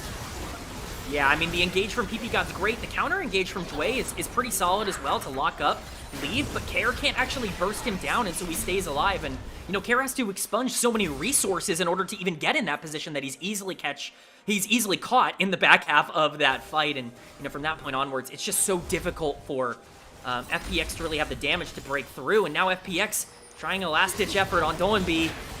Yeah, he doesn't have a stasis. He does have flash. He's able to get back towards his teammates. Shadow's off towards the flank angle. Doinby's going to fall, but how much can they get with Aki? They trade Assume. That's 4 members to 3, though. Is there anything NiP can get off of that overload? Doesn't look like it. Yeah, it's a nice play by FPX, understanding that there's nothing on the map right now. There's no real objective to take. That means that it's going to be a lot easier, but here is the real concern, that you're looking at Shadow and you're looking at Leave, and you see Neferi potentially behind a Lucian. That Lucian's a full level up. Yeah, that Lucian is way too strong for that Neferi to deal with right now, and that's where things start to become a little murky. But again, a 1-for-1 trade is certainly not bad for FPX at this point. It's really just about... Yeah, that's true, yes. That's really just about where they want to put the resources now, I think, is really what I'm looking at for NiP. We see Dragon spawning in 20 seconds, and you know, we'll see if they want to continue to stack that. It is going to be Cloud Soul this game, which is very helpful for both the Wukong, the Lucian, even really the Leona and the Victor as well, to be able to kite out some of these fights. So, you know, I'm interested to see if they want to put a ton of priority there, and it looks like that's going to be the case. What about the Scion, though? Okay, you know what? Never mind. I see damage. I just want to give a shout out to the observers for deciding after all this action, the last 10 minutes, that solo kill's not been a part of. They're showing him, but they're not showing him because NiP are setting up plays like this. Shui gets locked down by PP God, and the Coling melts through his health bar. Aki flying after both Care and Assume, and guess what? They don't even feel confident enough to fight this Wukong. The jungle not even safe for FPX to traverse right now. There's just nothing left on the map for FPX to be able to fight over. It's so aggressively played by Leave, and you look and you're like, okay, maybe Bullet Time can pull something back. It's a small close quarters fight. Sheer, is he going to be able to solo kill here? Have to burn the Scion ultimate to get himself out of there. Almost a really funny turn of events, but worth noting, the bullet time in that fight, in a small close quarters choke point, hits no one. 0 damage, like absolutely nothing, and it's just it's a disaster. Solo kill. Oh, Not gonna have to burn his flash after teleporting back. You know what? That's do we call that a mental warfare W? I mean, at this point, you take what you can get if you're FPX. Yeah, I mean, even the Scion's like a level up or an item up right now onto the Yorick, and so you're doing what you can to put yourself in that position. But things go from bad to worse for FPX just throughout the course of that fight. And I think the big problem is that their damage is just completely offline. Shadow's not been able to really get anything over the course of this game, and you called it correctly in that fight, Slayer. When you have an entire team running away from Wukong, you know something's going a little bit wrong. Yeah, and again, I want to give credit to this NiP draft because Lucian is a champion that can really look weird in a lot of comps, but they're just drafted, even with the Victor and the Gravity Well, like, they buy enough space and they have guys flying in with this Lucian that it just works. And it's cool to see NiP taking pieces from those sparing wins that they found. Not series wins, game wins, when they were really struggling with the Shanji team, and then incorporating them into this new, reinvigorated squad in this Leave Lucian. And it's looking, from a champion that barely got them over the hump of a 45-minute or like 55-minute banger to piloting a dominating carry performance as NiP are running away with this game at 21 minutes. They get an uncontested Otacon. It's just all up NiP stocks, baby. I mean, what do you even say about that? Otacon, especially the new one with the new passive with the burst damage on takedown. The splash damage on takedown, it's ridiculously strong, and even that is completely free. There's no contest on the map. Herald is going to get dropped here. Oh, no. Sheer gets solo killed by solo kill. That's a disaster. But look at NiP. They're just pushing wherever they want to push, and FPX are funneled into just having to run away from Raptors. Herald is going to get interrupted by that wave. Leave, the crash down is not worth your life, but the culling nearly fully deletes Assume's health bar. It does cost Leave his life, and they get Shadow up near towards Sheer. So we get some really weird fighting lines. Here comes solo kill. Does not hit Shadow. That's also Cyclone down out of Aki. So a bit of the worries for NiP showing. Leave overextending himself, trying to do everything on his own. Does cost him the shutdown. Like you called out, K-Man. Where NiP are at right now, shutting down only one threat is not enough. Yeah, there's just too big of a gold lead elsewhere on the map. It is a nice pickup. It's some gold in the pocket of FPX, but they don't need, you know, 1 or 2 fights. They specifically need to start getting gold onto Shadow. We can see this play. Leaf just played super aggressive, hoping he can burst down the Misfortune before anything else really happens here. He does get stunned up and ends up going down, but he does trade 1 for 1 even in that incredibly greedy exchange, and so, you know, you can't be too upset with how things end up going, but the gold lead, as you can see individually across the board, really the only way that FPX are staying in this is the potential Yorick split push win condition, but even that is becoming a bit more difficult with solo kill, you know, building full armor on the other side. So, you know, it's just, it's looking difficult, as we can see from the gold graph. Yeah, it's such a smart path, knowing that the Aurora is probably the one hurting the most. So you're just so impossible to deal with for Nefira, Yorick, and MF. Another point to solo kill and the rest of NiP. We're starting to see some major items come through, especially for this Doinby Victor. You called out how massive a gold lead he has, 2,500 gold alone. He's got himself the Stasis out of the Zanyas, the Liamdries, and the Roa done. Exodia Doinby Victor is not far away. Yeah, we are looking at some team fights that could potentially go very, very poorly for FPX if they want to try and take a front-to-back 5v5. That being said, it's going to have to be forced at some point. Ninjas in Pajamas have no reason not to group up and create a lot of these exchanges. We talk about simplifying the process is the term I use a lot in terms of drafts, and just making sure that your win condition is never overly difficult to execute on. Well, you know, Wukong, Leona engage with Victor, Lucian follow-up, not particularly difficult to execute on if you can get those fights. What NiP are looking for. Joy is going to be the first target. Yep, flashes away from the Solar Flare. PP God taking an aggressive route, trying to get to Care. But Assume can't do enough damage. Another flash claimed by PP God, almost alone. Flashes galore just being dropped as Assume tries to get away from Aki. But one Cyclone's enough. Care trying to trade back, but he just can't find any avenue in. NiP are an impenetrable wall right now in these fights. 3-0 once more. I mean, this is the problem. There's just no fight to take on the map. There's nothing that you can do. Aki, by himself, once again, behind enemy lines, 3v1, and he gets a solo kill and just gets to dash out. He's not even remotely concerned. He's having a phenomenal game right now. I don't even think we're giving him enough credit for just how well he's played, but Leave, you know, with those cullings and constantly dashing forward on this Lucian, you can see the aggressiveness from Doinby, PP God, you know, everybody is just playing with so much confidence right now, and it means that this entire map is Ninjas in Pajamas to lose. What a wake-up call for NiP as Group Ascend was dwindling down. We talked about the heroics of squads like WE, FPX, teams that we thought would be below NiP. NiP would be, you know, contesting against the Weibos, the IGs from Split 1. How apt would it be for this Rumble stage? Hey man, if we get back to that reality of NiP, knowing how the standings look right now. Man, if we get back to that, all of a sudden things become very interesting for playoff qualification. Remember, only top 8 teams qualify for playoffs. It's not just, oh, you're in Group Ascend, you've got the chance. You've got to earn it. And if Ninjas in Pajamas are going to start stepping up, like, you know, if we're talking about what the future could hold, this could potentially be like a best-of-5 preview as Shadow. All right, potentially caught. Aki's still here. Pretty slippery. Gets away from full Leona lockdown, pulling out of Leave as well. FPX really need to capitalize on these windows where they get ults out for very little. Is solo kill just killing Sheer?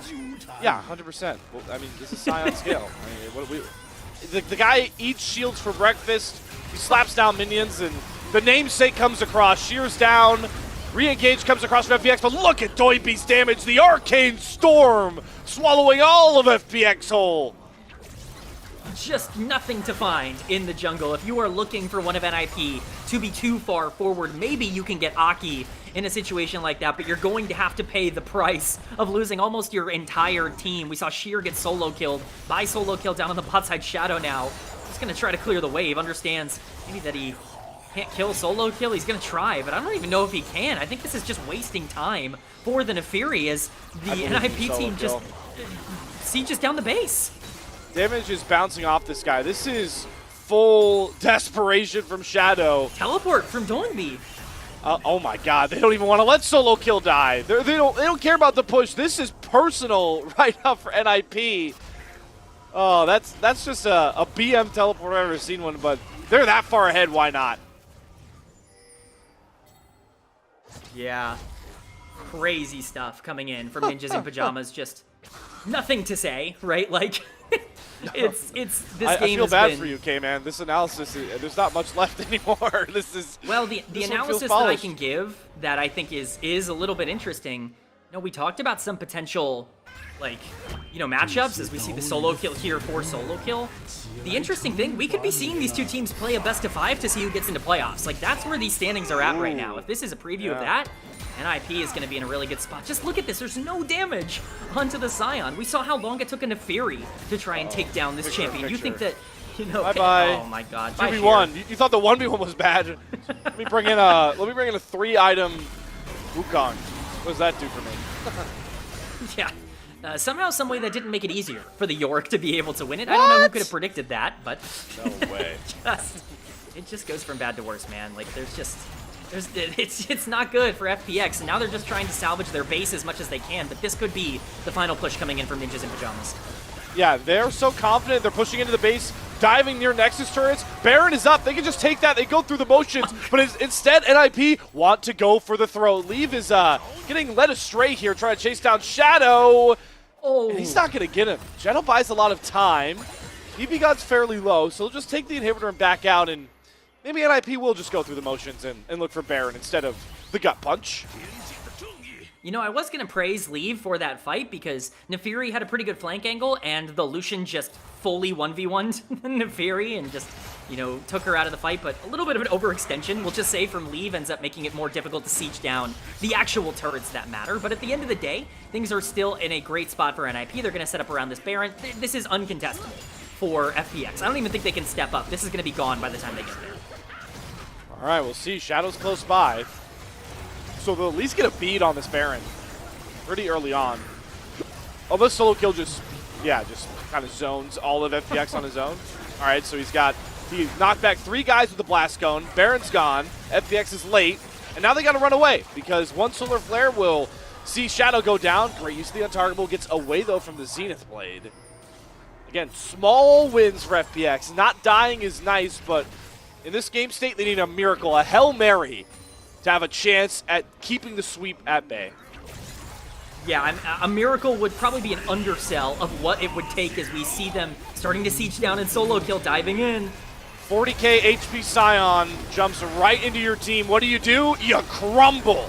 Cyclone not even used on Assume. He gets a 4-man knockup 2 times over for Aki. There it is. Sign it, ship it, seal it, whatever way you want to do it. Doiby and NiP might just be back as they sweep out their second opponent in 3 matches.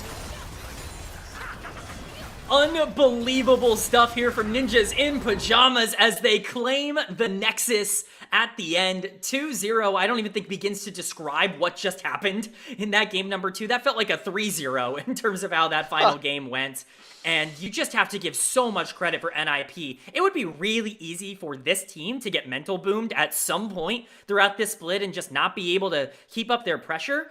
This is not a mental boomed team. We saw this last year as well with Ninjas in Pajamas. Sometimes they peak at the exact right moment, and going into playoffs, this is not a team you can overlook. Yeah, I mean, last split, they arguably peaked in the regular season and then bowed out of playoffs. If we reverse it, This is going to be a fun playoff. Before we get too far ahead of ourselves, though, let's really break down the success of this game and this series. Because for this game, K-Man, what really drives my hype for NiP is that the guy who was kind of throwing game one was the hero from the start in game two, and it was Aki. Aki had a tremendous game here in game number 2 on the Wukong. You can argue that some of the plays he went for were overextensions, that maybe he was a bit too greedy. I would argue that if you're capable of 1v3ing, then you should do it. And you should go for it. And, he was very happy to do so. I think we're going to see some replays coming through eventually here, but that first big dragon fight where he's able to get 2 different 3-man cyclones throughout the course of that fight and then flash over the wall to safety, force the bullet time to be burned to use to kill him, and then Leave can just take over the rest. That completely set the tone of the entire game, not to mention all of the subsequent engages that he was going through. I mean, the backline of FPX had no shot in this game, and a lot of that was due to Aki. Yeah, and on the flip side for FPX, I'll put it the nice way, lot to learn from this series. Now, in a lot of aspects, I think there were fair critiques to this game 2 draft. I think they really could have run away with game 1 after their Baron.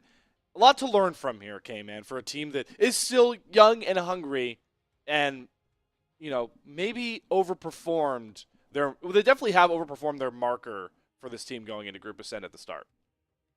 Yeah, I think it's just not understanding exactly what you can and can't get away with. The one play that stands out to me that really threw everything off was Shadow's Invade in the early game on the Neferi onto the blue buff. From that point on, it's so much harder. He's a full level down, as we saw in that first big fight where Aki's able to utilize the Cyclone on the Wukong to be able to create some action bot side, transition that into Dragon. Neferi can't answer. No ultimate available, and that just makes that fight unwinnable, and, it was just really difficult. When you lose tempo like that, it's hard to get yourself back into the game, but I think even more so than that, I was just worried a little bit about these players being a little bit too inactive on the map. I don't think Care had a particularly great day in the mid lane, even if you want to look at the score lines, which weren't terrible. I mean, he's regularly down 40, 45 CS against Doingby in these pretty neutral matchups. I mean, maybe not so much Victor into Aurora. You would more so expect the Victor to win that, but it's just, you got to get a better performance coming in from some key members in the middle of the map, and, we've seen better from them. I think you just have to hope today was now. Exactly. And when I say, FPX at this point, 6-9 have overperformed expectations, I don't mean that as a slight at them. I'm saying by this point, where they're at, given the overall LPL sentiment of where they'd be in Group Ascend, is treating a series like this as a really big learning spot, because regardless how the rest of this split plays out, unless you really collapse, you're going to be in a spot to play, like you mentioned, likely an NiP or a Thunder Talk. So a series loss like this is such a great opportunity to learn, especially when we point out this was pretty mistake-riddled. So if this comes as a playoff matchup or a play-in matchup, and you polish some of these things out, this is a whole different matchup. Yeah, you have to hope so for FPX's sake, but I do think they absolutely have it in them, right? We know this team's fine. Yeah. We know that they have a lot going for them, and I think the unfortunate thing is what we're seeing pretty regularly right now in the LPL is a lot of priority on Yorick because it found some success over previous weeks, and man, Yorick just didn't do anything in this game. Sheer was a complete non-factor, and that's one of the best players on FPX that's just not really able to contribute in a major way in this game, and you got to feel a certain way about that, as we see this is the play with Aki that you do give a lot of credit towards, and Leave's able to wait it out and burst down the misfortune. But I agree. I think it's all just execution. If you don't make that mistake, if Shadow doesn't invade early, how does this early game end up looking? Because you are the team that probably ends up scaling, I think, a little bit better in this game. You certainly have more mid-game pressure, maybe not entirely. The front to back is easy, but Yorick, Neferi, Aurora, it's so much damage if you can just get to that break point. But you never get that chance. Same thing for game number 1. You have that fight in the bot lane where you have a lead, you have Baron, and you just can't keep a hold of it. It's these tiny things that catch them. If they can clean that up, I think they're probably going to be just fine. But the day belongs to ninjas in pajamas as we roll through these last-ending fights that are just complete decimation, one-sided, whatever way you want to put it here for NiP. And I'll bring the same question you were definitely expecting here, K-Man, for me. Player of the game. Where is your head at? Because I think, Aki's up there. Leave had his moments. What are we thinking? I'll stop my I- ramblings. to me, it's the monkey, no question. Aki was player of the game here. I think the creation tools that he had in the jungle and just the ability to dominate the back end of every single one of these fights, regardless of if he got credit for it in the KDA or not, was absolutely ginormous. Not to mention a couple of really clutch smites throughout this game as well, a 50-50 that he ended up grabbing. I think Aki just had a really fantastic game. I wouldn't blame anybody for giving it to Leave. The dude was dashing forward every single fight and trying to pump out as much damage as possible. Even Doingby, he was up, 50 CS in the back half of this game. Solo kill got a solo kill. Like, everybody for NiP played well, but to me, it was the jungler that stood out, which is so important for Ninjas in Pajamas. I'm with you. I hope Baki gets it. I could see a world where it's Doinby, which would be funny because all of the, like, I don't want to say, I guess kind of like box score watchers is a good way to translate it, but would just see a day where it's 2 Tarzan MVPs and 2 Doinby MVPs, and they'd be like, oh yeah, just as I expected, right? Like, name value. Yeah. Of course Tarzan and Doinby carried these teams to 2-0 wins. Let's see if the voting is aligned the same way. Nope. Aki grabs it. So just his second MVP of the entire year of the LPL, and how pivotal of a one could it be here?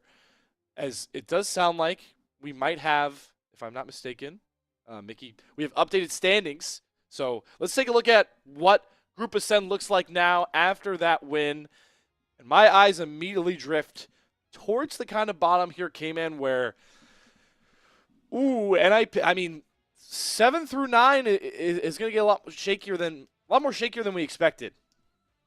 Yeah, it's so close. Like, Ninjas in Pajamas just have to keep performing, and they can sit somewhere around, 6 and 9. They can be in that 7 spot. Remember, where you don't want to be is like number 9. Like, that feels a little bit scary because in terms of matchups, 8 plays 9 and 8 has side select. For how the play-ins are determined. And so if you're Ninjas in Pajamas right now, you're looking at a series against WE, and you're not going to have side select for that. You want to be able to build this up. We talk regularly about how important blue side is, especially for a team like Ninjas in Pajamas, to be able to get that pressure early.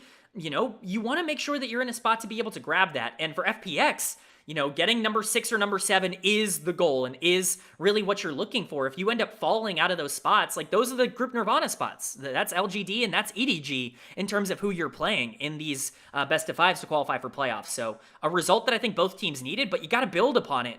Or at least Ninjas in Pajamas needed it. FPX didn't need it, but you got to build upon this if you're NiP, and FPX, you got to be able to bounce back.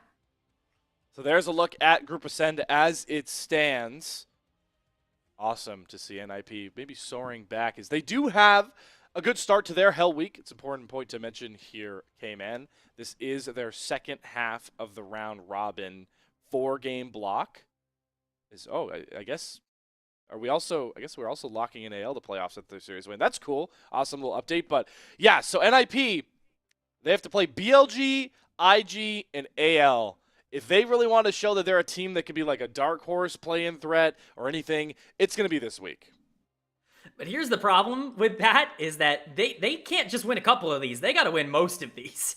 And that's where things get a little bit spicier. Obviously, it kind of depends on what happens with teams like Team WE throughout the rest of this week as well, who have matchups against like Thunder Talk that are, if they win, that's, it makes it harder for NiP. If they lose, things become, more interesting. There are a lot of dominoes to fall, but WE does have to, they do still have to play AL and top esports for the rest of the round robin. So that is important to also take away. Sorry to interrupt. No, you're totally fine. You gotta keep your A game up. If WE can take down Thunder Talk, and even if they lose those other 2 series, and you're Ninjas in Pajamas, even if you take 2 of, Invictus, BLG, and AL, you're looking at even records and maybe not even game scores. So, like, that's a difficult position to be in. You've definitely dug yourself a hole, but this team has shown today they have the talent to be able to pull themselves out of it. It just might be a little bit too deep in order to do it easily. The fun part here is as we begin winding down our second round robin. Everybody's eyes are obviously drifting to the top of Group Ascend, expecting all the shakeups for 3, 4, 5, 6. It's fun to come away from today and be like, what does 7, 8, and 9 actually have in store for us? NiP definitely starting those questions with their second sweep in 3 series, this time over FPX. That will do it in quick succession for our day of the LPL. But before we get on out of here, I have a big shout out to give away.